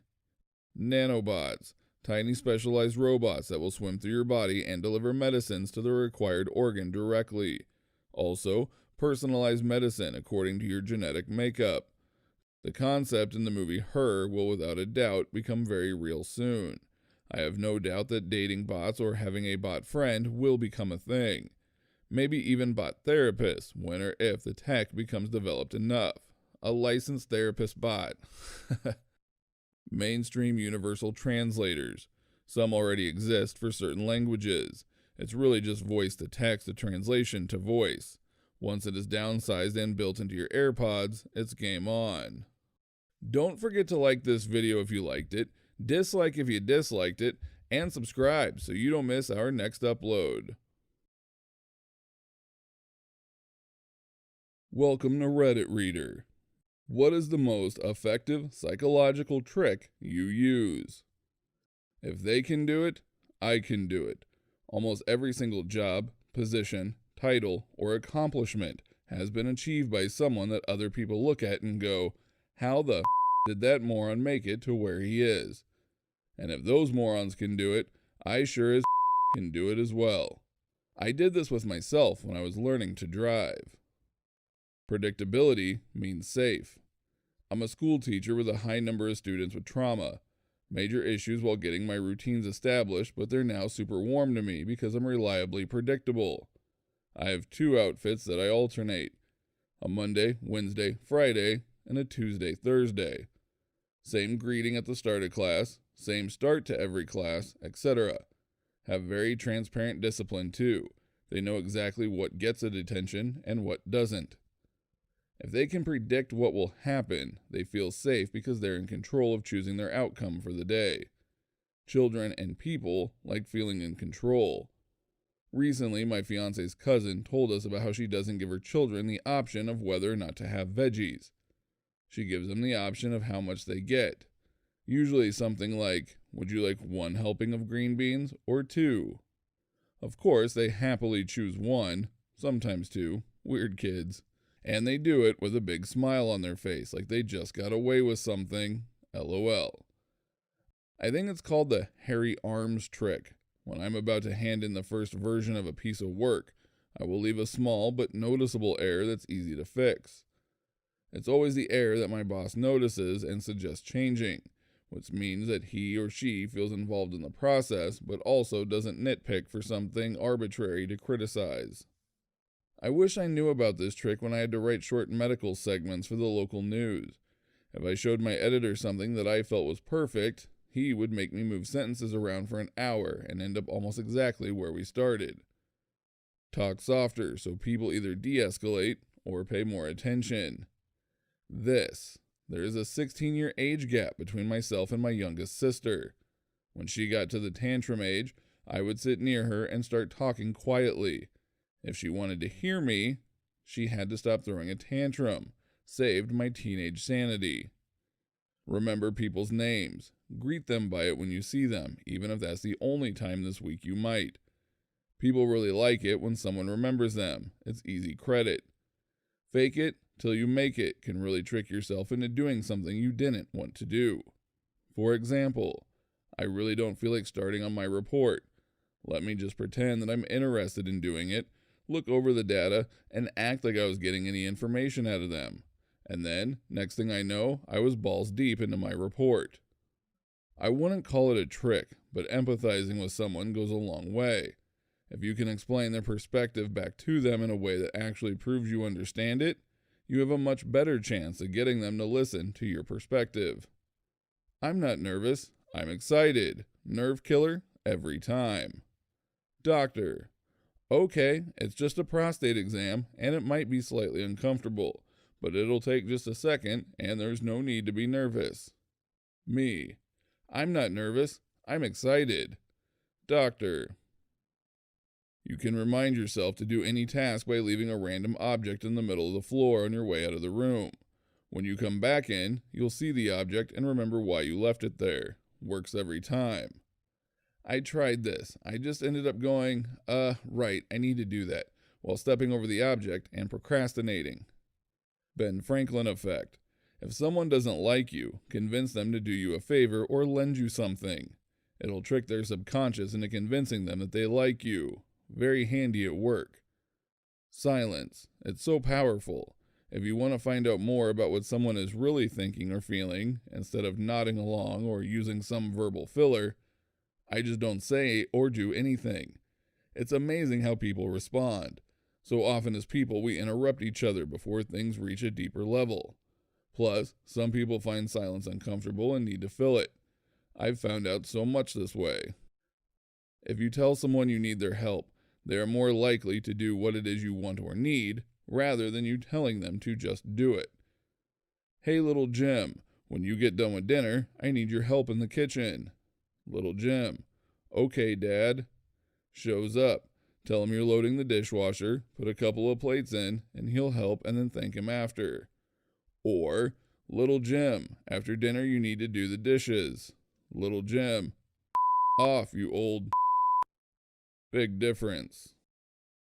Don't forget to like this video if you liked it, dislike if you disliked it, and subscribe so you don't miss our next upload. Welcome to Reddit Reader. What positive effects has the quarantine had for you? I'm finally not exhausted. I've slept better than I have in years. I'm broke AF, but at least I'm sleeping. LOL. I don't believe sleep impacted my health and well-being before this. Because I can function on little sleep, I thought I was one of those lucky people that didn't need sleep. I've learned I needed the sleep I wasn't getting. Feel like a different person. I was burnt out at work and was being social all the time, so spending quality time with myself has been great. On top of that, not having time to myself resulted in me not cooking my own meals, and I've gained a bit of weight in the last year. I've been cooking my own healthy meals and going out for long bike rides.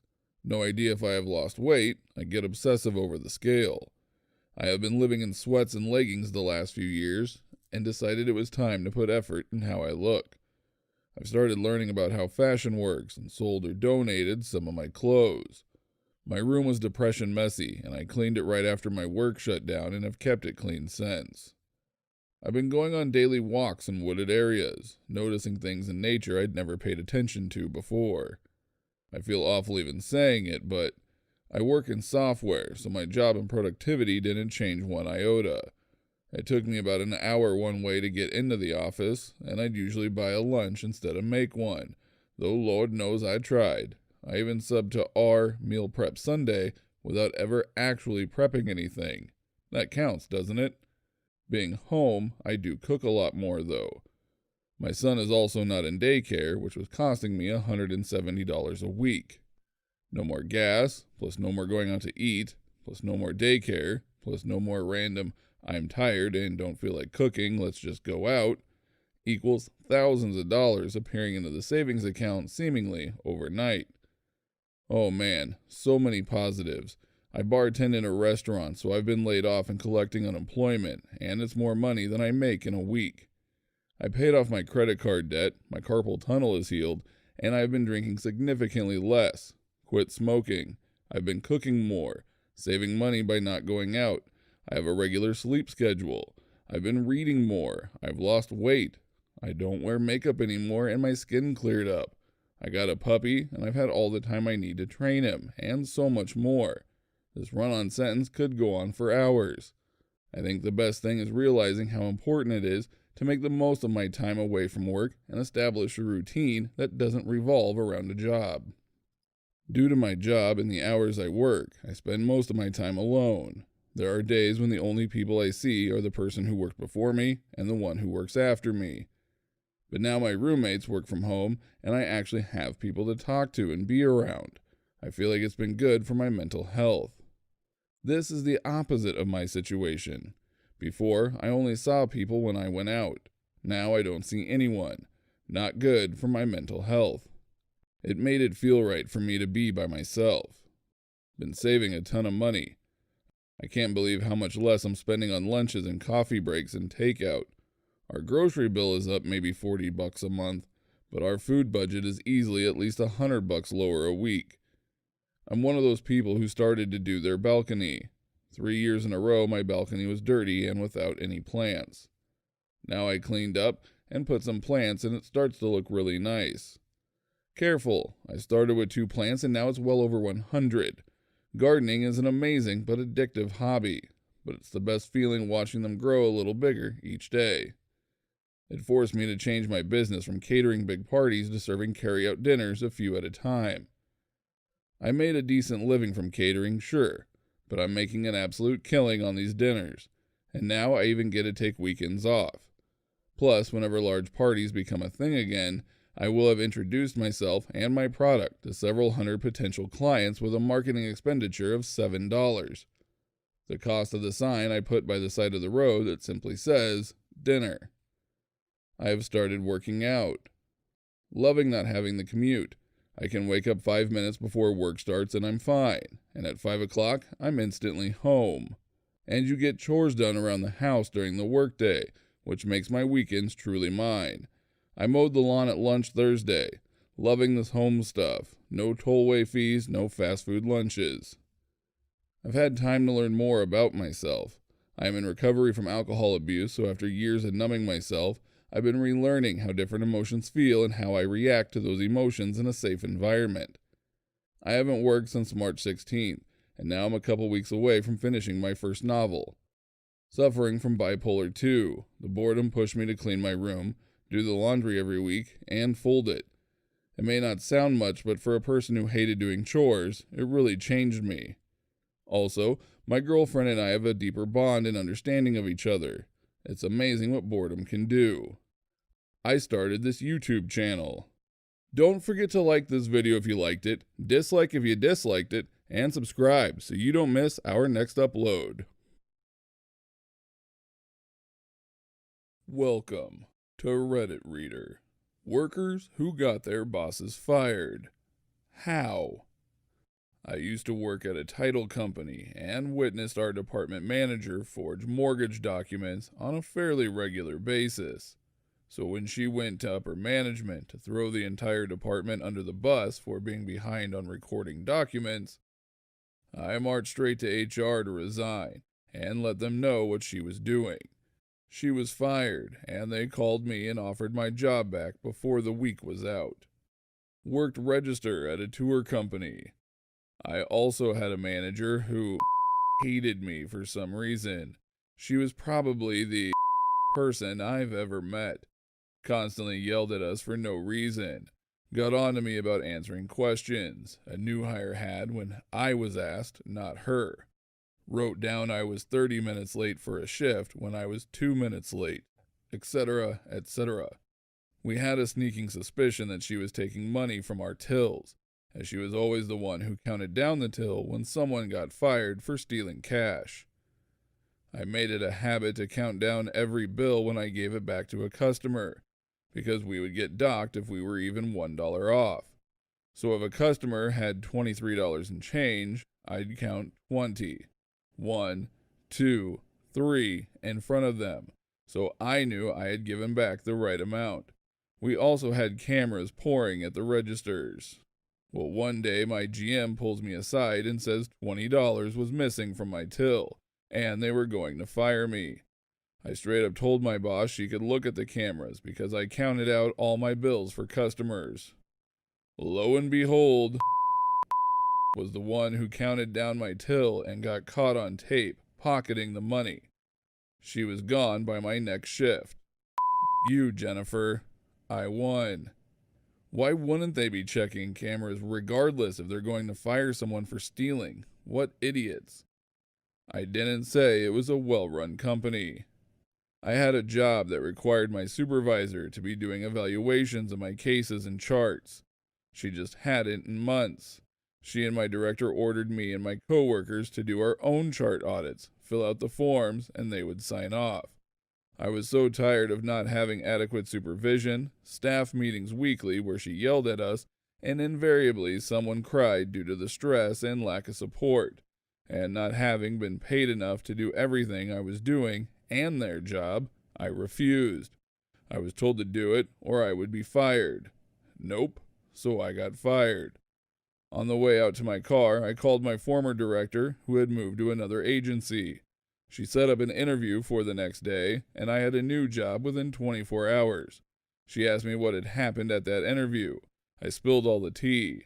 Her sister-in-law was on the board of the previous agency, so she called her, and I told her everything too. Director was fired, and supervisor was reprimanded and put on close monitoring. She had killed any chance of promotion and left shortly afterwards, I'd heard. I was just happy to have jumped ship from that toxic mess. I should have left months earlier. Not my story, but my mother's.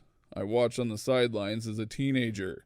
My mother's job was basically a professional fundraiser. I really don't know what else to call it.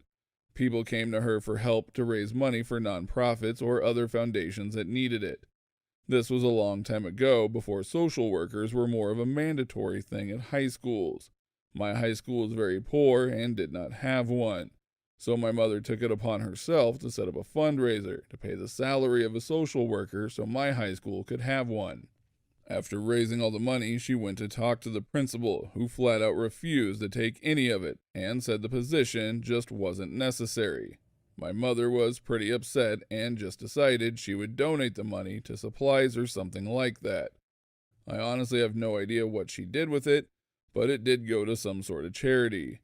After a few months at a Christmas party, the superintendent of all the public schools in the area was at the same party, and he struck up a conversation with my mother. After some small talk, my mother said that it was such a shame the principal didn't take the money for the social worker's position.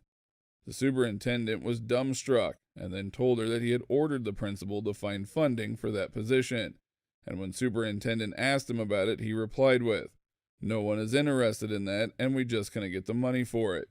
Needless to say, he lost his position, and whenever we came back from the holiday break, the school was hiring for his position. The cynic in me wonders if the principal worried that a social worker would call him out on whatever he was doing. I had a boss who was skimming off employee hours at Walmart. I took screenshots of my employees' hours on Thursday before the shift started, and then screenshots of their hours on Friday that showed all of them had a couple hours skimmed off their work week. I was a low-level manager. He was an upper-tier manager. He got fired. I believe his motivation was that he wanted to get promoted and wanted to show he could get done more in less man-hours. Probably would have impacted his bonus, too. Management was giving an injured worker, not wanting to pay him, accusing him of gold bricking. Worker said, "Tell you what, do the right thing here or you will be sorry." Management said, "Take your best shot." Worker called the EPA and APCD, told them where to find the logs that showed discrepancies in toxic material storage and usage. Sheriff's deputies showed up and raided the offices. Field supervisors from 10 years ago that had retired got subpoenaed. It was epic. Cost the company massively in fines and remediation. All because you wanted to with one poor. Don't forget to like this video if you liked it, dislike if you disliked it, and subscribe so you don't miss our next upload.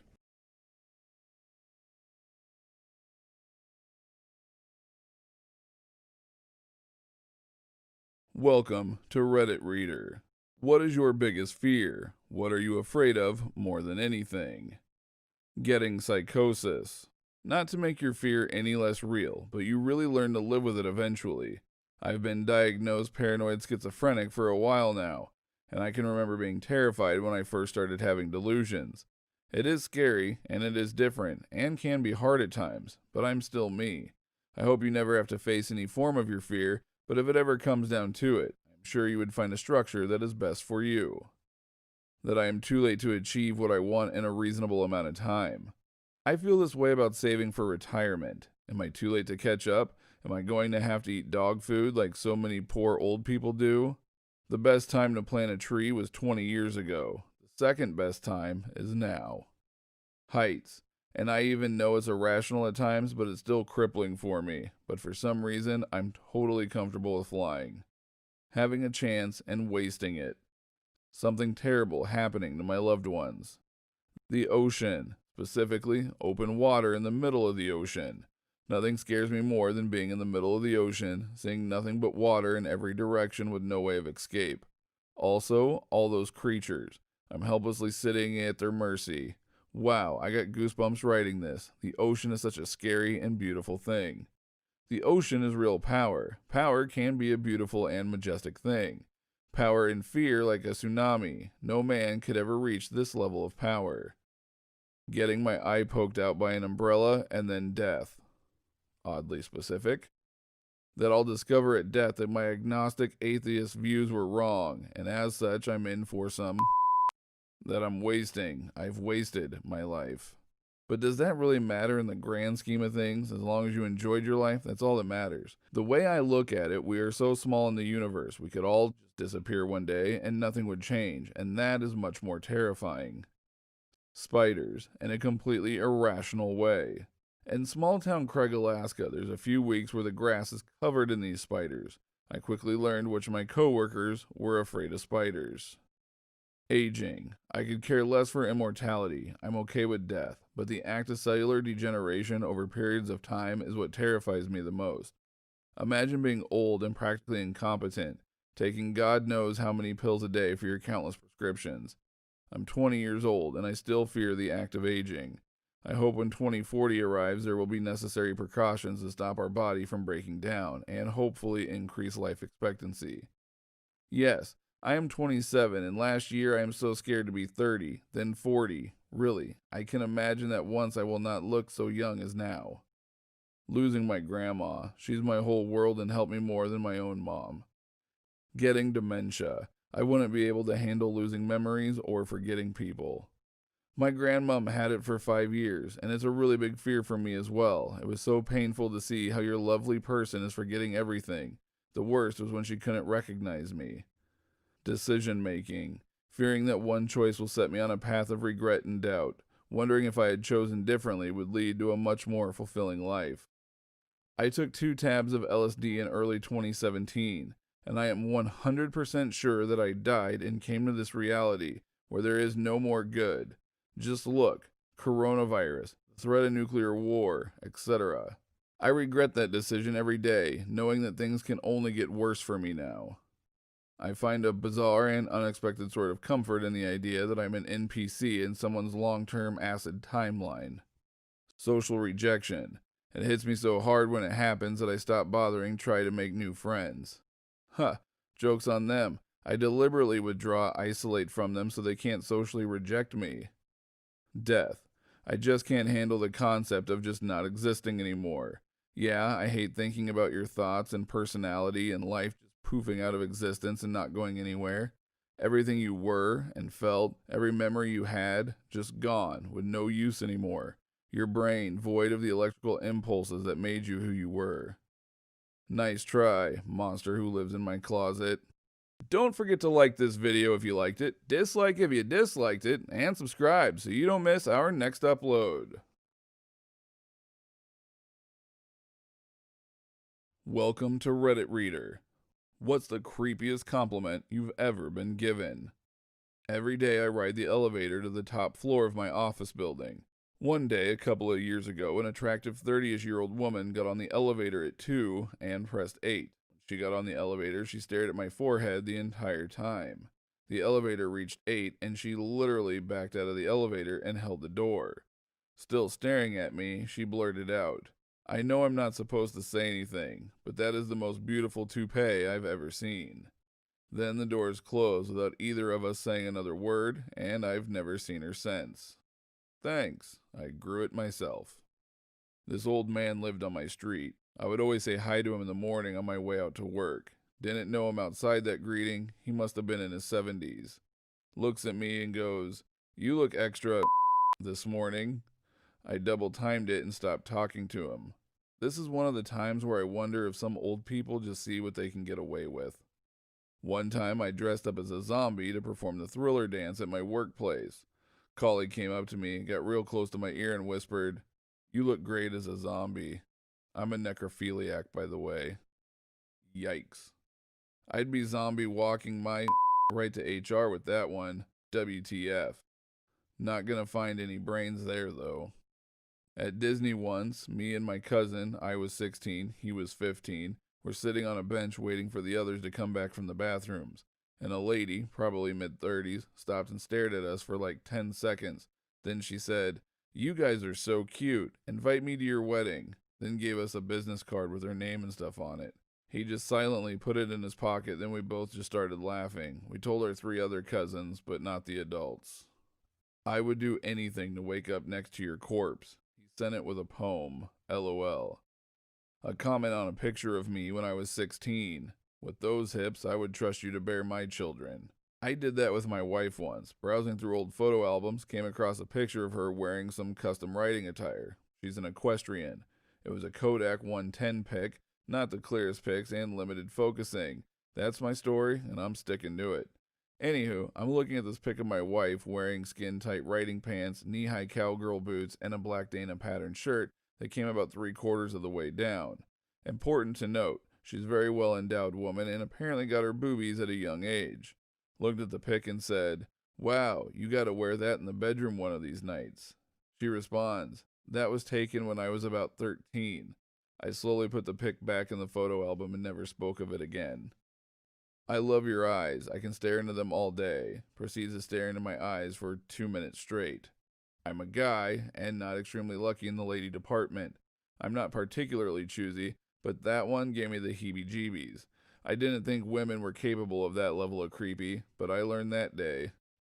I have green eyes with orange speckles. I get compliments all the time, but man, are women way creepier than men. I had one lady tell me she loves my eyes so much she could just scoop them up with a spoon and run away. Another girl in high school stared at me for a few minutes before saying she would steal my eyes and shove them in her own head because they were so beautiful. Men, on the other hand, just say, "Oh my god, they're so beautiful," or "Wow, are you wearing contacts?" I always wear sunglasses now. "You're like a pale Buddha." Proceeds to touch my belly without notice. I need to know, were you at the time a pregnant woman? I am a man, so maybe. If Barbie looked like you, I'd still be playing with her. 6th grade girl at science camp I was volunteering at. You have pretty eyes. Me, thanks. Her, I just want to poke them and watch the blue goo come out. Me, oh. Don't forget to like this video if you liked it, dislike if you disliked it, and subscribe so you don't miss our next upload. Welcome to Reddit Reader. What industry is a lot shadier than it seems? My dad knows a story from someone who works for a nationwide grocery chain. They have to deal with an Italian mafia to import balsamic vinegar. More businesses than you think have to deal with mafiosos and gangsters. I once helped a gang relations person with Habitat for Humanity get reassurance that their volunteers would be protected in an American inner city. They apparently always speak with the gangs beforehand for safety reasons. More people died last year over vanilla in Madagascar than cocaine in South America. They've even coined the term vanilla murder. Farmers hire armed mercenaries to guard their crops from thieves near harvest time, and if one is caught, well, let's just say it's in response to all the farmers that were killed by thieves for the same reason. The maritime industry.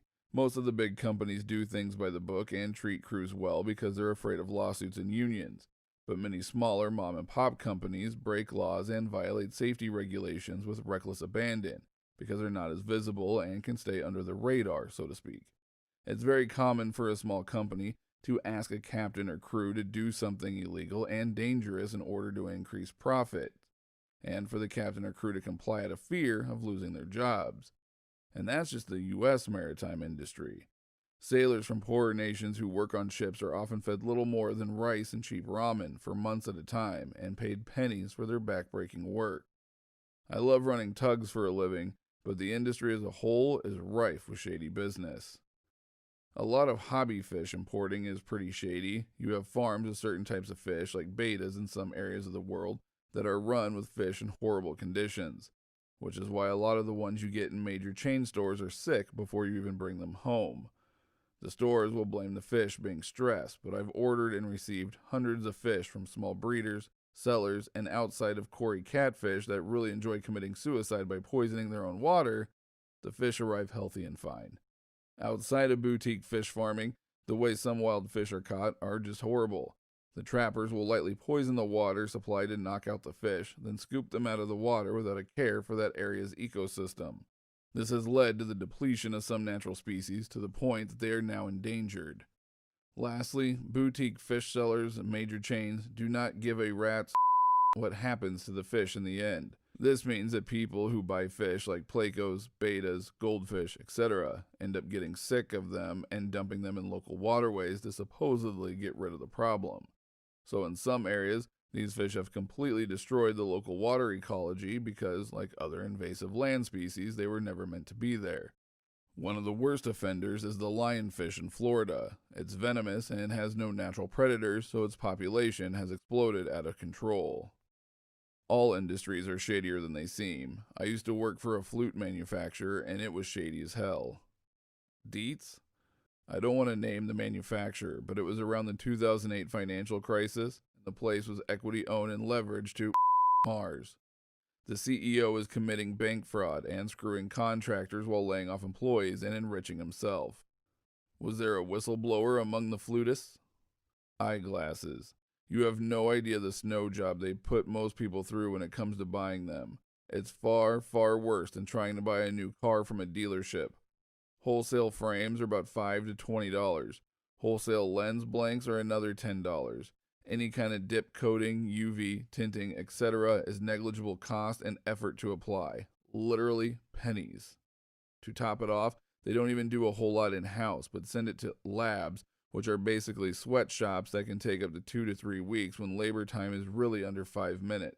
Instead of training real opticians and technicians, they're just glorified sales staff now. Most of the time, they don't even bother with proper measurement for PD, frame width, or arm fitting. Was an optician in the early 90s. I'm horrified at what the business has become. Recruitment industry. Some examples. Fake jobs to lure candidates for registration KPIs. Training negotiation tactics of telling a candidate that there is a better candidate who wants less, so we recommend less for you to get the job, especially for contractors. Coveting off, pitching, and telling a candidate they have been sent to a line manager, but in reality they haven't been submitted because 2 others from the same recruiter have already been in interviews. If they fail, you might get a chance. A lot of coded ways to put on a database info on your age, non-professional related appearance, and ethnicity. Ageism, sexism, racism is rampant in hiring. A lot more dodgy stuff behind the scenes. Source. Was involved with the industry on a global level for over 15 years before I changed careers. Don't forget to like this video if you liked it, dislike if you disliked it, and subscribe so you don't miss our next upload. Welcome to Reddit Reader. Doctors who have been in a "is anybody here" doctor situation. What happened? My wife and I were waiting for a plane to take off, and they asked for a doc over the intercom. My wife got up and there was a guy lying in the aisle, already dead. She couldn't do anything, had to sign some forms. They got the guy off the plane and made an announcement that the guy was in stable condition, which is technically true for some definition of the word stable. I had a guy die next to me on a plane. They put the oxygen mask on him and pretended he was stable. He was a really large guy, and they discussed what to do when we landed. Decided it would be too hard to get him down the aisle with everyone on board, so they emptied the plane first. Not a doctor, but I was on a flight from DC to Chicago and got so sick I passed out upon landing. As I was coming to, I was being aided by a man and heard another person shout, "Are you a doctor?" The man helping me replied, "I'm the Surgeon General of the United States." This was Vivek Murthy, and it happened around 2015. He was the kindest and humblest guy. Are you a doctor? I am the doctor. I'm currently a first-year resident internal medicine in Sweden. This happened last year, about a year after I graduated, and so I was still relatively fresh out of med school. I was flying home from my vacation from the Mediterranean, a 3-hour flight, when they announced on the speaker system that they were looking for a healthcare professional. Stood up when they called out a second time. Maybe 15 seconds later, it was me and a bit older nurse who went up to the front rows where a middle-aged male was awake but unresponsive. As I didn't really have a lot of experience and was somewhat panicking, kept the panic internally to myself, it's scary being alone, I fell back to ATLS and eventually noticed that I had a D problem, decreased strength in one of his arms and one-sided facial droop that was quite mild. Long story short, I suspected a stroke, but couldn't really do a whole lot. We were 30 minutes away from landing at the time of the initial call. They didn't deviate or anything. I didn't feel like I did that much, to be honest, except say that I suspected a stroke and asked if they could call an ambulance to the airport. The airplane seemed to land a bit faster than it usually does. As we went off the runway, there was an ambulance waiting off the taxiway. When the ambulance staff boarded the plane, I gave a short report, and that's basically it. I got a thank you from the relatives and the stewardesses. They asked me to write down my name and email, but I haven't heard anything since. Recently, before the coronavirus, I was taking an international flight. The flight attendant asked if there was a doctor on board. I was actually asleep, but somehow that woke me up. And I was like, "Wait, you need a doctor?" Turns out, patient was experiencing some diffuse chest pain. Went to examine him, and my inner alarm bells rang when I asked him some questions. I had a very high suspicion that this guy was having aortic dissection. I told the flight attendant, who passed the information on to the pilot. The pilot made an emergency landing at a different airport, met with an ambulance. I later called the hospital to find out exactly what it was, and turns out I was right. If they have carried on, he might not have survived. Edit: aortic dissection is when the aorta tears or is about to burst. My mom has had to respond twice on flights when someone was in distress. The first time was in the air and a guy was having a diabetic low. She monitored him until we landed. The second time was sitting on the tarmac when a guy had a stroke. They delayed the flight and took the dude off the plane. She also said that after the first one, the airline sent her a thank you card and said please use these enclosed vouchers to get tickets to a destination of your choosing, but they forgot to include the vouchers. She said she thought it would be rude to write back and say, "Hey, you forgot the vouchers." While we were on our descent, somebody lurched over in their chair and became unresponsive, tachycardic, and diaphoretic. The whole episode lasted for about 2 minutes. Then he woke up and vomited. I figured he had an arrhythmia and recommended he not take his connecting flight to Cleveland and instead go to the ER. EMS was waiting on the ground and helped him off the plane. I actually saw him again on my return flight home. He told me he was diagnosed with arrhythmia and made an appointment to see a cardiologist in our hometown. Don't forget to like this video if you liked it, dislike if you disliked it, and subscribe so you don't miss our next upload. Welcome to Reddit Reader. Someone gave you a box that contained everything you have lost in life. What's the first thing you'd search for? When I was 17, I shot roll of my film of my then girlfriend, now wife. I remember everything about that day and would give almost anything to have those pictures. We've been together 18 years and married 11 as of next week. What happened to them? Never got developed. It was an old Nicomat SLR, and sometimes the film wouldn't catch to wind it back into the cartridge. I opened it in the dark and wound it by hand, but at the time couldn't afford to spend the money to develop photos that might have been exposed. My grandmother's ring. Technically not lost, but stolen by an old flatmate. 20 years later, that still me off. You, Brody. Having a scarf made by Grandma, that is the most sentimental thing I own. I feel you on this. You, Brody. First, remove all the socks so you can see what is in it. Next, remove all the pens, pencils so you can see and pick up what is in the box. Then, and only then, Look for interesting stuff. My deleted Minecraft world. My yellow stuffed duck that a TSA agent ripped to shreds because he thought there were drugs or something in it. I was like 5 and it was my first time on a plane. I have panic attacks going through security every single time now. I'm kinda tired of the TSA. They make getting on a plane unnecessarily slow and arduous. It'd be different if they were good at finding drugs or weapons, but they statistically miss most of the contraband that is sent through in tests. In 2016, my husband and I took our then 8 and 11-year-old children skiing. My son is shy and gets overwhelmed by learning something with others watching, so we were prepared to pack it in and spend the day in the pool if it didn't work out. After ski school, we took them up to the gondola to do a gentle green run, but my son was pretty scared and moving about an inch a minute. My patient husband waited while I went off with our exuberant daughter. It took forever. We had time for hot chocolate at the lodge, and I began to seriously be worried that something might have happened to them, or that my son was distressed and crying. Then my daughter starts tugging my arm and pointing madly.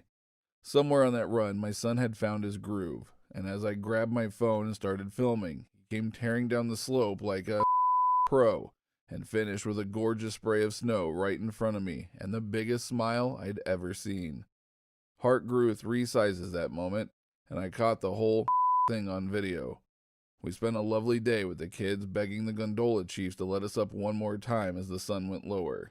On that last amazing run before we went home, I fell and my phone slipped out of my pocket into the snow without me knowing.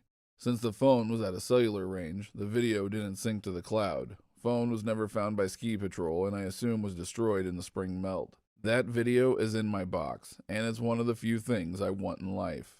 Love the story, but I got to admit that I was waiting for you to say you lost your kids. A teddy bear, still my favorite to this day, that I lost in Florida for the 2 years I lived there. I was in 1st grade, and I lost it in the airport.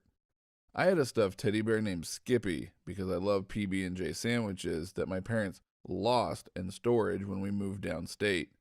I thought lost as in couldn't find it, but I later learned that they lapsed in their payments to the storage facility and the company got rid of our stuff. This was when I was around 7 or 8. I'm almost 30 now, and I'm still salty about losing my bear. My classic green Game Boy got lost in one of my mini moves, as well as my GameCube, though I'm pretty sure one of the movers yoinked the GameCube. When I was a kid, I went to this fair in small town Harrison, Maine, where my grandma lived. I was only given like $8 and decided to try to win a porcelain doll at one of the dart games. Unsurprisingly, since I was a kid with nothing, I kept trying and failing again. Eventually, I ran out of money. The person running the stand felt bad for me and let me pick one of the smaller dolls anyway. I love that thing. It wasn't from my grandma, but it made me think of her, and she died a year or so after I got it. About a year after that, my family's house was foreclosed on, and being a hoarding home was completely condemned. My parents salvaged some things, but only their useless hoard, nothing that mattered to us kids. That doll ended up in a dumpster with the rest of the hoard, and I'll never forget it. That one scene I've been searching for every night since I was 15. Somewhere out there, beneath the pale moonlight. Describe it. Don't forget to like this video if you liked it, dislike if you disliked it, and subscribe so you don't miss our next upload. Welcome to Reddit Reader. What do you genuinely not understand? The process of thought, how we can make so many decisions in a split second. Internal dialogue is crazy. Does everyone have the same sort of inner thoughts? Do animals have internal dialogue? When I think about it, it blows my mind. Oh man, I had a fucking existential crisis recently when I started thinking about how much my thoughts just popped into my head and I actually have no control of what I think. Like, I don't decide to think something, I just do. How the do brains even work? Do I even have free will? Am I just a biological machine running calculations based on previous experience? Not to get too crazy, but man, this shit weirds me out whenever I think of it.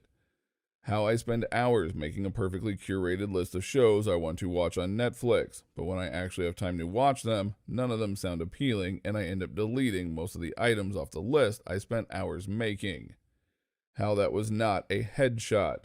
Games rigged from the start. Bitcoin, no matter how it's explained to me. Traffic. You sit on the highway driving 3 miles per hour thinking, must be a wreck ahead. Then you get clear of the traffic and there was never any clear reason or cause for the traffic. People change lanes and those in the new lane have to slow down to accommodate. Snowballs from there. Exactly. If you stop 3 seconds to change your way, the next one has to stop that and a little bit more until it becomes a chain and the last one waits for a whole hour. I was really good at math at school until year 10 when we had a topic called numbers and proof. It was about proving that an answer to an equation was definitely right, I think. I don't really know because I never understood a single thing the teacher said that whole term. Highly motivated people.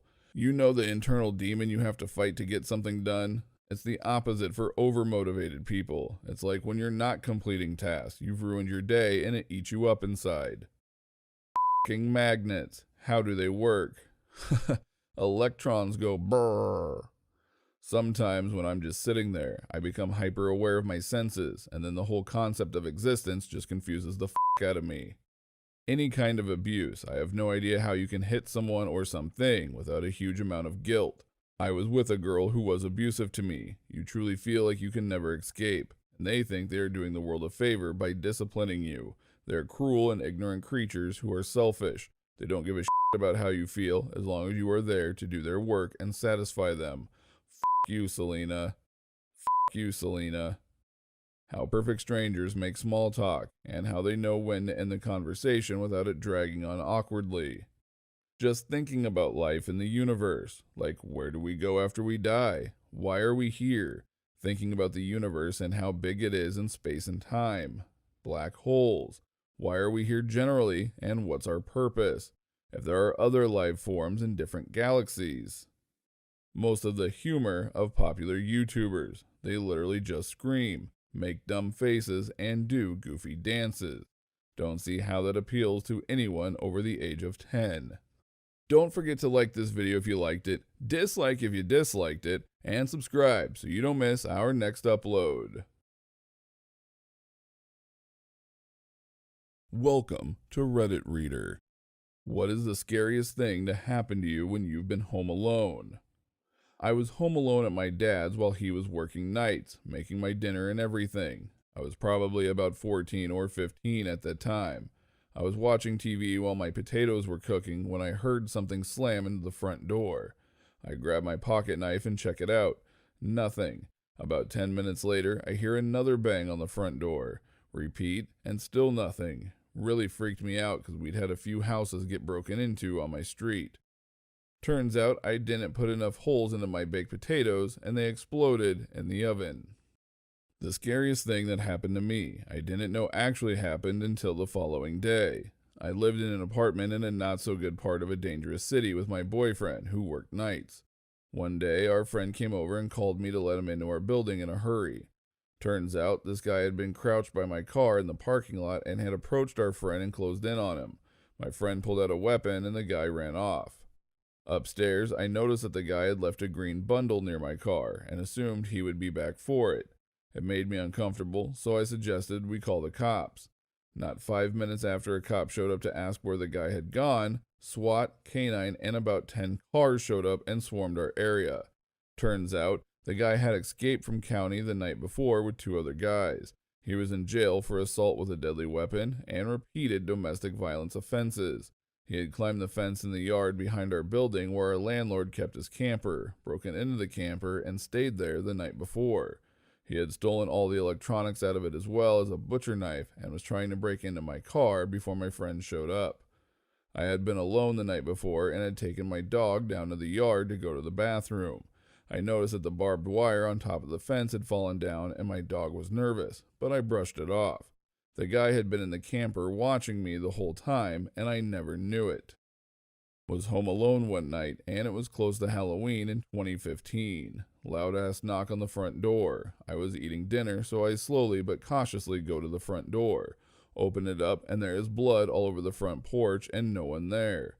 Kind of freaked out a bit, thought it was a prank. Called the cops because what the you know? They said they would send someone there. They called back and said someone was on a bike and fell and was bleeding bad and was going door to door asking for help. I missed the person, but one of my neighbors helped them out apparently. Crazy. Probably pretty lame compared to most stories on here. Was working pretty late, RE 2 a.m. on my computer when I get an alert from my security camera that detected motion. I checked it, and there was a person staring into my apartment window in a full view of where I was working. I closed the computer, turned off the lights, and went into the bathroom for a bit. Turns out being extra paranoid when someone is staring into your apartment at 2 a.m. isn't a good combination. I checked the camera memory, and the guy was there for 20 minutes, just real casual. Called the cops, and the kid ran away and came back an hour later. Haven't seen him since. I was a young kid, home alone, and my mom called the phone and said a tornado was coming, and I had to go to shelter in the basement.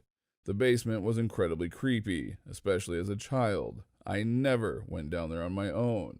So little old me grabs my toy lantern to descend into the basement all alone with rain hitting the windows, with only the flicker of my toy lamp to light up my surroundings while I make my way to the boiler room and shelter in place until someone comes to get me.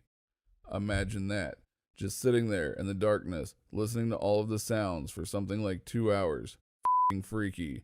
Turns out the tornado missed us by miles. You're braver than I am. Similar story. When I was about 7 years old, my parents left me alone at home for some reason. This was pretty odd since they always made sure to leave me with a babysitter or older sibling until I was about 11 or 12. There was a tornado and I was too scared to go into the unfinished basement, so I ran across the street to the young early mid-20s couple across the street who had a cute dog.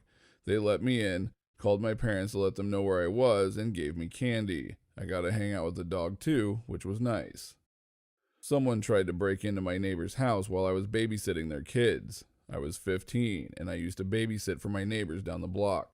They had a really nice house, 3 floors with a built-in garage under the house that connected to the basement. It was the family's most used entrance of the house, and they rarely locked the basement door as long as the garage was closed. They also had the type of security system where anytime a door opens, you heard beep, beep, beep. After the parents left one night, I was putting the kids to bed, and I heard the beep, beep, beep. I yelled out, thinking it was the parents coming back for something, but no one answered. The system on the wall kept reading, basement door open. I was freaked out, so I called my dad and asked him to come by since he was only a few houses away. When he arrived, he told me to stay in the kitchen while he checked the house out, but before he could, we heard the beep, beep, beep again, and then the garage door opened. When we ran to the window to see if the parents were pulling into the driveway, they weren't. Instead, someone in a hoodie was running out of the garage door and into the woods behind the house. My dad ended up calling the cops. I'm still creeped out by it.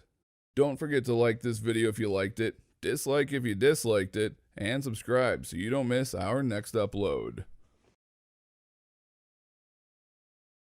Welcome to Reddit Reader. Which conspiracy theory do you believe is true? I feel like the round earth theory is true.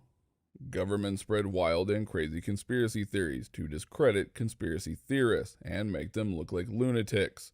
That way, when someone actually finds a real conspiracy, people will just go, oh, it's one of those crazy guys.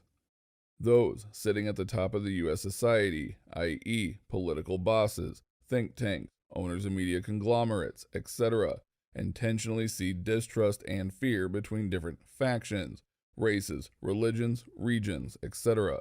of American society so that we forget our commonality and we can't see how hard we're all being f***ed over by those at the top.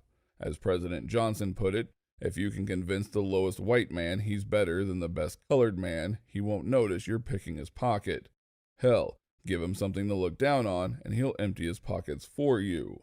Related, companies whose products actively degrade human environmental health, i.e. soft drink companies, plastic manufacturers, oil companies, etc., have very actively and aggressively pushed the personal responsibility angle so that we believe everything is up to us. Not to say that we shouldn't be responsible for our own actions, but they've perverted our sense of what their contributions, sacrifices, and initiatives should be, which could actually have a massive and genuine impact, but it also impacts their bottom line, so they sow misinformation. The original nuclear tests in the U.S. Southwest were done to also test the effects of radiation on human populations. The line on the laundry detergent measuring cup is higher than it needs to be. That Coca-Cola came out with new Coke in order to change the original formula to corn syrup from real sugar without people complaining about the subtle difference. David Kelly didn't kill himself. Now, for those who are too young to remember, shortly after 9/11, the US and the UK decided to invade Iraq. The rationale was that Iraq had weapons of mass destruction, WMDs, even though the UN's chief weapons inspector wasn't convinced. A prominent UK weapons expert, one David Kelly, leaked to a journalist that he believed the report alleging WMDs was sexed up in order to give an excuse to go to war, and repeated his claims in front of a parliamentary committee. In doing so, he massively embarrassed the government because he was essentially accusing them of fabricating evidence to give them an excuse to go to war they'd already decided to fight. 2 days later, Kelly took a huge dose of coproxamol and slit his wrist, severing his ulnar artery on a walk in the woods near his home. Selling ridiculously expensive paintings is a way of money laundering. I've always thought that competition reality shows purposefully send someone home each season that deserves to stay, so that people get mad and talk about it online and get other people interested in watching the show. I don't know if I buy my own conspiracy theory, and I'm not entirely sure what the conspiracy is, but I'll repost the same thing I always post when this question is asked. I had a Vietnamese roommate in college. One time someone mentioned apples and my roommate said he could rip them in half. We all called bullshit, and so he did it to shut us up. It was pretty cool, but then he claimed that all Vietnamese people can do it. That didn't sound right. So now, whenever I meet a new Vietnamese person, I ask, in as polite and not creepy and not racist way as I can, if they can rip an apple in half. And I'll be damned if every person I've ever asked goes, yeah, sure. Also, most of them follow up with, all Vietnamese people can rip apples in half. Then, I always ask if that's how people in Vietnam eat apples, and they always say, no, we just eat them the normal way, but all Vietnamese people can rip them in half if they want to. I truly don't know if I'm being trolled or not. If I ask the question and have an apple, I'll always give it to the person who claims they can do this, and they always can, so there's some truth to it. But I cannot figure out why, in my experience, almost all Vietnamese people claim that all Vietnamese people can rip apples in half. That's a weird thing to claim. How are they so sure about what every other Vietnamese person can do? Are they implying that Laotians and Thai people can't do this? Is it a special trick they teach only in Vietnam? I would never claim that all Americans can juggle, or that all white people can juggle. See, I don't know if they're suggesting it's a racial trait or a cultural skill. Or is it that Vietnamese people are just really proud of their culture, so they like to fib about the skills everyone else has? And then when tested with an apple, all Vietnamese people are just so confident that they're awesome enough to do it that they just brute force the apple in half. Or was there a meeting once, and all Vietnamese people realized they could help each other by making wild fruit claims about the skills of the Vietnamese so that they could trick dumb white boys like me into giving them free fruit to test their powers? I would welcome any data anyone else can offer on this. My sample size is admittedly small, about 8 Vietnamese people, so this could just be a statistical fluke.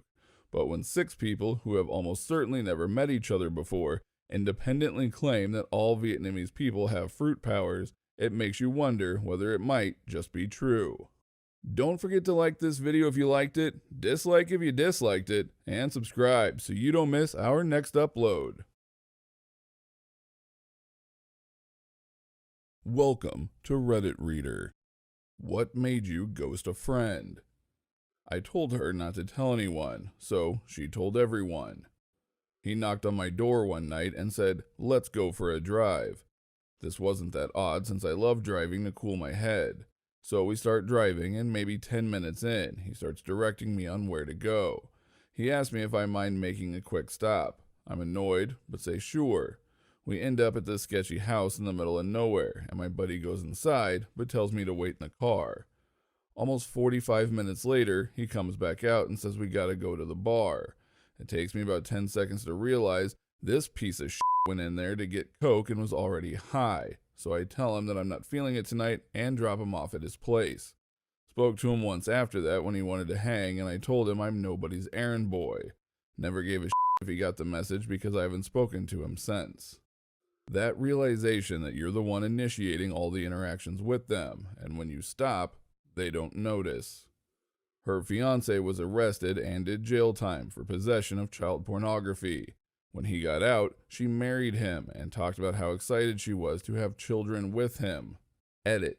I understand that people are concerned about any children that are born to these people. I'm concerned too. That said, I cut off contact with her 6 years ago. I can't Facebook stalk her due to her privacy settings. I also moved a few time zones away, so I'm not in the same social circle as her anymore either. All I can do is hope that people who are still in her orbit do their due diligence. It sucks, but that's the option available to me. Started talking shit about me to my girlfriend and best mate. His dad had a history of drinking problems and he was starting to exhibit the same behavior. So I suggested we should both take a break from drinking for a while and try to focus on some healthier shit. He apparently took that as I'm not the same person and my girlfriend was the person who changed me. Sounds like somebody didn't want to be held responsible for his own actions and it cost him his friend. Only get ghosted. Finger guns. When I came home to find the power off, Bill hadn't been paid. We were friends from work. He had split up from his ex and I needed to be closer to work. We went 50-50 on a rental. He has 3 kids from the previous relationship. With me being the nerd, I agreed to pay the tech bills. Internet, phone, cable TV. He agreed to pay the power as he burnt more because his kids were over on access visits. Came home, dark house. Investigate. He hadn't paid the power for ages because his new girlfriend wanted the money. Then I discovered he wasn't paying his rent either. Same reason. Down $5,000, power, rent, we were evicted. Ghosted. When I realized she liked hating things more than liking them. I hate beer, hate EDM, hate Marvel, hate Channing Tatum, hate football. These are all things she said. It's okay that we don't enjoy the same things, but she'd go out of her way to let me know she hated something and rarely talked about what she liked. We had been friends for years, like long-term sisterhood kind of shit. I did so much for her over the years and didn't even bat an eyelash. I asked her to watch my cat while I went on a 10-day vacation, a cat that she also loved because it belonged to her family before me. She agreed to watch the cat. I even called her about 4 days into my vacation to ask her again to go and check on my cat to make sure it had food, water, and a few scritches. When I came home, my cat's water and food bowl were bone dry, and she let out the most tormenting meows I have ever heard. My friend didn't check on her once in the 10 days that I was gone. She played stupid when I confronted her about it and said, "Oh, I completely forgot." That was the beginning of the end. Edit.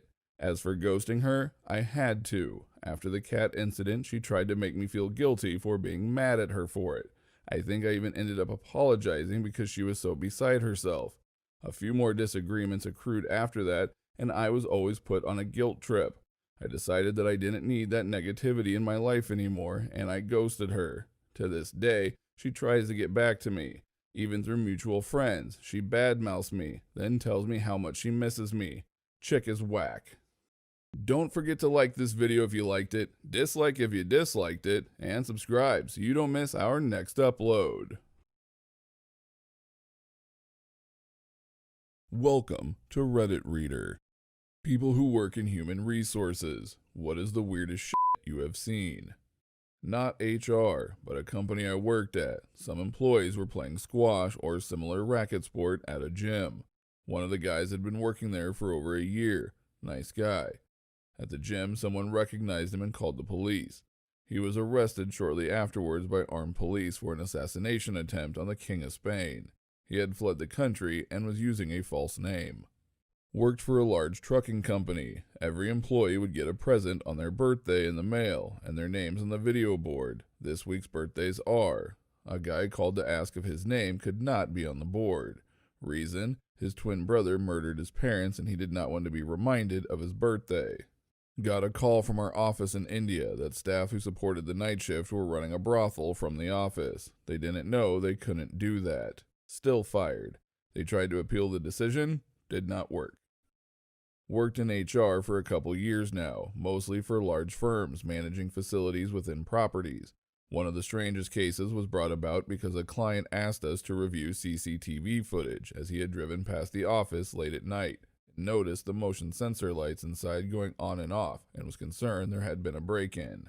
Turned out our night security officer, whose primary role is to monitor cameras from the control room, was skipping up and down the corridors because he felt too full of energy and had to get it out of his system somehow.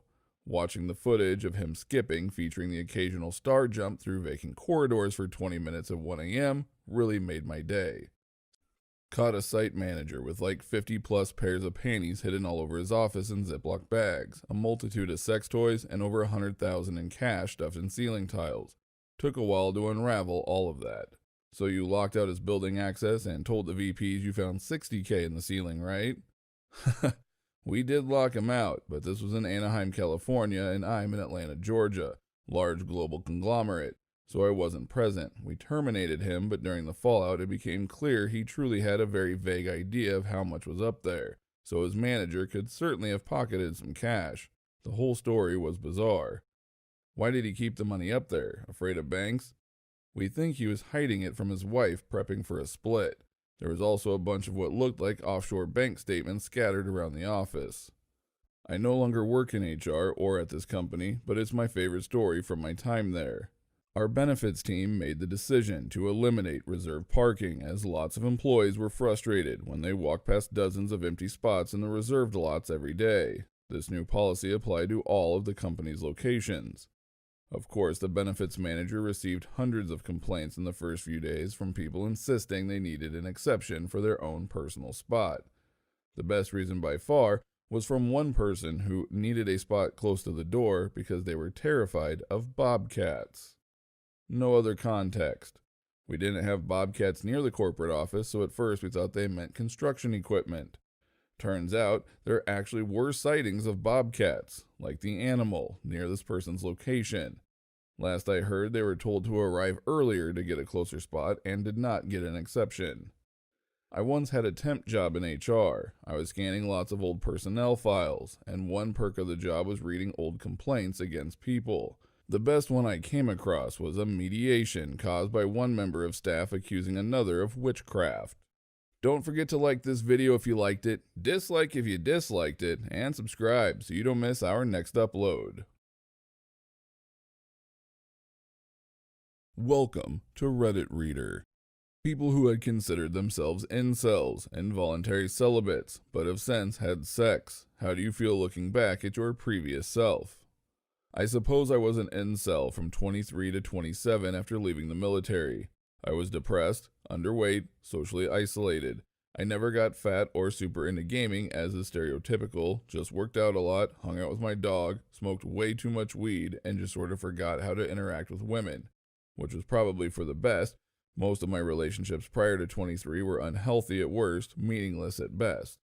Ending that era of my life was a long struggle that took concerted effort towards trying to be more positive and social. One big event was buying and learning to ride a motorcycle at 27. Sort of shocked me out of my routine, opened my eyes to the fact that life was not a downhill slide from the adrenaline-filled days of 18 to 22, that new experiences were waiting to be had.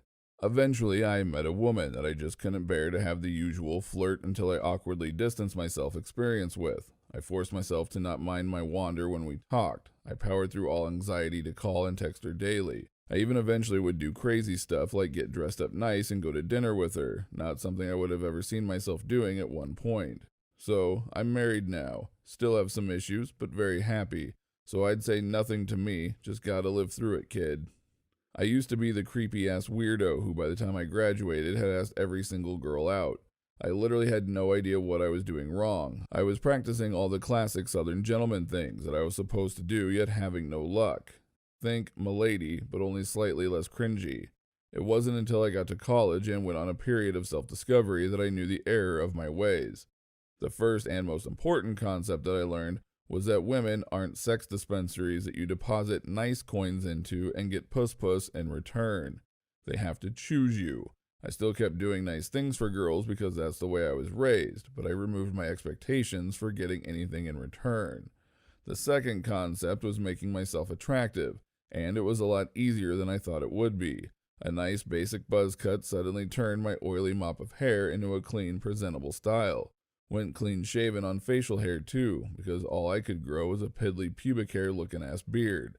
Got a benzoyl peroxide solution to start working on the acne.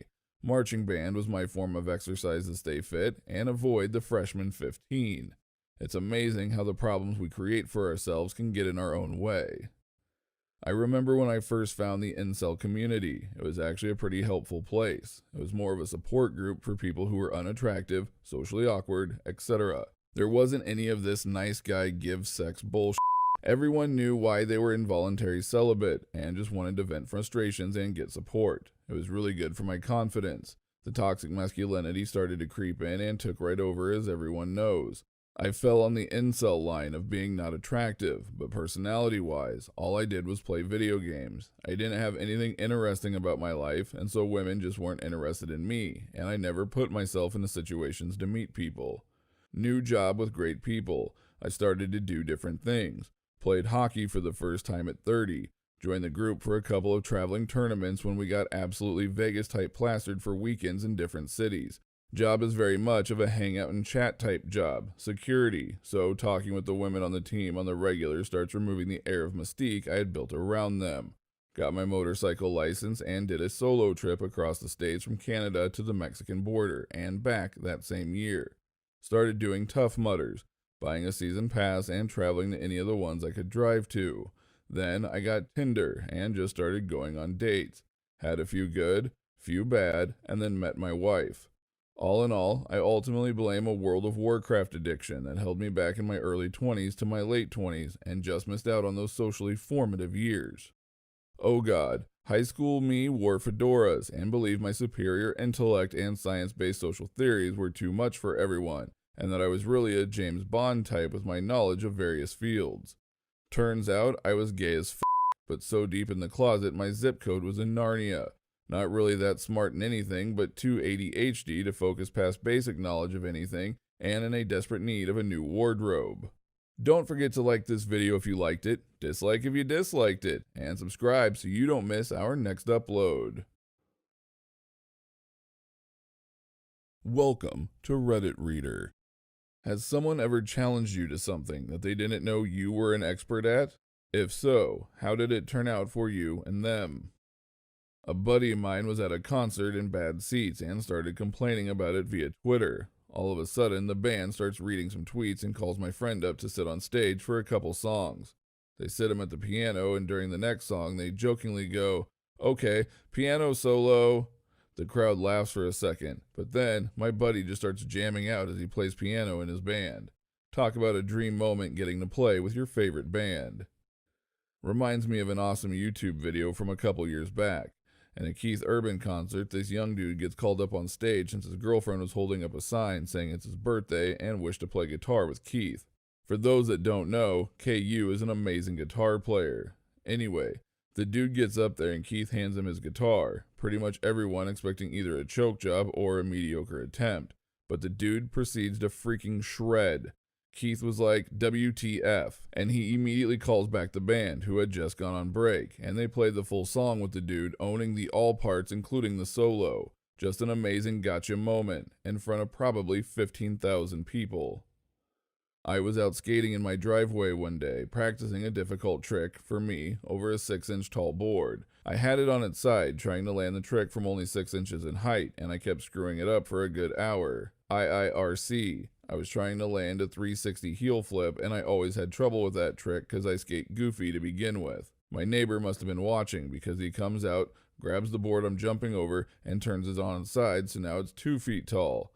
He pulls a $100 bill out of his wallet and says, "If you can jump over the board and land it, then I'll give this to you." What he didn't know is that I was shitty at the trick I was practicing, but among my skater friends I was known for my ridiculous ollie height. I'm not very tall, but I could put my knees to my chest in a jump and clear 30 inches regularly. So I took the bet, backed way off, took a running start, cleared the board, stuck the landing, and came to a screeching sideways stop about 6 inches from him. He knew he got played and just laughed while he gave me the money. Good thing too, 'cause I needed a new deck right then pretty badly.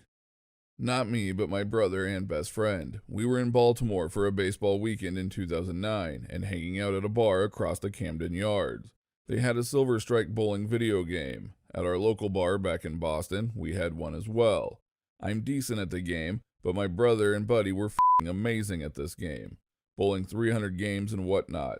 So, 2 dudes are playing the game and drinking. We ask them if we can play when they're done. They ask if we want to play them. We said sure. My brother and buddy destroy these guys, like it wasn't even close. These dudes said it was a fluke and they wanted a rematch, but this time for a round of beers. Again, Annihilation City, but they kept wanting to play, to eventually win a game. No lie, after 13 rounds of beers, they finally gave up. They were great guys. We saw them the next day at the same bar and they walked up to us with beers in hand already and said, "Rematch." To this day, we still hang out with them whenever we go to Baltimore, and to this day, they have never won. I once challenged a girl who was a friend of foosball, not knowing she grew up with a table in her house and older brothers. I even jokingly put money on the game. Well, I learned a bit about humility that night. The icing on the cake was when she drove me to an ATM to get her the money. That's a brutal finishing move. While I'd never claim I was an expert, I used to be pretty damn good at pool. My aunt and uncle had a pool table downstairs, and my parents, for a variety of reasons, would go over regularly and spend all day there. There was nothing else for me and my brother to do, so we just played pool all day for years. Eventually, we got bored and saw that he had a book on trick shots, so we started doing that for fun. Never really mastered them, but they made for really good practice in understanding how to get the ball to do what you want. So anyway, for my buddy's 20th birthday, he wanted to go to a pool hall and invited a ton of people. Then he told me it was going to be a tournament, drinks for individual games, and a 50-50 type of deal for the winner. He gets half regardless because it was his birthday. Insisted I come, and I caved eventually. Get there, first game, they break, and that was the only shot they got. Rest of mine were pretty similar. At the end, I just looked at him. Told you not to invite me. Found out after that a bunch of them had never even played pool before. Felt pretty bad, so I took the money and bought everyone drinks with it. Don't forget to like this video if you liked it, dislike if you disliked it, and subscribe so you don't miss our next upload. Welcome to Reddit Reader. What is a joke you heard that at first you laughed, but then were like, damn, that's a good point? Question: what do you call the absolute idiot who graduates last in their class from medical school? Answer: doctor. This is a story of a man who was a firm believer of God. One day it began to rain very heavily. It kept raining and a big flood came. The man climbed up on the roof of his house and knew that he would be okay. God would protect him. It kept raining and now the water had reached his waist. A boat came by and a guy in a boat said, "Hey, jump in. We will take you with us." "No thanks," said the man. "I'm a firm believer in God. He will rescue me." He sent the boat away. It kept on raining, and now the water had reached his neck. Another boat came by, and a guy in the boat said, "You look like you could use some help. Jump in, and we will take you with us." "No," said the man. "I'm a firm believer in God. He will rescue me. Don't worry about me." The boat sailed away. It still rained, and the water now reached his mouth. A helicopter came by, and a guy in the helicopter threw down a rope and said, "Hi there, my friend. Climb up. We will rescue you." "No," said the man. "I'm a firm believer in God. He will rescue me. I know he will." The helicopter flew away. It kept on raining, and finally the man drowned. When the man died, he went to heaven. When entering heaven, he had an interview with God. After giving a polite greeting and sitting down, the man asked, "Where were you?" "I waited and waited. I was sure you would rescue me, as I have been a firm believer all my life and have only done good to others. So where were you when I needed you? God scratched his confused looking face and answered, I don't get it. I sent you 2 boats and a helicopter. There is that man weeping over his glass in a pub in a small village. A traveler decides to ask him why he's so sad. I've lived in this village all my life. I helped build most of the houses here. Do they call me the house builder? No, they don't. When there was this flood 10 years ago, I was the one to consolidate the dam and saved all their farms. Do they call me the dam expert or flood canceller? No, they don't. When the fisher boat destroyed the pier, I was the one to rebuild it and allowed the sail traffic to resume. Do they call me the sail rescuer or the pier generator or any cool name like that? No, they don't. But you one goat. Okay, I think we've had enough Baptist jokes. A man asks his doctor, I'd like to live to 100 years old. What should I do? Do you smoke? No. Do you drink? No. Do you take drugs? No. Do you have lots of sex with random strangers? No.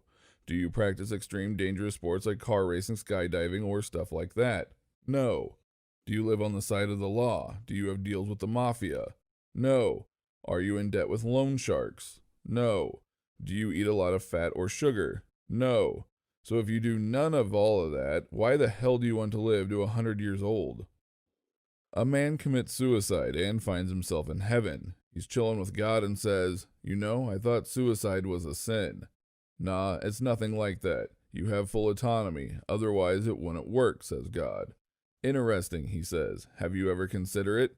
Is it even possible for you to commit suicide?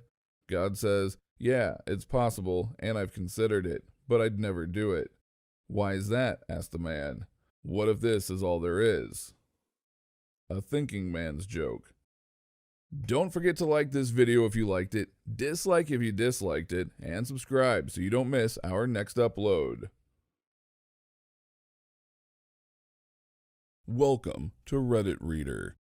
When and how did you find out Santa wasn't real? He's not real? It's just a prank, bro. Go back to bed. A kid at my kindergarten ran up to me and screamed, Santa's not real, then ran off. I sat in the tube slide all recess and had what I can only describe as an existential crisis. My mom was straightforward from the very beginning. There is no Santa. Christmas is about the birth of Jesus Christ. Jesus Christ, what a savage. When my toys had brand labels on them. When there are 2 Santas in our local mall one year, and then a Santa appeared at our doorstep one day, and I recognized it as my uncle. There is an unbeliever in our midst. I did not receive a gift after my mom was hospitalized at the age of 8. Our business went down and we didn't have enough money to buy gifts. When I was in 2nd grade, someone in my class told me he wasn't real. That's pretty much it. Nothing jaw-dropping. But I did keep up the charade of pretending that he was real just to make my parents happy, because I knew how disappointed they would be if I had found out. Same, I think I was 7 or 8 when my cousins told me, but I kept up with it until my dad, finally, put an end to it all when I was 12. You know Santa's not real, right? Yeah.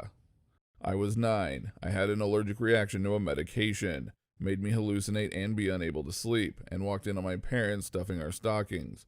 We didn't find out until years later that I'm allergic to that medication and that was an allergic reaction. My parents still maintain that I was just snooping, but do acknowledging the allergy? It's weird. Bummer, Christmas Eve all around, let me tell you. When I was in 6th grade, I caught my parents sneaking presents up from the basement. When the coast was clear, I checked the tags and they read, From Santa. I was 10. Christmas Eve, morning, excitement. Wouldn't let me sleep even past 12 a.m. Heard Dad ask Mom, is she asleep? And then he quietly sneaking into the room to keep my gift. Saw everything with a little light from the next room. Told them this was well after 5 to 6 years, LOL. I woke up near Christmas to find my dad and my uncle testing Mario Kart on my N64 at midnight just to make sure it worked before giving it to me on Christmas Day. Ah yes, the classic just making sure it works charade. Motherfuckers were skidding around penguins on one of the winter courses. I load up Super Mario 64 and someone already had 120 stars on a save file. Don't forget to like this video if you liked it, dislike it if you disliked it, and subscribe so you don't miss our next upload. Welcome to Reddit Reader. You are given $1 billion and 10 years with the goal to eradicate the human race. How do you accomplish that goal? COVID-20. Poke North Korea with a stick. Step 1. Buy a bat. Step 2. Eat the bat. Step 3. Go have fun with $1 billion. Form a crack team of ex-Special Forces operators, elite guns for hire, and the smartest rogue IT group I can find to sneak into other countries' bioweapon testing center. Have them steal 2 diseases. One that causes a bad pneumonia in 10 to 20% of patients and killing about half of those that need to be hospitalized, and another that has at least a fatality rate of 70%, causing untold damage to all body systems and able to affect anybody. Then, release the first virus and wait. Once people start coming out, protesting being forced into quarantine, hanging out with friends and family they have not seen in months, then it is time to release the second virus and watch the mayhem. That's a good idea. Wait. Nice try, China. Used $1 billion to set myself up as the world's #1 hazardous waste disposal service, and do an aggressively shitty job of getting rid of the waste I charge governments for the disposal of. After the first year, I'd float the company on the stock market and use the further profits in research and development for even shittier ways of disposing of hazardous materials. By year 5, with the end game in sight, I'd hopefully be using my private space program to dump atomic waste into the lower atmosphere. R&D would be looking at ways of covertly spreading toxic waste in the ocean in a cost-effective manner. All spare change would be spent on aggressive deforestation and orangutan barbecues. With 1 year left on the clock, my atomic refining program should be in full swing. From there, it would just be a case of making an atomic weapon capable of igniting the atmosphere from the safety of my space station or moon base. Pretty good plan, user piss-poor planning. Offer a prize of $1 billion to whoever kills the most people in 10 years. I'm not comfortable with the number of billionaires monitoring the thread. Go to China, order the soup. You won't end the world, but you will have great soup. Completely eradicating humans would be a tough go, but I'll split my billion into a 3-prong attack. First, I would split $950 million any way I need to in order to fund 2 projects. 1. Biologically engineer a blight disease tailor-made to attack cold weather crops such as broccoli, cauliflower, kale, and so on. Basically something designed to attack and kill the cabbage family. 2. Buy real estate around the Yellowstone caldera on one of the fault lines and drill a secret borehole. Hire an evil volcanologist, geologist to figure out the best way to set off the supervolcano. TNT into the magma chamber? I don't know, but I bet with $425 million or so I could figure it out. Then, when those 2 are ready to go, I would 3. Use the last $50 million or so to hire a no-scruples mercenary team to take out the Norwegian seed bank. Kill the seed bank. Set off the supervolcano, then release the blight. Watch the world starve. Don't think this would wipe out everything. Supervolcano would certainly do damage, but you'd be hard-pressed to kill every food source even with a supervolcanic eruption. Would not be a fun 599 years, though. Bet Trump $1 billion he doesn't have the balls to nuke Russia. $1 billion? 10 years? You could do it in a month.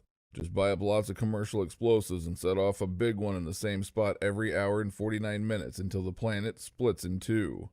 How big must each explosion be? At least a 4. Do the Twilight Zone method. Buy the main power companies, shut off all the power, and turn random people's electricity on and off, making people point their fingers at everyone, and eventually causing complete chaos. With all the first world nations down, all nations below on the pyramid will have nothing to sell their stuff to, making them extremely poor and eventually have them all starve or die of disease when the government hoards everything. Don't forget to like this video if you liked it, dislike if you disliked it, and subscribe so you don't miss our next upload. Welcome to Reddit Reader.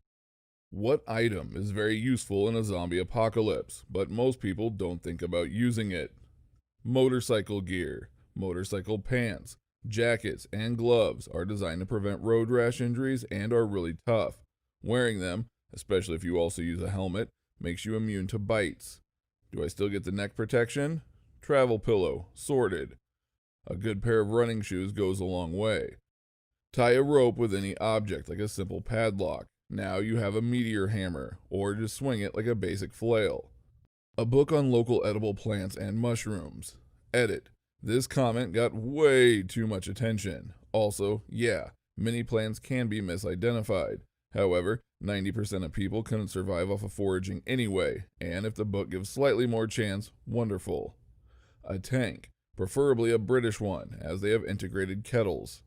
Can't go wrong with a Churchill. A good water filtration device like a LifeStraw or Sawyer Mini. One of them can often filter thousands of gallons of water without a hiccup. You can only go a few short days without clean drinking water, so it's pretty likely that you die of dehydration before a zombie actually kills you.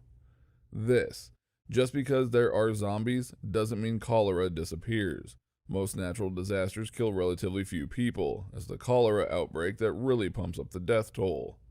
I live on the 11th floor. I think I would just take off the staircase railings and pour some sunflower oil over the stairs. Also a bit irrelevant, but I think a lot of zombies would be walking with their trousers around their ankles. Surely a zombie isn't smart enough to pull their pants up. A bicycle and a slingshot.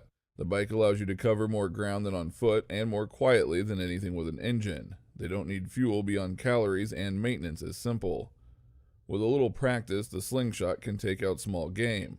Squirrels, birds, maybe rabbits if you're good enough. It makes very little noise and you can pick up ammunition, small stones, ball bearings, nuts, bolts, etc. from basically anywhere. Unfortunately, I don't know how to use either. I guess I have found my lockdown level up skills. A small toolkit, few screwdrivers and a hand drill and you can quietly pull apart or mend most things. Also, olive oil for both cooking and for leaving a nice slippery patch for any of the undead to fall about on. Ah yes, how to avoid zombies with Gordon Ramsay. First, a touch of olive oil. Just a touch. These brains are f***ing raw! Boats. I know some of them have people on big yachts in the ocean, but really a small boat on a lake would be safe from zombies. Even a canoe you could anchor in the middle of a lake and sleep in. A crowbar works as a tool in its own right for opening doors and for levering things open, and is also an effective melee weapon. Armor, as in small metal plates or strong leather, like a thin layer of aluminum or strong leather would do the trick against bites. Added to normal clothing, kinda like steel-toe shoes. You never really see someone actually try to use any kind of armor against zombies in movies or games. Even a metal armor on the lower part of your arm would make it possible that you can block bites with your metal arm. Cloth.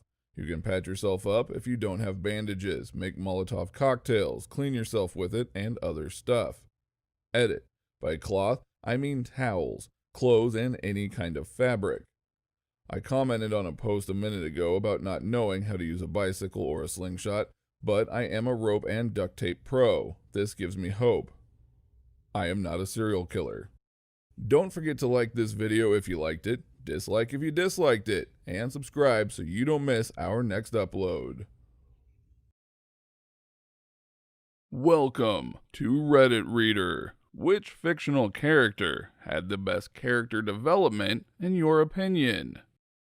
WALL-E seems to have the most character development of any movie I've seen. I don't mean the most per individual, I just mean the most overall.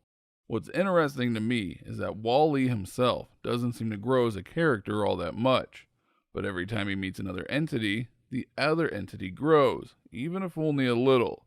The captain's learning experience begins with having the computer analyze dirt. Moe's growth begins when he jumps off the line and realizes he's not being immediately punished. And the reason he jumped off the line was that WALL-E left a foreign containment trail. One of WALL-E's shortest interactions was with the robot hanging from the ceiling. I don't mean the autopilot. WALL-E was behind a cart and he simply waved hello to the ceiling robot. The robot looked at its arm and then it waved back. You can tell from the way it moves that the ceiling robot had never done this before. And on WALL-E's way out, the same robot appears again, but this time its wave looks more natural. Eve, who WALL-E spends the majority of time with, has the greatest amount of change in the movie. My favorite scene in relation to her is where she's watching her security footage after WALL-E gave her the plant. You can feel the heartbreak and the love blossoming as she finally realizes how much WALL-E actually cares about her. Later, when she repairs Wally, you can thoroughly feel her desperation and sadness as she realizes that Wally's computer has been reset and his memories erased. It makes the elation all that much better when he recovers. Even Wally's short interactions with John and Mary have profound impact. John gets knocked out of his hover chair, and Wally accidentally breaks Mary's. Because Mary's chair breaks, she loses her display, and she starts to actually look at the world around her rather than just at the screen. Later, she sees Wally and Eve and they're dancing, so she wants to show it to someone. She then bumps into John, who she accidentally has hand-to-hand contact with. Personally, I think this is the most physical interaction humans have had on the Axiom for a long time. We see babies all in hover chairs being taught by a robot. We also see the waving robot I mentioned earlier. Personally, I think the waving robot was creating test tube babies. We don't see any physical interaction between the humans other than John and Mary's interactions until the autopilot tilts the ship, and then John and Mary lock hands to save the babies. That likely would not have happened if either one of them hadn't met Wally. Shrek, from the movie Shrek. Shrek goes through a huge range of growth and emotional states. His background is apparent and woven into the story. Art. Steve Harrington, from jerk popular boyfriend to badass bat-wielding dingus. Otto Octavius and Sam Raimi's Spider-Man 2. The movie is decent for me. We can all agree it's better than the next one. However, it's good to see an ex-good guy remember his morals. The scene where he says, "I will not die a monster," really got to me. And that's a spoiler for the end of the movie, I think. I don't know. Zuko, from Atla. That scene where he faces off against Ozai is so fucking powerful and shows how much he changed since his banishment. He went from a scared and uncertain kid who just wanted to be accepted to be a more confident and enlightened person who realizes how much of what he was raised to believe was actually a lie. The line, "No, I've learned everything and I've had to learn it on my own," will always stick with me. Don't forget to like this video if you liked it, dislike if you disliked it, and subscribe so you do not miss our next upload.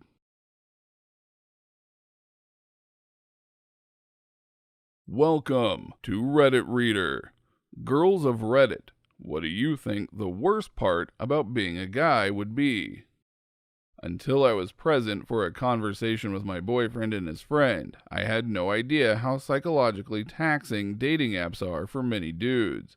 It seems girls take for granted that they're, in most cases, going to get a variety of likes, and therefore options and to some degree, reassurance. Feels bad that many guys don't share that experience and get swiped on only a handful of times, with a likely chance the conversation fizzles. I can't fathom how discouraging and demoralizing that would be. Yeah, statistically, Tinder isn't worth your time if you're a male unless you're extremely attractive. I'd guess I'm a 5 or a 6, and I got 2 matches when I used it, one of which was a bot, and the other of which mutually decided that we weren't compatible after talking for a bit.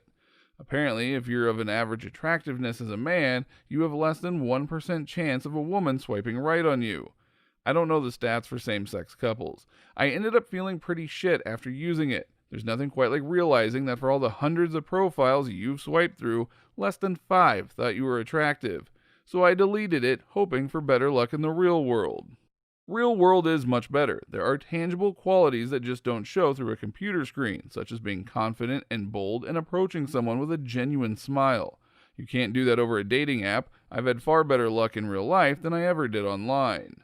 I would think the fear of losing your children in a custody battle to a woman that really doesn't deserve them. I've seen this play out more than once in cases where the woman is batshit crazy or broke, unemployed, and straight admits that she'll just live on the child support and food stamps, while the guy works 2+ jobs. The custody courts are biased to moms, and as a woman I find that appalling. Just because I pushed out the kid does not automatically make me the better choice. Honestly, men's genitals seem to be pretty out of control from their brains from the stories I hear. Like a random boner does not sound pleasant, especially when everyone would tease you for it. Pressure to earn money and it not being socially acceptable for guys to quit their jobs and be house husbands while their wives work. Not being able to have a romantic partner unless you ask them out first. I guess having a ton more testosterone would help, but it would still suck. Christ, I think if a woman ever asked me out, I'd just die of shock. Back when I was in college, a girl messaged me first and almost instantly went on to initiate virtual sex with a hint of taking it to the next level. I got instantly suspicious and kept changing the topic to random stuff, much to her annoyance. Turns out the girl was real, but a few dudes from my class got a hold of my IM number and got her to IM me, watching the conversation the entire time and looking for me to embarrass myself so that they could post the whole thing in public. Well, tough luck, you morons. Women never talked to me, so it was suspicious as fuck. They never got anything to use over me. Being seen as a creep or complimenting others. Expectations. Men, even in this era where all the talk is of gender equality, are usually expected to be the breadwinners, or at least contribute half of the income. There is a lot of unfair judgment on men who are homemakers and or raise the kids. If the spouse is on board with it, what difference does it make who makes the money, as long as the bills are being paid and the kids are being raised as well? There's also the expectation that the man is the one who fixes broken stuff. I admit, I do this at my house, but then I am not good with mechanical stuff while my husband is kind of a genius at it. However, not every guy is like that, and it's not really fair to expect them to be. It is a stereotype. And then there's a societal expectation in some communities for guys to act tough all the time, even if they've sustained a major injury or someone they love has died. Holding in all that emotion seems impossible, unnecessary, and ultimately ridiculous to me. I feel that it denies men their own humanity, but that's my opinion. My wife had to eat her own words immediately after they left her mouth when I asked her why she doesn't take out the trash. Her response, well, because that's the man's job. Oh, really? So the dishes are your job then, right? She's mindful of this now, lol. We laughed about it. I still take out the trash, of course, but she does the dishes. Don't forget to like this video if you liked it, dislike if you disliked it, and subscribe so you don't miss our next upload. Welcome to Reddit Reader. Teachers of Reddit, what would you change about the education system? I would require all admins and school board members to have teaching experience. You can tell when the people making policies have never been in a classroom. Students should be allowed to fail. My mom is a high school teacher in the U.S. The biggest problem, at least in her school district, is the administration not focusing on the students and pushing for making the district look good. So to answer the question, I would add more checks and balances to the district administration to force them to do what is best for the students. A few years back, the board in my mom's district increased teacher funding, but the superintendent's salary got a big boost, which put him over $200,000. Half the actual course material has to be taught, so half the year can be used to teach students how to pass standardized tests. The past few years, they have been having an issue with the administration forcing the teachers to pass the students to make the district numbers better. I'm not talking about bumping up a 60 to a 70. I'm talking about passing students who have not turned in a single assignment the entire year and turn all their tests in blank. The current corona rules for remote schooling are as follows. If they made contact with a teacher at some point, minimum grade is 70. Take the best score out of 2 halves of the year. Students use this to do no work in the second semester since they passed the first semester. Every year has been getting worse according to her. More and more high school seniors can't do basic multiplication. More students getting aggressive and yelling at teachers mid-class and not being held responsible. I should mention this is not a low-income town. It is full of middle and upper middle families. My mom loves teaching. She has been doing it for over 30 years, but it has gotten to the point where she just wants to retire ASAP so she can escape the drama. I'm only a substitute teacher, so I'm not sure if my opinion is relevant, but here it is. For classes that have special education students in them for mainstreaming, I'd make it mandatory that a paraeducational professional, aide, be assigned to that student, and the teacher should receive an extra stipend for each of the students that they have in the class. Because while it can be rewarding to teach such students, it is a lot of extra work and should be compensated. I'd also consider more intervention for kids who act up in class. I'm referring to kids who actively don't want to learn and are disrupting class by choice on a continual basis. I'm not referring to kids that have an IEP or disability that gives them a logical reason for behavior issues. If there are kids who have been disengaged, we need to find out why. If they have a destructive home life, maybe the school can initiate some community outreach from social services. But if the kids are doing it just to amuse themselves, they should be pulled out of class. And if it's a chronic problem, maybe homeschooled or something, because they are violating the right to an education of the other 29 students in that class. Just my opinion. Side note, I've subbed for over a dozen different elementary schools, and I've noticed that the schools that have very active principals tend to have fewer behavior problems. Don't forget to like this video if you liked it, dislike if you disliked it, and subscribe so you don't miss our next upload.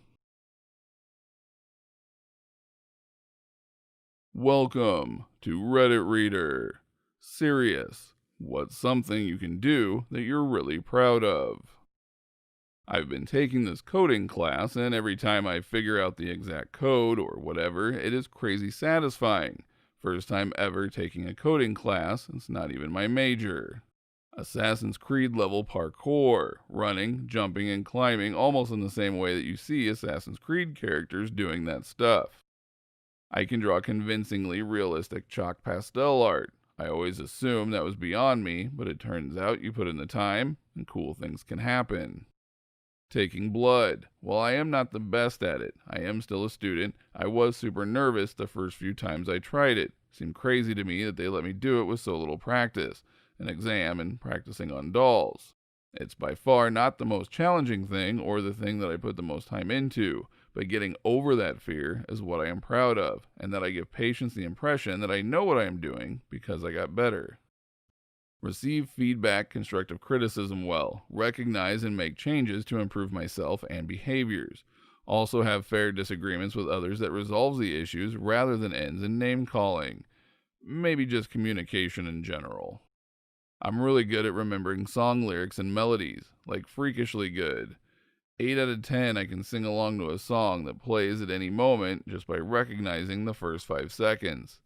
Add to that my singing abilities, which I practiced every day for the last 10 years or so, and I can pretty much become a human jukebox as I take most requests.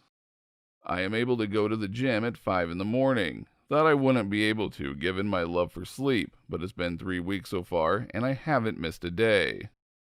Juggle, self-taught. I'm actually really proud of it. Speaking English almost perfectly, despite it not being my main language. One time when I got bored, I learned some easy card tricks. Pretty proud of that. Wow, there's a lot of great answers here. I guess I should add my own. I'm proud that I worked so hard at teaching myself German after moving here that people refuse to believe that I've only been here for 2 years. Pen spinning. Training people to reach their potential. I have been in a lead role where a lot of youngsters at the start of their careers are usually assigned to me. I have had a very fulfilling experience with this, and most of my trainees have moved on to their long-term position. When someone I admire calls me their mentor and inspiration, it's such a proud moment. All of my orchids rebloomed this year. I've been slowly improving my care routine for years, so this was an achievement. Lose weight. When I set myself a target, I can usually control my diet very well while taking regular exercise or walks, which contributes to quick weight loss. I weighed 89.5 kilograms at the start of March this year, but brought it down to 81 kilograms by end of May, mostly by A. Controlling food, especially outside food. I used to binge a lot before. B. Exercising every day. I was mostly walking 13 to 15,000 steps a day, 6 days a week. I can strip and rebuild a standard basic PC blindfolded. I did it once as a bet years ago, and now I can do it on demand. I haven't drank any alcohol since March. I used to have a drinking problem, so it's a big win, or rather a big avoidance of a big problem. Recite the alphabet backwards reflexively. When I moved to Australia, I was forced to start school immediately, so I didn't speak English, and they forced me to take intensive English language lessons last half of each day. Just wanted to prove to everybody my parents did raise me well. Don't forget to like this video if you liked it, dislike if you disliked it, and subscribe so you don't miss our next upload. Welcome to Reddit Reader. What is considered offensive or trashy if you are poor, but acceptable if you are wealthy? Makes me remember the joke. If 50 Shades took place in a trailer park, it would be a Criminal Minds episode. Going to the horse races. If you've never been to the track on a Tuesday afternoon, you know it ain't a pretty sight, but that's not the picture NBC paints at the Kentucky Derby. Day drinking. Day drinking at work. You always see in the movies the hotshot lawyer keeps a decanter filled and pours a glass with every client. That may be the case in high-level positions, I have no idea, but in our reality, the guy would be labeled a drunk and lose his job and reputation. There's an NHL hockey player named Brett Hull, one of the best scorers of all time. After he retired, he took a job as an executive vice president with the team where he spent the majority of his career. His job duties consist of getting corporate types drunk enough so that they buy box seats. Sweet gig if you can get it. Wearing weird, unusual clothing all the time. If you are poor, you are a weirdo. If you are rich, you are just eccentric. Dressing provocatively. When you're rich, it's a fashion statement. When you're poor, you're a working girl. Florida. Minimalism. If you're rich and you live in a tiny house and don't have a lot of material possessions, you are considered enlightened and living a good life. If you're poor and you live in a tiny house and don't have a lot of stuff, you are considered a loser. Owning an RV. Drugs. Big difference between a crack house and a cocaine apartment. I cannot believe you went with cocaine apartment over cocaine condo. Shirts with holes in them. Not having a job, getting high, spending money on non-essentials. At least that's how it seems. Having strangers living in your house with you. Not seeing your kids a lot. Riding bicycles on main roads, multiple cars in front of the house, eating animals that most people don't eat, owning a limousine, knowing lawyers and judges well, other people raising your kids, leopard print, off the planet craziness, think Kanye versus some poor regular guy who makes 0 sense, mental health changes from crazy to eccentric at a certain wealth point. Could just be an Irish thing, but owning a horse. It's not nice to see them tied to stakes by a 3-foot rope on housing estates. Dressing up like a bat and beating people unconscious. Don't forget to like this video if you liked it, dislike if you disliked it, and subscribe so you don't miss our next upload. Welcome to Reddit Reader. Using Donald Trump's way of speaking, how would you describe your day? The problem is that today was a day that was not good. You look at what is happening here. We know the problem. Look, I'm in my house. People aren't coming from Sweden. Swedish people are wonderful. Not the best, but really good, okay? But they're not here. Why aren't they here? We can't find out the problem until you find out the root cause. I want to find out the problem. I have had so many people call me and say thank you. People from Sweden. So many people from Sweden. So now you see people talking, saying Paradoxmoose has a point, thanking me for solving the problem. They call me and they say, Paradoxmoose, we have a problem and we need to know how to solve the problem. What's great about this is that it veers off topic almost immediately. It's got me scratching my head and trying to guess why you're talking about Sweden. Did your IKEA furniture not get delivered? That's perfectly Trumpian to leave him wondering what the fuck you're talking about. You wouldn't believe it. I mean, people all over are saying it was the hardest, probably the hardest ever popcorn kernel the world has seen. But I bit right through it because I have very strong... My teeth? People ask me about my dentist. They say, my God, you have the strongest. But I tell them it's because I eat popcorn, and I eat it very strongly. I gotta laugh, you get an upvote. And I gotta tell you, it's the best post experts have ever seen. They tell me it's the best post in history of the internet. And the internet has been around for, it's been around quite some time. Which is surprising, but not to me, because you have the best words, and I know a lot about the internet, probably more than anyone. Look, I've had many days. Lots of days are good, some are bad. Some are bad. I don't pay attention to those days. You know why?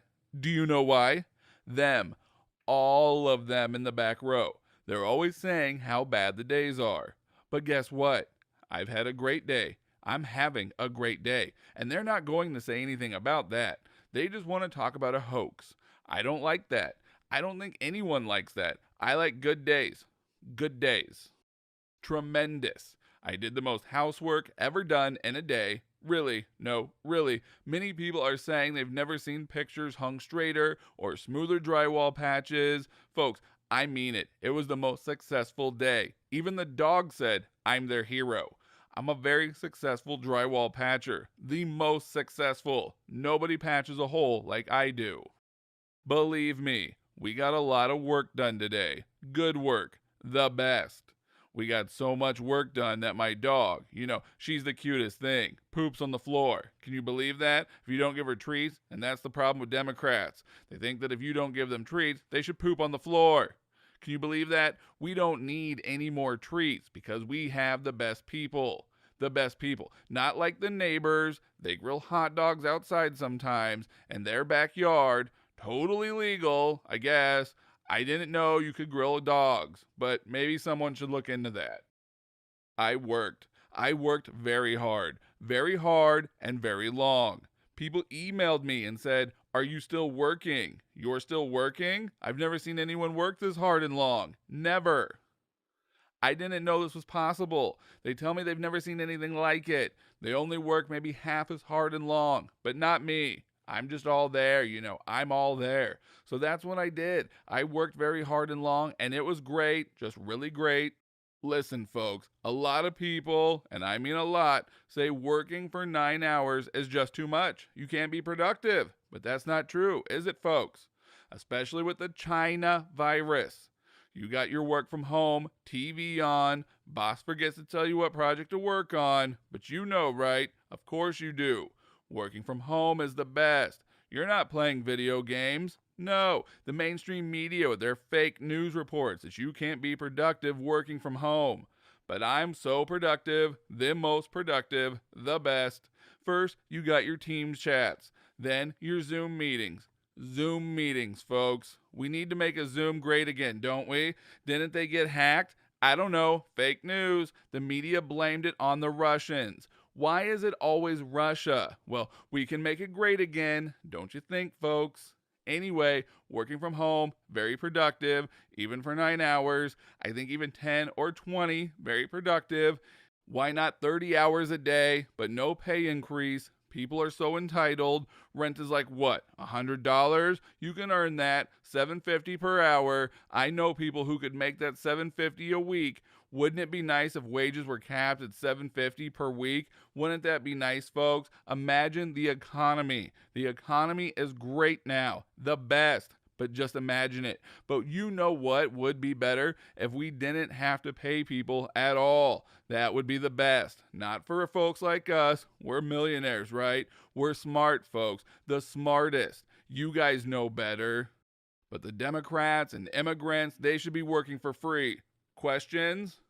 Reporter. Did you just suggest slavery for your political opponents? Who are you? Who are you? Okay, we're done here. Mainstream media, folks, fake news, get them out of here. Edit. You know I always say the comment system is rigged, folks, and it is rigged, but we're just that tremendous. Some people say platinum is the best award, but we know better. We know better. What's more valuable than gold? Nothing. My toilets are gold. My towers are gold. I would dip my own daughter in gold if they'd let me. Don't forget to like this video if you liked it, dislike if you disliked it. I'll work on my Trump impression, and subscribe so you don't miss our next upload.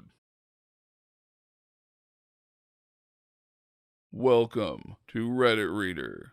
What is one thing that instantly makes you think this person has no manners? Standing in the middle of the aisle at a grocery store, not returning the cart. People who let their kids run around in a movie theater, kick the back of your seat repeatedly, and hang on you. Coughing or sneezing without covering your mouth. When you offer your time and money to drive someone and they don't want to thank you for the ride. When you give someone a ride and they leave their empty soda can or coffee cup in your cup holder. So I have a roommate who I'm entirely convinced has absolutely no manners whatsoever. For context, I live in the barracks, so I have no choice but to live with this guy. I have 1.5 million stories about this guy, but I guess I'll start with the basics. Doesn't clean up after himself and refuses to help clean, even if he's a guest in someone else's home. Chain smokes, vapes in people's cars, flicks ash out the window, but everyone knows that literally will just kick it back into the Jeep, tries to constantly teach people things, and will talk your ear off and basically just dominate the conversation, not listening or allowing for a different perspective. Motherfucker literally introduced himself to me as the smartest man in any room. He plays music and sings in the shower at 4, 5, 6 in the morning, and will take 45+ minute showers, 20 minutes to sit on the toilet, and 25 to have his concert. The last straw for me was when I came home on leave and saw his fleshlight sitting out in the common area table. We've stopped inviting him to places. He sits in his room alone playing Xbox all day because I'm not responsible for teaching a 21-year-old child basic manners. It's not happening. Inviting everyone in the friend group to an event and excluding just one friend, then proceeding to talk about how much fun they're going to have at said event in front of the person that was purposely excluded in front of everybody. Happened today and thought it was pretty rude. Edit. Thank you for the award. Additional info. This did not happen to me. And second, we are not in high school. We are in our late 20s, early 30s, which makes the situation even more upsetting. Littering. People who don't use turn signals. Shit drives me crazy. Parents who let their children run rampant anywhere. I've seen parents watch as their kids pops their finger through every package of meat at the grocery store and do nothing. Parents who let their kids kick a stranger's shoe or other belongings. Letting the kids spit on windows and rub it with their hands. Letting them run around the store playing with anything and everything and leaving a mess for others to clean, and the parents literally just ignore it. I never understood that. They really are your obligation, not the store associate who's unlucky enough to be working the shift you happen to stroll in during. Be a parent. Bad kids can turn into shitty people. Don't forget to like this video if you liked it, dislike if you disliked it, and subscribe so you don't miss our next upload.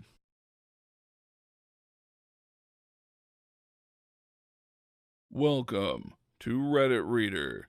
60-year-old and older. What is your biggest should have done that differently in life? What's the better way? I will be 64 tomorrow, 7/25/20. I wish I had saved for retirement.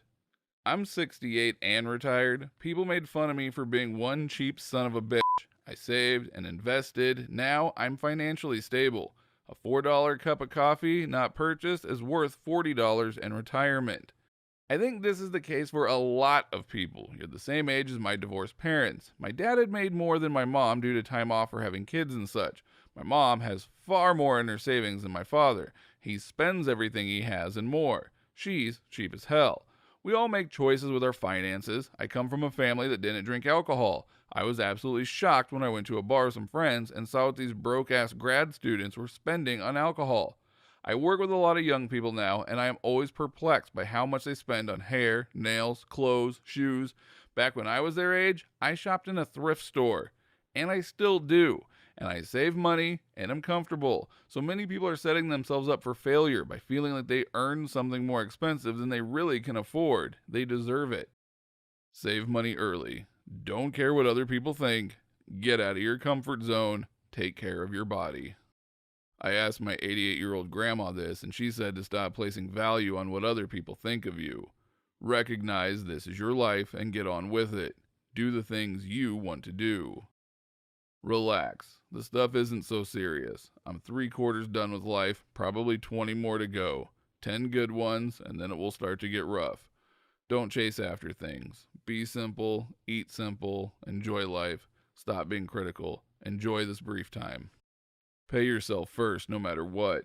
Don't do anything too much. Smoking, drinking, games, porn, anything in excess will hold you back. Learn to honestly deal with your emotions. I've got everything in moderation, including moderation, as a motto to live by. My dad was 51 when he passed away in 2007 of colorectal cancer. He said he had 2 regrets. One was he should have left his job years ago. He said he was so miserable the last 5 years there. It was wasted time that he could have been doing something he enjoyed. His job was a small family company whom he worked for 23 years. They treated him like absolute shit throughout this whole cancer ordeal. Second was he wanted to ask a woman friend of his out on a date and never got the courage to do it. This was so sad because my dad never went out with anyone when I was growing up. He must have really liked her a lot. He was about to go, and because he got his cancer diagnosis, it was too late. His words stay with me. I was unhappy with my workplace, and finally, after many years, will be moving on to a better position in September. Life is really too short. I wish I had been kinder to my husband. We bickered about small things that really weren't important. I wish I could tell him how sorry I am. That's great you were able to do that. No, my husband died at age 57. We were married 35 years. I know he would tell me it's okay, but sometimes we are so hard on the ones closest to us. I asked my 74-year-old grandma, and she said she should have had her husband wear a condom. I'm 62. Do what you want and don't worry about what others think. You want to try that new restaurant but have no one to go with? Go alone and enjoy yourself. Overweight but not swimming because of how you look in a swimsuit? Who cares? Swim your heart out. Mouthing hymns in church because you sing off key?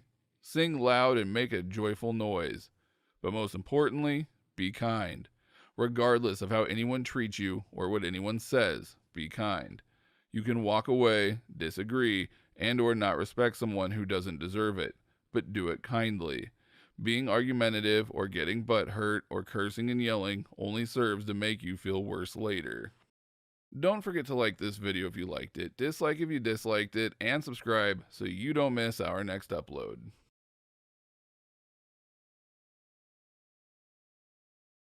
Welcome to Reddit Reader. Those who grew up with a good father. What was the most important thing you learned from him? You are the only person you have to live with for the rest of your life. In other words, take responsibility for what you do, learn how to move past your mistakes, and realize that your actions have consequences. My dad taught me to always be kind. Kindness isn't loud, it doesn't need to be stated, it should just be inherent in everything you do. You don't have to like everyone or treat them well if they don't treat you well, but you should try to approach everyone with the same kindness you'd wish they'd give you. If it was easy, everyone would do it. If you don't know how to make things better, just listen. To kids, time equals love. Exactly. My dad was always teaching me different things and doing all kinds of activities with me.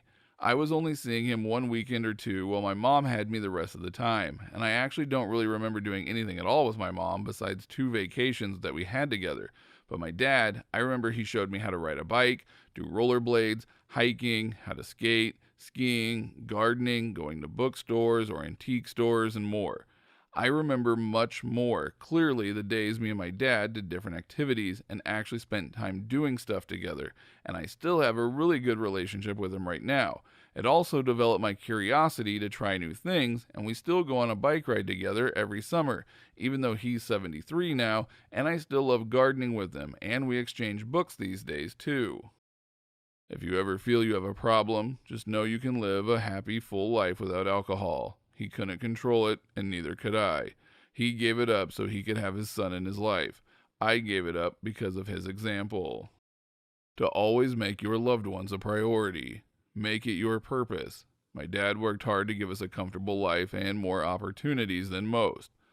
After what I can only assume was a long and tiring day, the first thing he'd do was sit and watch cartoons with me and my brothers while asking us about our day. And when he was forced to quit his job and decided to start up his own company, go on for a half a year without income, I can only imagine how stressful it was to be so uncertain about the future while providing for a family of 6. I was slightly young, but I never knew anything was wrong. He never let it show. And even though he worked probably 10 hours a day, he always took the time to ask me how I was doing and go to every important event with us. My dad was and is a superhero. Always will be. The next thing I'd say I'd learned from him was patience. Whenever he was upset with me or thought there was something up, he'd ask me about it and wait until I was done with my side before saying anything. Really made me feel heard and less worried to tell him something, even when I knew it's not what he'd like to hear. To appreciate nature, the power of sitting in silence and looking at the night sky. My dad taught me to indulge my love for learning. Want to read a history of the Aztecs at 6 years old? He took me to the library and we got a real history book and he helped explain what I had a hard time reading. Want to help in the garage? He taught me all the tools and taught me how to clean them and oil them and how to use them. He always took me seriously and answered every question. He was my greatest teacher and my biggest defender and my rock. I lost him in 2003. I have missed him every minute since then. How I raise my kids has a whole lot to do with how he raised me. Don't forget to like this video if you liked it, dislike if you disliked it, and subscribe so you don't miss our next upload.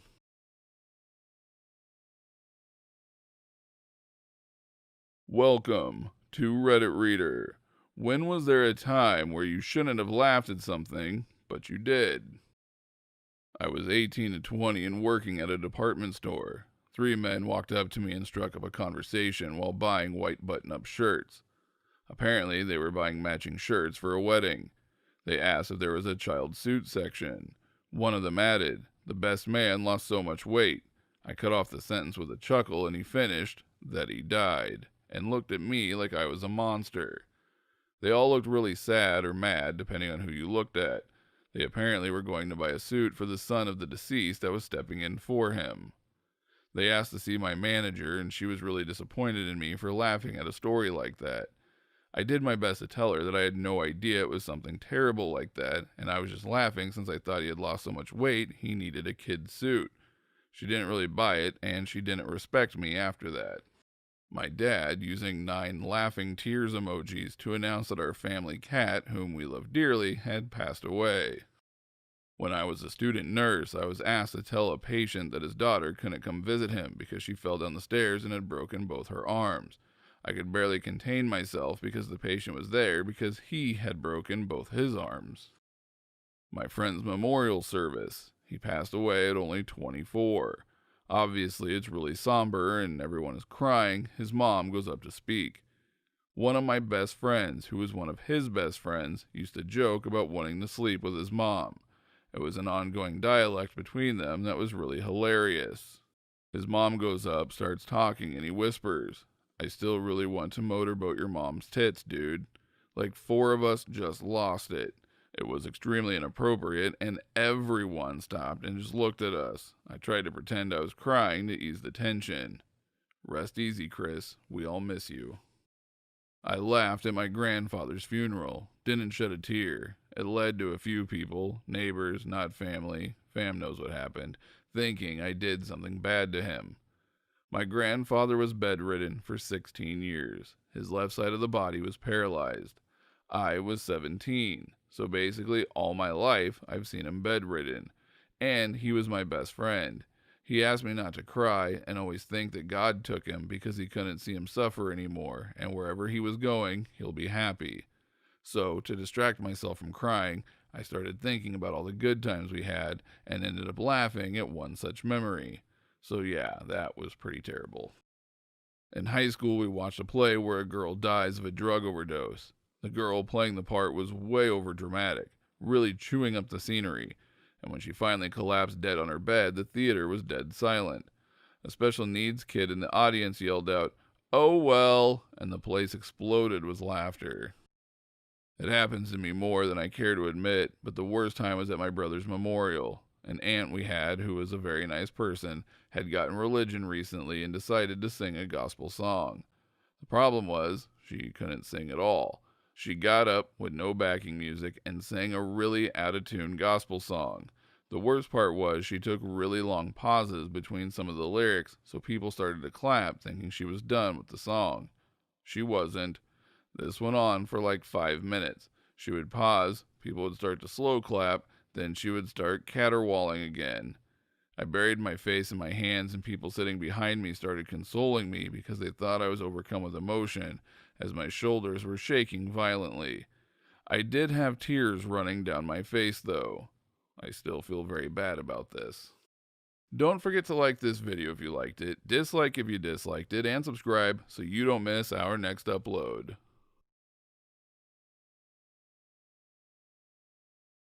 Welcome to Reddit Reader. What do you know is true without evidence? What are you certain of right down to your bones without proof? Back when I was 10, there was a competition for school kids to write a treatment for an episode of Doctor Who, with the best one being developed into a full episode in the next series, and the winner receiving a writing credit. I was a huge fan of Doctor Who at the time, and the competition was actually run through school, so my teacher made the entire class do it, but I was very excited. I began writing a story about the Doctor landing on a planet full of defective Cybermen, whose programming had gone awry and had been left on this asylum planet to rot. The Doctor lands there in response to a mysterious distress call from a woman and attempts to find and save her while avoiding the dangerous dysfunctional Cybermen and the looming threat of planetary destruction at the hands of the normal Cybermen. I finished my short treatment and gave it to my teacher to submit. Unfortunately, it turned out the competition was very strict about the formatting of submissions, and mine was returned because I had used the wrong formatting in some way. Seemed like a weird reason. I was a bit disappointed, and that was the end of that. But then, a year or two later, there was an episode of Doctor Who called Asylum of the Daleks, which seemed incredibly similar to my story, except with Daleks. So incredibly, eerily similar, in fact, that to this day, I am absolutely convinced that Stephen Moffat saw my script and came up with a formatting excuse so that he could remove me from the competition, steal my story, change the bad guys, and claim it as his own. I have zero evidence. I don't even still have the treatment I wrote or any letter from the BBC about my submission, and yet I know in my bones that Stephen Moffat stole his script from 10-year-old me. Back when I was 18, I got my first tattoo, the Squaresoft logo on my upper arm. It was 2001, and I was also on my own in a new state. I was, and still am, a huge RPG fan, and it's the height of my geekdom. Well, I sent in a picture of me and my tattoo with a short letter about me and my favorite games to official PlayStation magazine. They published my letter and photo along with the caption, "We don't know whether to be impressed or frightened." The very next month, they started a Tattoo of the Month section, and I am absolutely sure 100% that I either started that or was the story that proved the concept, the test. Unless someone can come from that team's time and tell me I'm not, I will always believe I was the start of that.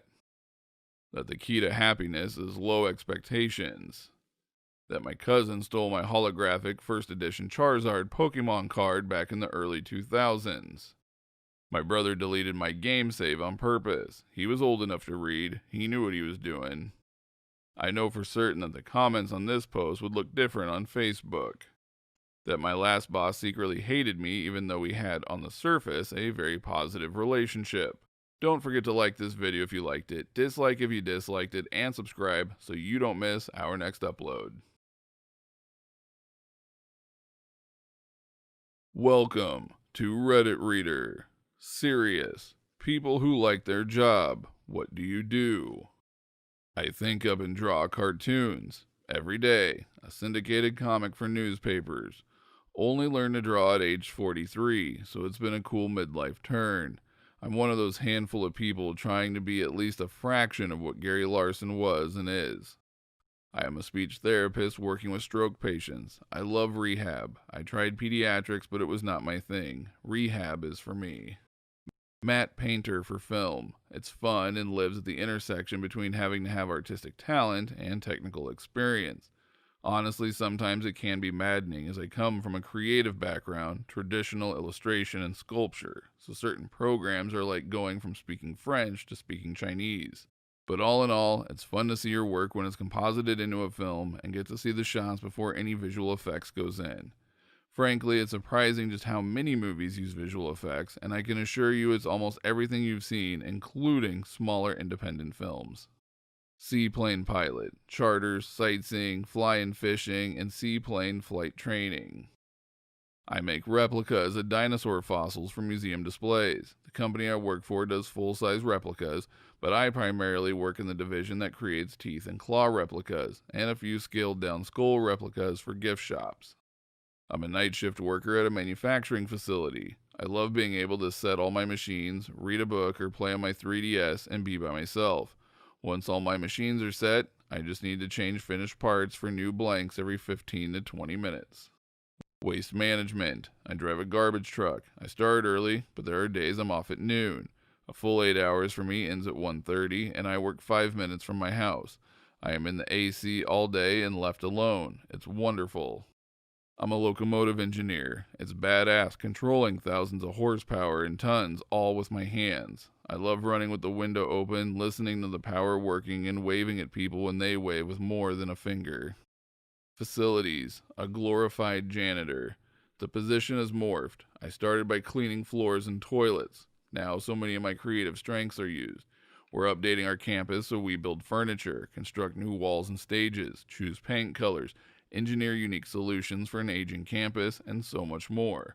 I've learned electrical, concrete work, welding, sound engineering, drywall, installation of floors, ceilings, doors, stage backdrops, you name it.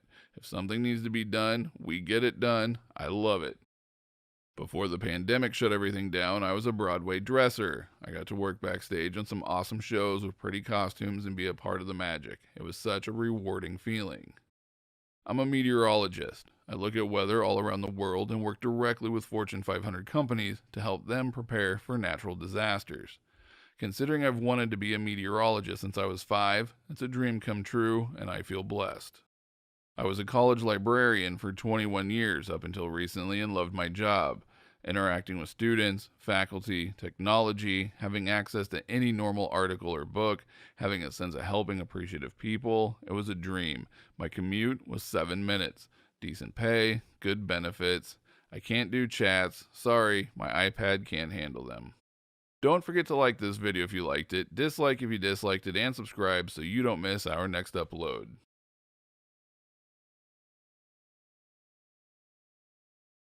Welcome to Reddit Reader. Users of Reddit, what is the worst thing your teacher has ever said in front of a class? During English class, we were watching Tomorrow When the War Began. Those of you who have seen the movie know they start the movie talking about sex. The teacher goes, "Sex is not that great. I have actually not had sex." He's a full 30-year-old man and says that to a bunch of 13 to 14-year-olds. Those were the days. At least half of you will be dead by the time you reach 20 years old, to a class of 11-year-olds. Freshman year in high school, a classmate called someone a chode in gym class. The gym teacher asked him what that means, and the student explained, a chode is a good student. Next day, the teacher welcomed the class by saying, "Good morning, chodes." Honestly, at 13, 14, that's about as funny as it gets. His name, Harry Balls. No, really. He was a substitute teacher who wrote his name on the board and said, "I will give you 3 minutes to laugh, but then we gotta get to work." Teach was using an example to illustrate a concept. He was a very nice, bubbly man. We all liked him. He points at a random student and says, "For example, Bob, imagine you're adopted." About half the class cringed as they knew what Bob was about to say. I am adopted." You could see the gears turning in the poor teacher's mind. Oh my god, I can't say sorry because that implies being adopted is bad. Oh my god, The silence was palpable. As he tried to think of something to say, he eventually just turned to another kid.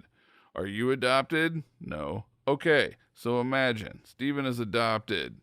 LOL, poor guy. The father of a classmate died in a motorcycle accident. He went into a corner too fast and crashed into a tree. A couple of days after the accident, which was the first day my classmate went to school again, our physics teacher decided that it was a good moment to teach the speed doesn't kill you, acceleration does lesson, with the example of a motorcycle driving into a tree. During 1 year of high school in a bio class, the students were fooling around in class, not doing their work, and the young, had to be in her late 20s, professor yelled, "You all stop jerking off," then turned red as she realized what she had just said.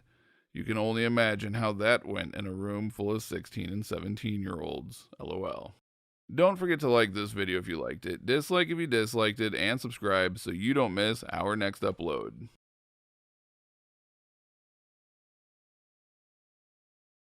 Welcome to Reddit Reader. Guys, what made you realize this girl is definitely not into me? I once went on a date with this girl, bought her dinner, went downstairs to the bar nightclub for a drink afterwards. She ran into some girlfriends and just went over to their table, sat down, and started chatting and drinking. I sat alone for about 20 minutes, then just left without saying anything. Never heard from her again. I asked her out. She said, ew. She really only talked to me when she needed something, when every conversation is abruptly ended by LOL. Went to her apartment, then I helped her with her Tinder. When she used to give everyone hugs but only ever offered me a high five. Closed responses deleting or intuitive chatter, e.g., just saying yes, no, not really, etc., when asked questions that could easily lead to more conversation. When I expressed interest and she recoiled in horror and told me I was embarrassing her. I went out to a restaurant bar with 4 buddies. Some ladies sent over a round of drinks to my 4 buddies. I'm guessing they must have specifically told the waiter to give every one of those strangers a drink except Quasimodo in the corner there. Make sure he is painfully aware that he does not get a drink. When she asked me if I knew if my friend was interested in anybody, I was only just starting to maybe have a crush on her, so it didn't hurt, but definitely wasn't pleasant, lol. When you go in for a hug and she gives you the side hug. Caught her making out with my manager when they couldn't remember any conversation we previously had and made the excuse that their phone's text history resets every day. Didn't take a rocket surgeon to figure out she deleted them herself. Had a dinner together and the entirety of her contributions to the conversation were repetitions of yep, that's cool, and such. Even when I tried to ask her questions and engage her in the conversation, she just had nothing to add or to say. Was pretty clear it wasn't sparking. After chatting for about a month, I asked her out for the second time. Want to meet up and hang out somewhere? Yeah, I'd like to meet. Cool, so are you free any day this week? No. How about a day next week? No. So maybe the week after or after that? No, can't. Okay, so when can we meet? Let me check and get back to you. 10 months, 4 days, and 5 hours since then, and I still haven't heard from her. Damn, she's really busy. Asked a girl if she wanted to grab lunch together sometime. She said she was busy that day, which was interesting, as I never specified a day. Don't forget to like this video if you liked it, dislike if you disliked it, and subscribe so you don't miss our next upload. Welcome to Reddit Reader. Marriage counselors of Reddit. What's the stupidest reason a couple has made an appointment? My anger management group facilitator told us a funny story about a couple that came in for counseling. The husband wanted to write a book. The wife said she would work and do everything around the house for a year while he worked on his book. So he quit work and wrote his book while she did everything. The book got published and it was a hit. The publisher asked him to do a book signing tour. The wife was furious. She had supported him writing the book and she was done. They came to the appointment and explained the situation. The therapist asked the wife, so what would it take for you to be okay with the book tour? She said, a trip to Hawaii with my sister. The husband was like, really? Done. The appointment was over in 5 minutes. Husband, she forgets the laundry in the washer. Wife, okay, but I'm busy. Maybe you could put the laundry in the dryer if you see it. Husband, yeah, that's not my job. That was the least of their problems. My sister-in-law made an appointment for marriage counseling because her husband greeted their dog before her when coming home from work. I was a life coach for a bit before I realized it was more administrative work than I wanted to do. I wanted to help people, not fight inter-organizational political fights. During my brief time, one of my clients was really struggling with the color of dog that her husband got for her. She wanted a specific breed of dog since she was a kid, and her husband did a bunch of research and got her one from a good line of breed, but its coat was darker than the dog she imagined, and she was really struggling with it. We had a few sessions about expectations clouding your happiness, and it turns out the dog was the most explicit example of a much bigger issue she had in her life. But I had to seriously put my WTF on hold when she told me about the shade of her dog being a problem. My specialty is children and families, but during the pandemic I was assigned whatever came in because it has been super busy. One lady called and spoke with me first about how her husband was horrible at communication and never listened to her. She asked for a couple session. As soon as she ambushed her husband with "There is a therapist on the line that wants to speak with you," her husband screamed, "You called the therapist because I don't want to paint the house purple?" She wanted me to convince him to paint the house purple, and like any normal human who sees colors, he refused to listen to her. Reading some of these makes me wonder if counseling would have saved my marriage. Then again, I think actually wanting to save your marriage is a prerequisite for marriage counseling to be successful. My uncle and his wife, reasonings. She lost a frying pan. It's always the dishes. I don't see couples anymore because I cannot have one more conversation with adult human beings about the various philosophies of dishwashing. Don't forget to like this video if you liked it, dislike if you disliked it, and subscribe so you don't miss our next upload.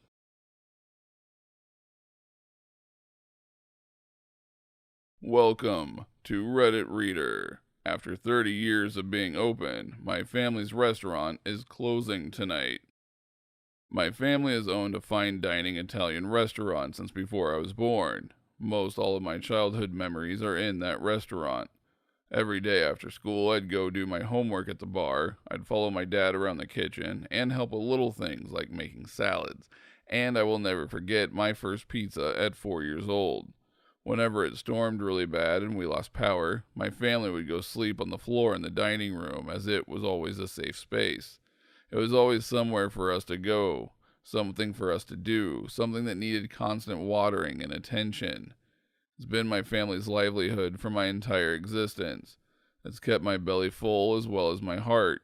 It's my father's lifelong work, and it's made me respect him so much after 30 years of being there to cook 14 hours a day.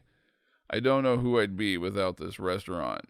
It shaped me in ways that I couldn't possibly explain over a Reddit post. It's made me confident, brave, not scared of a little heat, and I've built incredible relationships with the staff that I've been so lucky to work with for so long. I started taking it seriously when I was about 15. I was a bus girl at first. Then I was a hostess.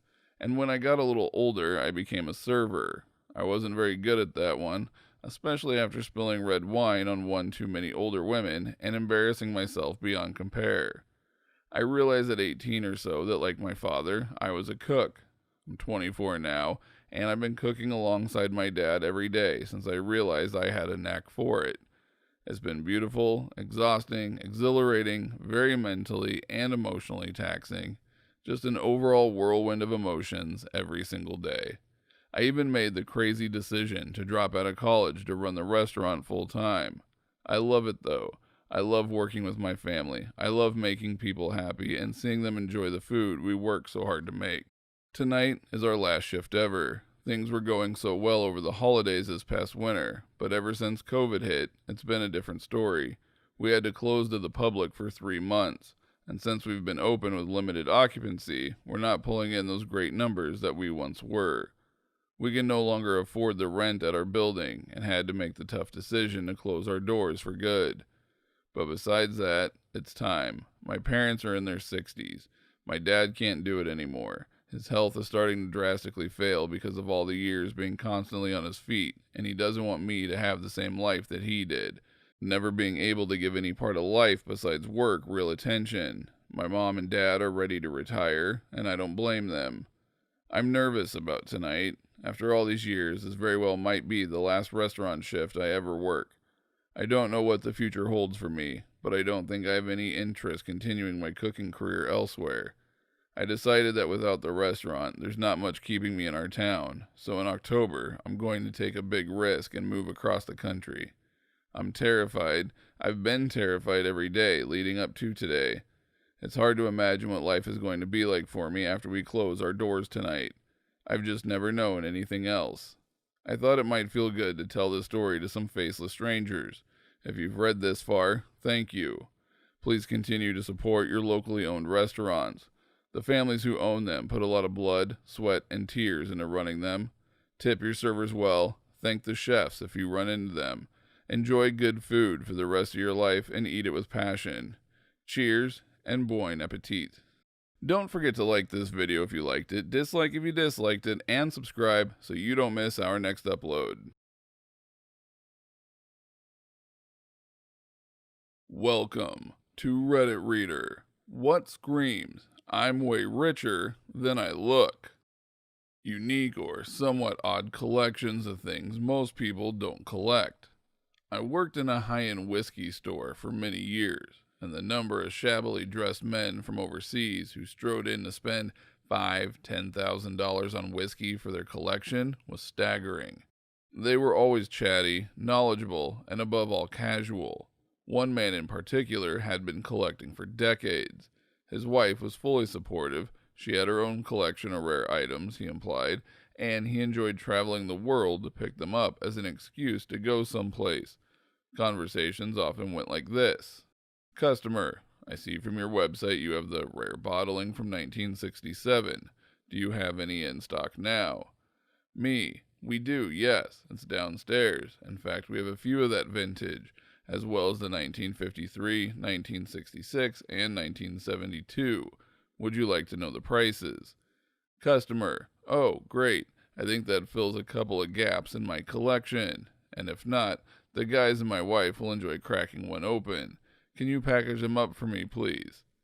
Me, would you like to know how much they are, sir? Customer, can you ship them all to my place? In fact, if you have discounts for bulk items, I'd like to know what other vintages you have, and so on. I went to dinner with a girlfriend and her parents. After we ate, the owner came out and asked how the meal was, and then we left without a bill ever coming to the table.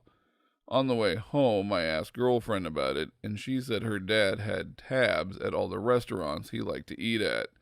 As we were leaving, the valet brought the cars around, and I mentioned I liked his Tahoe. I asked what year it was, and he kind of laughed and said, whatever is the newest one. I didn't know he owned a car dealership in another city. I work at a luxury resort. People call to book rooms with me all day, and they aren't cheap. I can tell when it's obvious a young couple who had to scrape together the dough for the cheapest room. But every once in a while, I'll get a call from someone who casually calls and asks to book the biggest room without asking for the price. They know exactly what they want, and the price means nothing to them. $2,500 a night? No biggie. Here is my card number. I had reason to frequent a small but popular marina at a certain Gulf Coast city. I encountered one old man often enough that we greeted each other with random chit-chat. Lovely gentleman. He wore a crumpled old hat, a grease-spotted t-shirt, cut-off jeans, and worn deck shoes. He always puttered around the largest yacht in the marina, about 60 feet long. He would polish the chrome, wash the deck, clean the life preservers. I didn't assume he was the maintenance guy because he had such self-confidence. I never saw him actually take it out. I got up the nerve to ask security who he was. He owned the most commercial real estate in the city. I represented a guy who is rich. I mean as in filthy, owns buildings, plural, in Manhattan. I was in-house counsel to his company. So one day, he comes to my office and tells me he needs me to go to a meeting with him across town and about 30 blocks north. He tells me to wait, he has to get the car. So I am standing on the street, and he pulls up in the company van that his employees use for building maintenance to carry stuff to renovate spaces for new tenants, etc. It's pretty crappy. On the way, I asked him why he was driving this. All things considered, he was an older, self-made guy who was pretty down to earth. Why the van? He said obviously he could drive or take a cab, years before Uber, but why bother? In Manhattan, most spaces in Midtown on down are parking for commercial vehicles only, and parking a car can be pricey. The van had commercial plates, so he could pretty much park in front of wherever he was going. Why waste money on a cab or parking a car? Couldn't argue with that. We parked right in front of the building. Don't forget to like this video if you liked it, dislike if you disliked it, and subscribe so you don't miss our next upload.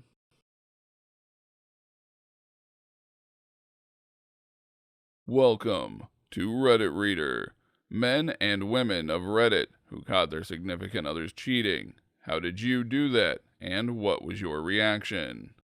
My ex-husband and his family smoked a lot of pot. Still do. His sister, kids, and nanny were visiting from out of state for a few weeks. When it was time to fly home, they left their stash at my ex-mother-in-law's house because they didn't want to take it on the plane. My ex asked if I would pick it up because I was nearby. Stupidly, I agree. I don't smoke and I was willing to carry it in my car for him. To my surprise, I found a note from the nanny to my ex saying she was in love with him and she was so happy for the time they had together. Obviously, she thought he would get the weed instead of me. While it was incredibly painful at the time, I am definitely living my best life 15 years later. Worst one I know of is an acquaintance of mine. Came home from work one day and found his missus having sex with his dad. That blew up all over Facebook and became a local drama fest where people tried to organize a shunning of the dad and missus. I remember it well because, well, I know people cheat, but with your partner's father? Come on. I was in the Navy and was out on deployment for 6 months after just recently getting engaged. It's one of those stupid things that young military guys do. One day I get a letter from my fiance's best friend telling me that she caught my fiance and her boyfriend together. This was years before email and smartphones were common. We write back and forth several times and eventually it comes out how she caught them, how my fiance begged her to not tell me, and that the fiance didn't know that we were corresponding. I eventually get back to the States and plan to play it off as though I didn't know, but too many of my friends intercepted me with the news that it wasn't just the one guy, but several, and let me know that she knew that I was aware. Eventually we met, and the confrontation was minimal and tame. We broke off the engagement without a lot of drama. She kept the ring. The best friend and I ended up hooking up, at first a sort of a revenge fuck kind of thing, but turned serious. We celebrate our 32nd wedding anniversary this year.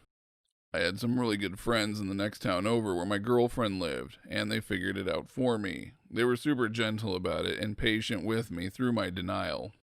My ex-husband was an early adopter of sending dick pics. I got his phone to get the numbers of his friends to invite them to a surprise birthday party while he was sleeping off a hangover, and they were in his outbox. ETA, this was more than 12 years ago when camera phones were barely functional. We were together for 5 years, living together for around 4. I came home from work early. When I got out of my car, I saw her peek through the blinds to see who was outside. I walked in the door to her coworker on the couch, obviously uncomfortable and clothes messy, and her locked in the bathroom. I wanted to pummel the shit out of him right then and there, but he was a trained MMA fighter, and I would have left the house that night with more than a broken heart. Went to a friend's house for a while. They started dating the next day. Shit sucks. It took a while for me to get trust back in relationships. Edit. Her coworker had been to many gatherings, and no, I wouldn't beat a woman's ass, even though, yes, she was more deserving. Thank you for all the comments. It was 10 plus years ago, and I'm doing good. Don't forget to like this video if you liked it, dislike if you disliked it, and subscribe so you don't miss our next upload. Welcome to Reddit Reader. Niche once wrote, "He who has a why to live can bear almost any how. What is your why?" I don't have a why, but a what the fuck instead. Why the fuck? I have had 4 joint replacements due to arthritis, an internal defibrillator due to a heart attack, and spinal cord damage with a fusion due to bone spurs gone bad. I struggle to walk because of the spinal nerve damage, and I'm always in pain in my legs and feet. I persist because my wife of 45 years is beginning to lose cognitive functioning and is becoming confused. I want to take care of her to her end. She is the love of my life, and that is why. My dad got diagnosed with dementia at 57, and I need to make it for him.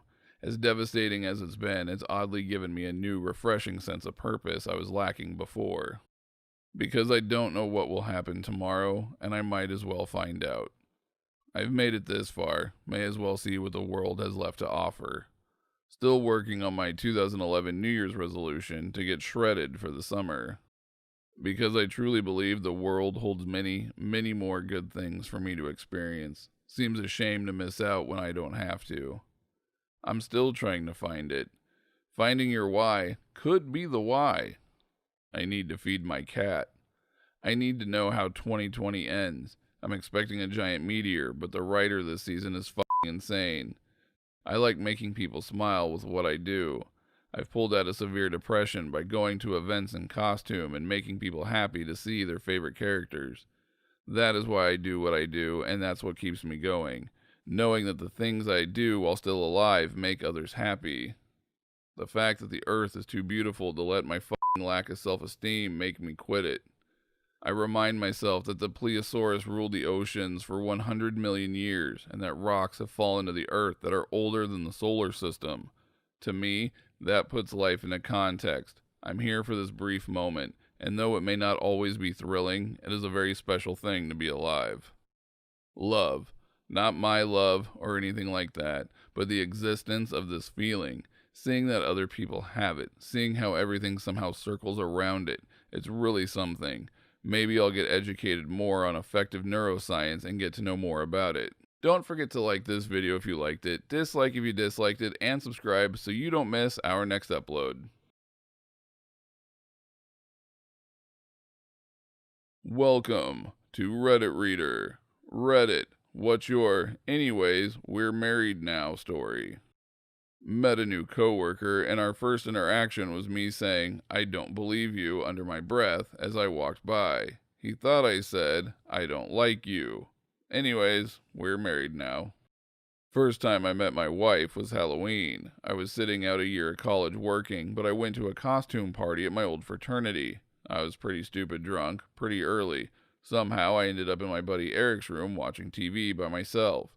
The girl barges in the room, looks at me and says, "You're not Eric," to which I reply, "Neither are you." Turns out her roommate was hot for Eric but too shy to go talk to him, so her roommate decided to go find him. 2 weeks later, the room barger and I got set up on a double date with Eric and the roommate. That was in 1991.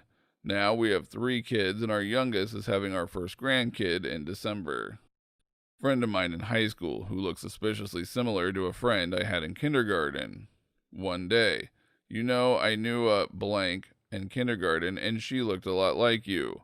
Yeah, I also knew a blank and they had exactly your hairstyle. We looked deep into each other's eyes. Oh. The first time I really hung out with this guy, he threw up all over me. Anyways, we're married now. Right after our first kiss, he said, "I'm not looking to get married." "Neither am I," I replied. So anyway, we're married now. He came to the door to borrow my sister's textbook. No one would answer the door, so I dragged myself out of bed and answered the door in nightgown and curlers. Hey, it was the early 80s, okay? He told me he was there to see my sister. Without a word, I nodded, turned around and screamed, "Sister!" Turned back around, said, "Family intercom system," completely deadpan, and left him standing on the porch while I went back to bed. Married me anyway, 38 years on the 21st. When I was 13, I met a girl, Debbie, at summer camp. She talked about her horses and attending the big interstate fair every year with her 4-H group. On my 13th birthday, I went to the fair and looked Debbie up. She agreed to go to the carnival with me, but wasn't all that interested. I can't blame her. 13-year-old me was a dweeb. She brought along her annoying girlfriend, Renee, to keep me from getting too fresh, which worked. I was determined to get Debbie alone. Not that I knew exactly why, so I took the girls on the tip-top ride. Renee got sick, got off the ride, and puked. Debbie and Renee used that as an excuse to split, and I never saw Debbie again. 3 years later, a beautiful new girl with long black hair moved out on my school bus line. I was immediately interested and began a much smoother conversation. We went out a couple weeks later and went to a carnival. She took me on the tip-top and I puked. That girl was Renee. We were both 3 years older. And anyways, we're married now for 41 years. I had just started dating this guy and he came over to hang out. My roommate was bitching about her coworker, Pam. So I said, "Who names their kid Pam anyway? Fuck bitches named Pam." My date says, "My mom's name was Pam. His dead mom." Anyways, we're married now.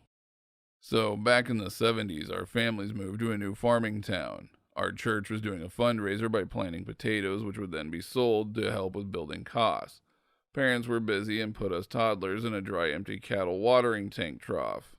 Anyways, we're married 25 years now. Don't forget to like this video if you liked it, dislike if you disliked it, and subscribe so you don't miss our next upload.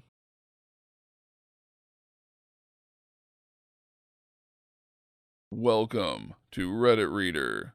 Window cleaners of Reddit. What are your stories you witnessed on the job?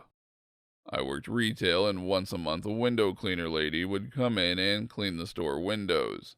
She told me that one time she was cleaning the windows from the inside of the Apple store, and a man walks by and licks the outside part of the window she was cleaning. She was upset since she had already cleaned it and would have to go clean it again, but responded by telling the man, "Good thing I haven't cleaned that side." The man got upset and went to look for a manager. So I was on a 10-story early in the morning, first drop of the day. Top floor, naked man, nothing but a teal eye mask on, not my thing. Next floor, naked woman in her kitchen, 80, looked like a puppet out of a Genesis video. Also, not my thing. About an hour or two later, elsewhere on the building, an older woman offers me some cookies out a window. I see that the initial woman is kind of hiding in the shadows. She felt bad about flashing me and went to her friend's apartment to give me cookies. That was a weird day. Never saw anything I particularly wanted to, though. Birds crashing into windows. Kids dropping water balloons. Favorite story from time to time. I'm at this bank. I'm always doing the outside first, then inside. Everyone usually pay us no attention, but when they notice we are washing the outside window, they shut down Facebook or Amazon or open a blank spreadsheet. Not even a project, just a blank spreadsheet. Anyway, usually when I cast a shadow or bang my wool brush against a window, they look around and do the "I was working, I swear" dance. But I do this to the bank manager's window, and he's completely unfazed. I think, oh, maybe he's actually doing work and thus unafraid. But then my squeegee comes around and I see what he's locked into. Group clown midget porn. I now think, oh please, don't notice me now. Then it happens. My squeegee jumps across the window and the manager loses it. He jumps up and hit both knees on the desk. He can't decide between nursing his legs or turning off the porn, so left-handed he's trying to turn it off. Minimizes, and there's more clown porn. He looks back at me and tries to cover his face. He mashes the keyboard, and now I can hear him through the window. He dives and pulls the cord, and he just lays there. I move away, continuing my work, as I realize I gotta go in there. I do the entire rest of the bank before this office. I prepare for the worst, an entitled angry response or a super awkward run out of the room. But he looks up, smiles, asks what he can do for me today, just here to get the windows, thanks me, looks at his watch and says he's got a meeting and leaves. It was crazy casual, and I get the dude had his kink and clearly comfortable with it, but the casualness was completely unnerving after watching a dude dive headfirst into his desk. I used to work during my high school years for my uncle's company off hours as a window cleaner. One late afternoon, when most employees of that office building already left, I saw a rather escalating fist fight between two employees and a rather helpless woman trying to intervene with a broomstick. One of those unreal moments of disbelief and relieved to be the window cleaner on the other side. Don't forget to like this video if you liked it, dislike if you disliked it, and subscribe so you don't miss our next upload.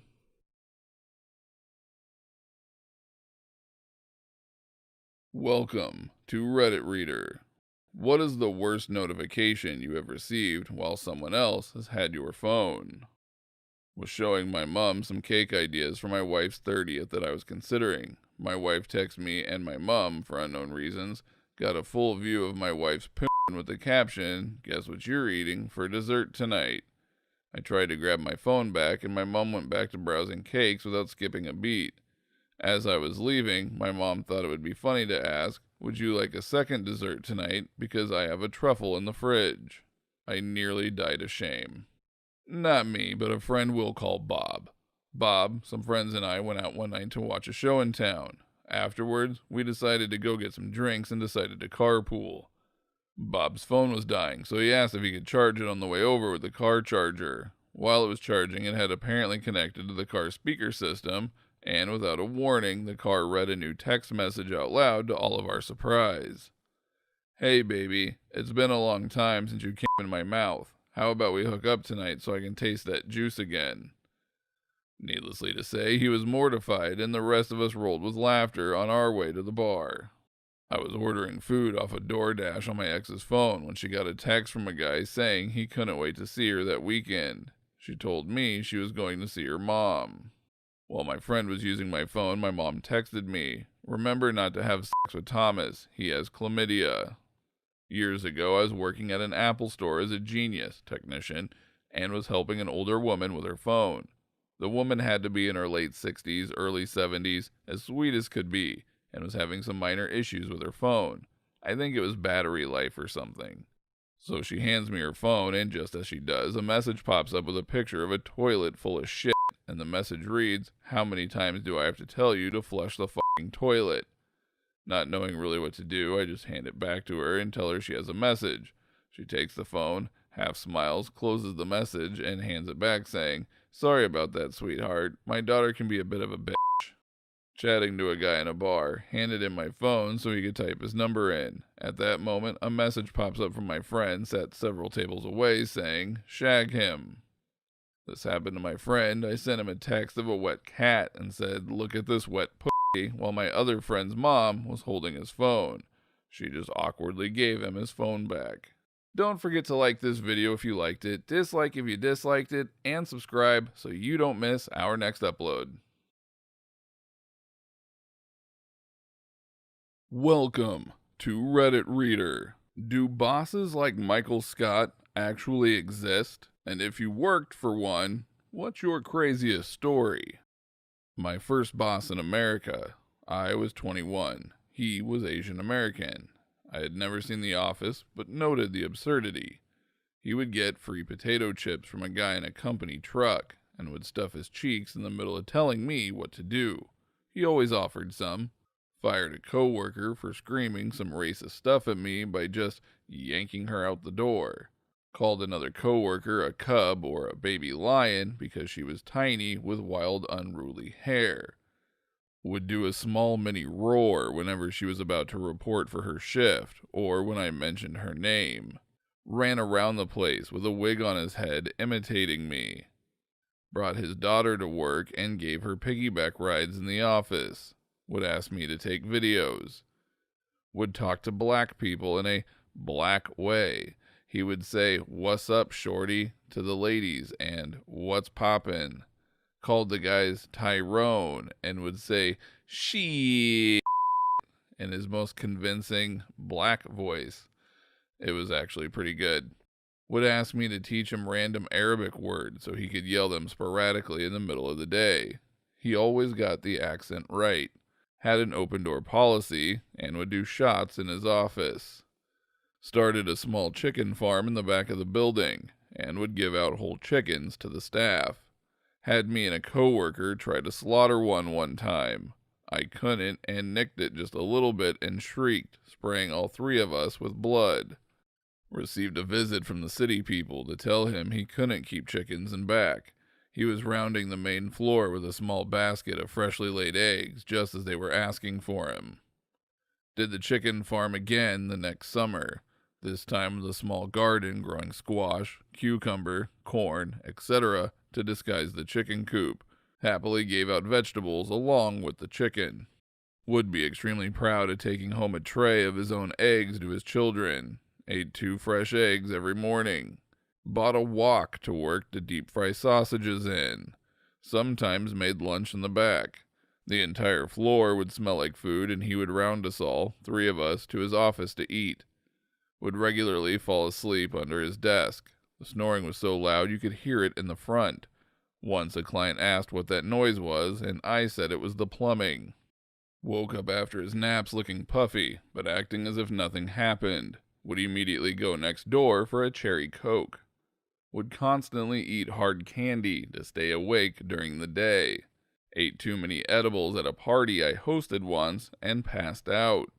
Told me to hire someone, but when he saw the girl, did a comical thing with his face, eyebrows raised and eyes big, think Ken Jeong, because she was having trouble fitting into her chair.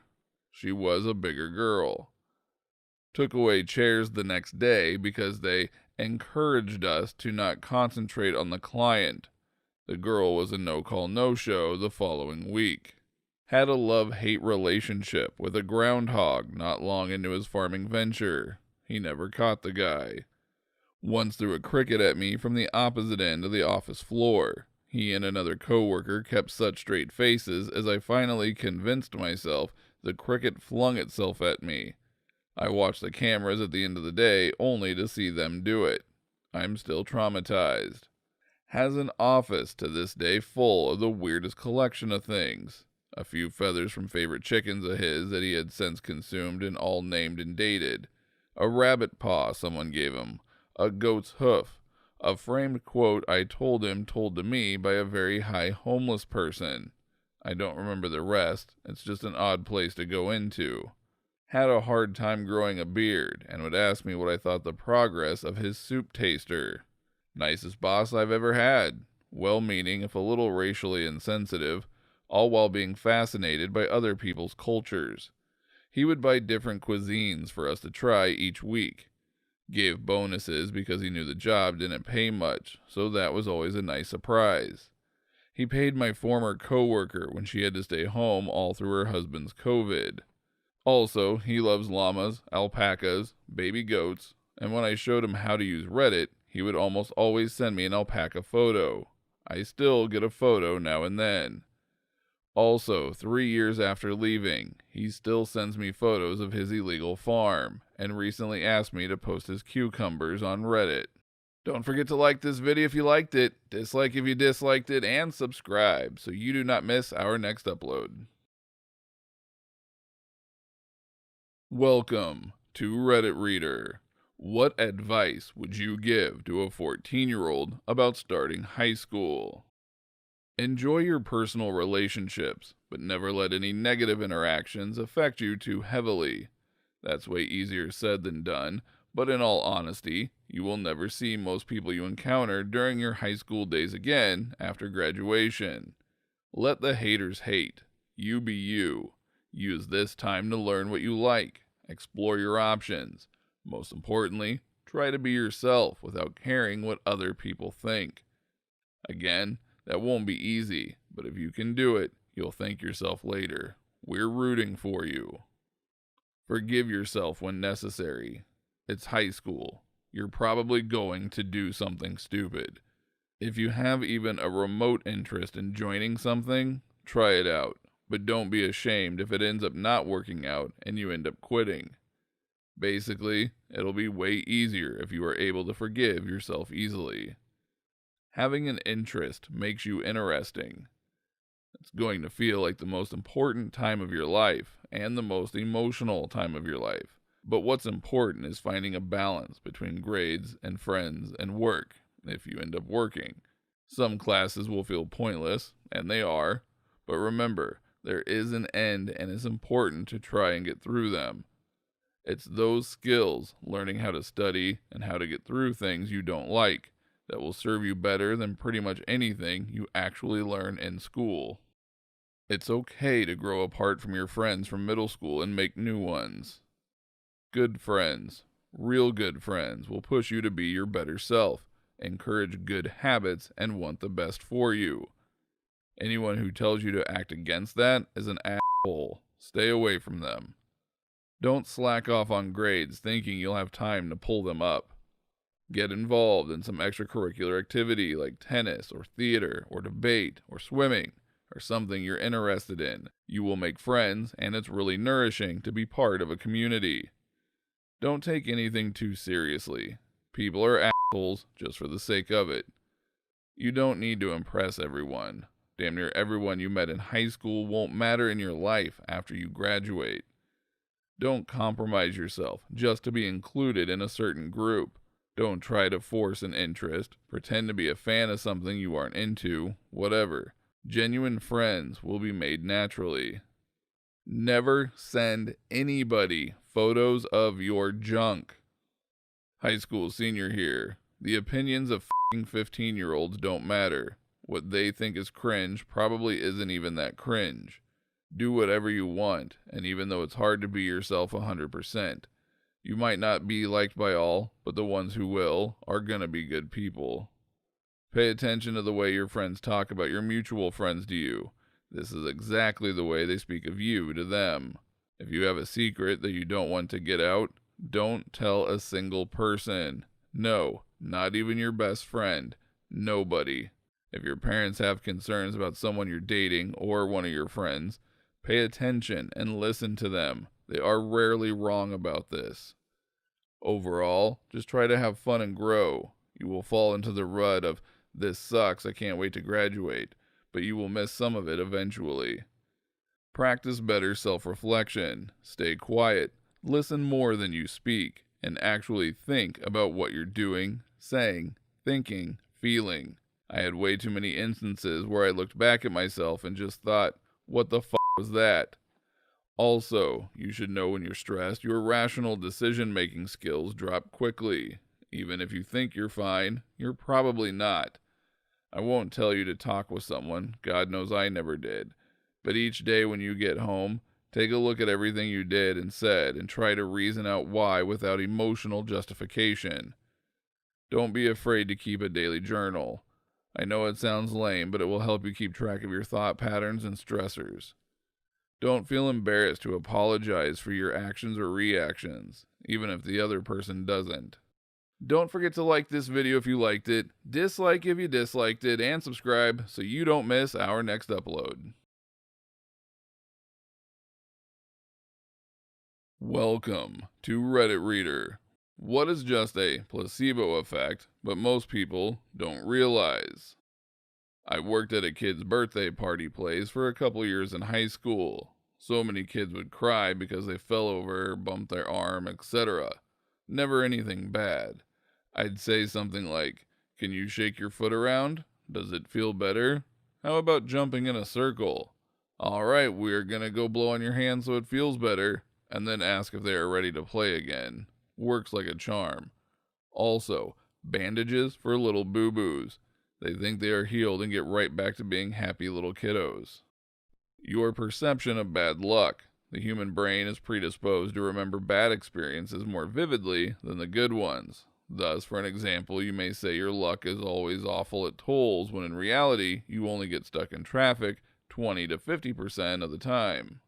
When I worked train tech support, our agents would always get pushback from customers when we asked them to power cycle their phone, which 9 times out of 10 would fix their issue. So I had them tell the customer to read them some numbers off the back of the battery when they were still removable, that we absolutely did not need. Then we told them we refreshed a few systems and they put their battery back in, and it's all fixed. Alternatively, when batteries couldn't be removed, we'd tell them that if the phone was powered on while we did the update, it could ruin their SIM card, so they'd make sure to power off their phone. I'd do nothing, they'd turn it back on, and it worked great. But if I had told them to power cycle their phones, no way. When you give your younger sibling an unconnected controller after he or she kept bugging to join the game. My husband and I call this playing pretendo. So I'm sure this has happened to other people, but this question just reminded me of my principal. During meetings and such, he uses the school auditorium, and most of the time I, senior now at the school, have to run the sound and lights. He's extremely annoying about it and always asks for his mic to be turned up, when in reality, he's already extremely loud and will bust the speakers. I just pretend to turn it up and ask him if it's good, and he speaks and says, "That's perfect, thank you." I swear he thinks I'm doing an amazing job and would bring me a Coke or something for dealing with the meetings half of the day. Greatest placebo to use against others that I've done. Do commission creative stuff. If I deliver same or next day, people don't think I spend enough time on it. If I wait 3 days to deliver, people are happy because they assume I worked on their project nonstop, even though I was done a day or two prior. Loading spinners on web pages. I once had a user complain to me a web app was too slow, and it was pretty fast. So I tested him by making the animation spinner spin much faster. He went to my boss to praise me how much faster the web app was. Spin.js is what I was using. My dog's medicine coming out of his treat tin instead of medicine packaging. Makes a seconds ago disgusting medicine taste mysteriously treat-like. I install semi-truck bumpers. 90% of the time, a customer will say it looks off by 1/8 of an inch. I'll make a noise with the impact gun on a bolt and say, "How's that?" "Yeah, it looks great." Nothing moved whatsoever. Some guys are extremely critical, I guess. Don't forget to like this video if you liked it, dislike if you disliked it, and subscribe so you don't miss our next upload.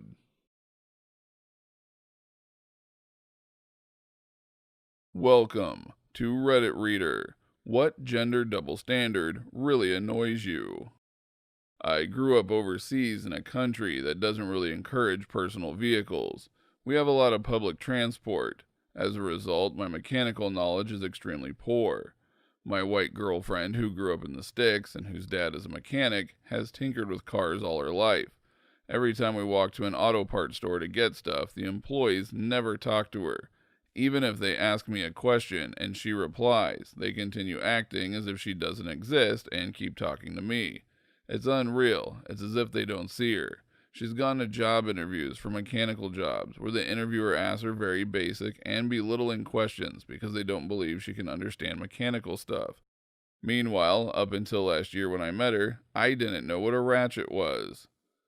Going into a store that is considered male, PC store, video game store, car shops, etc., and the salesperson only talking to my male partner, despite me being the person looking for a product and being the buyer. How my daughter can do gymnastics and she's called athletic, but as soon as her twin brother does gymnastics, he's just weird. When I was a teenager, I was not allowed out of the house to walk to the local shopping center to hang with my friends, all male. My mom told me it was because I'm a girl, and I'm way more likely to be attacked on my way, and if I was a boy, it'd be different. In general, since I was 12 up to now, when walking alone in public, I was very frequently sexually harassed, and I'm not sure if the same thing happens to men. Threatening your daughter's boyfriend. This is a double standard, but it's also just a Hollywood trope that some dads think they're supposed to do, and it's incredibly creepy. When I was in high school, at least a couple dads would say things like, "Just remember, I know how to shoot," and "If you break her heart, I'll break you," etc. Sometimes it's just dads thinking they're cute when they do this, but I've received at least one legitimate threat by a dad thinking he was doing his dad duty. Keep in mind as a teenager that I was very small and not at all in the bad boys clique. But if you are actually worried about your daughter's boyfriend harming her, then don't let her date them. Don't just blanket threaten a bunch of minors. As a guy, I feel like if I am around kids or smile because I see a youngster having fun in the park or something, I'm labeled as a potential threat. But really, I just love to see kids being kids, and I'm thinking back on the days when I was that age. I am a female teacher. I only know one man who is a kindergarten teacher, and people constantly make comments to him about how women must love it that he is so good with kids, and he will be a great dad, as if he is only in the job to impress women. Nobody says this to me. My toddler son is a little heartbreaker, but my toddler daughter will never date, and I'll threaten any boy that wants to take her on a date. Why do yogurt commercials never feature men? I like yogurt too, goddammit. Don't forget to like this video if you liked it, dislike if you disliked it, and subscribe so you don't miss our next upload.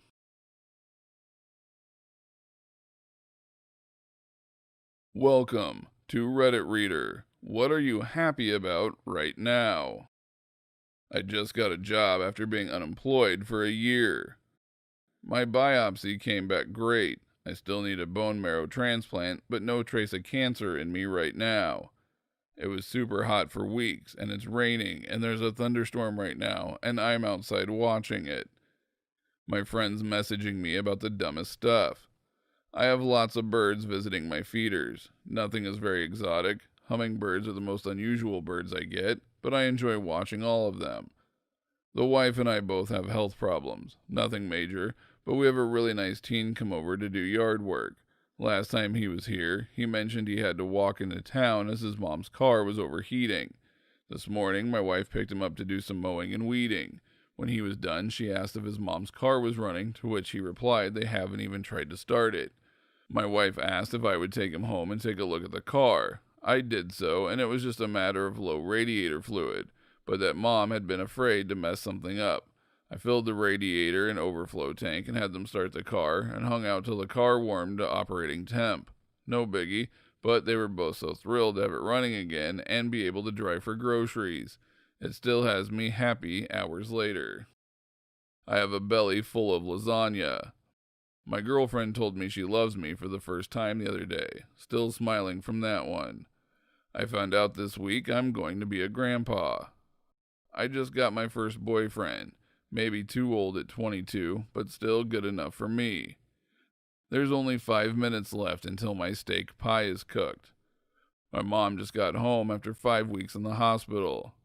That I get paid tomorrow so I can finally do some groceries. It's been a rough week. It's kind of the only thing keeping me going right now. Just got in bed while it's raining with a cup of tea. Made a friend. Just got my license. I'm the second youngest in my friend group and the first one to be able to legally drive alone. I got accepted to med school. I started working again. Yesterday I went to the grocery store and I have real food stocked in my room now. Fully feel blessed. I can say with absolute confidence, my life. Don't forget to like this video if you liked it, dislike if you disliked it, and subscribe so you don't miss our next upload. Welcome to Reddit Reader. Redditors who took terrible advice from our relationship advice. What happened? I didn't follow the terrible advice that they gave me. I posted there once basically to rant that my girlfriend and her roommates had given a temporal home to a street dog, and now that they had to move, the roommates wanted to get rid of the dog, put it to sleep, or put it back in the street, because their new apartment didn't accept pets. So I took the dog in my home and I was stressed because it was the first week and the dog was a handful and the roommates didn't care at all. Relationship advice? Give the dog to a shelter because you will never love it, and break up with my girlfriend because she's a horrible person and you will resent her. A user literally said this is the beginning of the end of your relationship. What did I do? Talk with my girlfriend, tell her I felt frustrated and that I really disliked that she and her friends had taken the dog out of the streets without thinking of the future. She told me she understood that and she was going to pay for everything the dog needed until we, as a couple, could move in together, but that she wasn't going to act like the dog wasn't her responsibility. 2 years later, she has always paid for the food, vet, checkups, everything, and we're moving in together soon and taking the dog with us. So yeah, I'm glad I didn't listen to that terrible advice.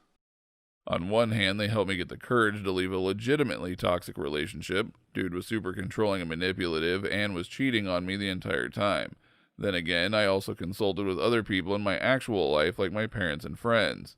On the other hand, they just told me to just walk up and kiss without asking my best friend whom I had a crush on. I was asking how I should talk to him about my feelings in a way that wasn't going to be awkward if he didn't feel the same. Also, asked opinions on if a guy I was talking to was planning on ghosting me. Everyone assumed he was seeing another woman and that I should just let him go. Ended up texting him instead, and turns out he was having trouble with his anxiety and depression, and that he was too afraid to talk about it with me because he didn't want to scare me away, and that he wasn't just neglecting me. He was very appreciative that I asked him what was going on.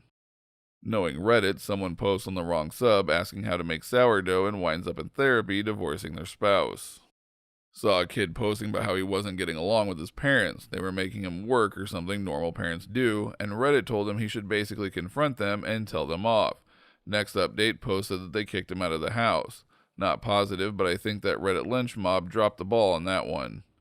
I don't know why relationship advice gets so much hate. Most of the posts are like, my husband has cheated on me multiple times, they get aggressive if I don't want to do what they want, and they don't let me have any friends. Is this relationship salvageable? So of course, most of the advice is to break up. Who posts on relationship advice if they only have minor problems? No one is stupid enough to trust strangers on the internet to give them life advice based on a couple paragraphs summing up months or years of their relationship with a lover, right? I feel like I have never gotten terrible advice, but however was terrible at executing the advice, therefore ending my chance I had at having the relationship happen. Please tell me I'm not the only one who feels this way. They told me I was a misogynistic asshole for being angry at my girlfriend for constantly being violent and abusive. I ignored them and left her. There was one thread about a girl whose new boyfriend kept pressuring her to try anal, but she had secretly tried it with her previous guy and hated it. I posted to just bluntly tell him, never did it, never going to close that door as firmly as possible. And I got downvoted to hell saying healthy relationships are not based on lies. Whatever. I never posted, but used to read stories on there all the time. I eventually had to stop because I started getting overly suspicious about my husband. It was ridiculous. I was constantly looking for red flags in our relationship and ended up being the red flag. I haven't been back on there in years. Oh god, sometimes I lurk there for the free cringe. The Redditors that frequent that sub have some serious issues they need to address.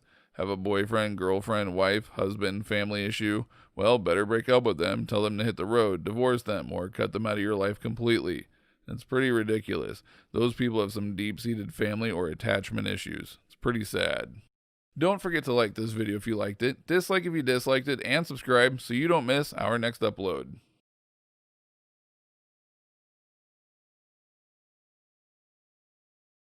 Welcome to Reddit Reader. Kids born to teen moms, how different is your life compared to other kids? I was born to a teen mom, and a single one at that.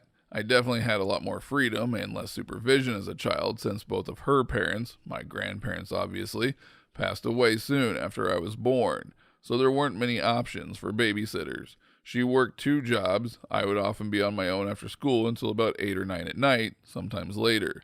She definitely struggled to hold down jobs due to not having an education, and the overall grind would eventually get to her. At one point, she was walking 11 miles a day to and from work because we didn't have a vehicle. Eventually, we lost our home, and we remained in and out of shelters until I was about 12. I learned a lot about the world in those days. At the time, I hated it and was jealous of other kids having normal lives. Now that I'm older, I wouldn't trade it for the world. It gave me every bit of motivation I have. It gave me better social skills. Gotta learn to make friends quick when you move frequently. And most importantly, it taught me to be humble and never view less fortunate people as beneath me. She was diagnosed with cancer when I was 13 and died when I was 15, which sucks, because in my opinion, I grew up to be a good person and a good father. Would love to have her around to see it. I've noticed that I didn't have the same opportunities as other kids because being a teen mom can lead you down a road of struggle and poverty if you don't have any help from family. I've always wanted to play sports, but she could never afford the equipment needed at school to be a part of it. Mentally, I've had to mature faster at a young age because she was still a kid herself. It's unnerving to think teachers would tell me I seemed older than my age at 10 years old.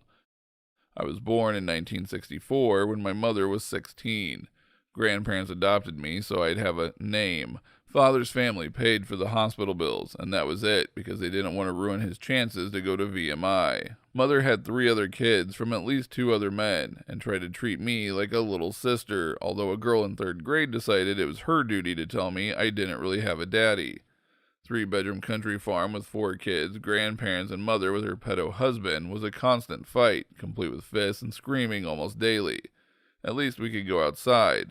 Lost a brother to a gunshot when stepfather cheated on mother and left gun down while he was leaving. Other brother accidentally shot him. Mother continued to treat me like a sister until she decided she wanted to be a mother. My grandmother was the one who raised me and the one I consider my true mother. When she died, she left me the land with her house on it, and my mother tricked me into signing it over to her. I was very naive. She accused my straight-age gothy kids, in their 30s now, of being on drugs because they wore black, and has held a remark I made about moving away when I was 16 against me to this day. My father sent me $50 when I graduated, and $100 when I got married the first time, and I had no idea he was even my father until I was 23. I would have liked to have had a different childhood. One of my friends has a teen mom. She doesn't talk about it too much, but she says that it's nice how all family members, great-grandparents, are still alive. Mom was 15 when she had me. Honestly, my life sucked. She used to say that she could have given me up for adoption and then decided not to because she realized that I would love her unconditionally no matter what. Our relationship progressed pretty negatively because of that mindset of hers. Every negative thing I did was against what she thought motherhood would be like. I was something she could pick up and put down and leave behind at her leisure. There were a number of times she'd drop me off at a family member's house and disappear. Once I came home from kindergarten and no one was there. Dad was in prison. The next morning my uncle showed up. He had heard my mom left and had a gut feeling he needed to go by my house. There was no food and the heat had been turned off by the utility company. I don't remember much about that time other than the peanut butter and jelly sandwiches and the Demolition Man movie. She said she had pretty bad trauma and never processed it properly. So when she got angry due to a trauma reminder, she got really angry. When she was good, boy, she was golden. She could be the most fun of a person you could ask for. But she wasn't a mother. She never held and comforted. She expected hugs and comfort. She was a kid and thought with a kid brain. When we had some spare change, she'd walk me to the ice cream place and she'd buy herself an ice cream and we'd go back home. As I got older, our already weird relationship became weirder. She told me she didn't want people to know she was my mom and I could introduce her as my sister. She would tell people that she had 3 children, my siblings, and not claim me because people would do the math. She wanted to be friends with my friends. She wanted to hang around when they were there. What I know about having a teenage mom is this. I loved her with a kind of fanatical worship that messed me up for a long time. She could be funny and cruel at the same time. When she gave you attention, your world would be brighter, but when she was mad at you, the world would be dark. She never grew out of her teenage mindset, and I had to come to grips with that. I can't say that every teenage mom is like mine, but mine was rough. Don't forget to like this video if you liked it, dislike if you disliked it, and subscribe so you don't miss our next upload.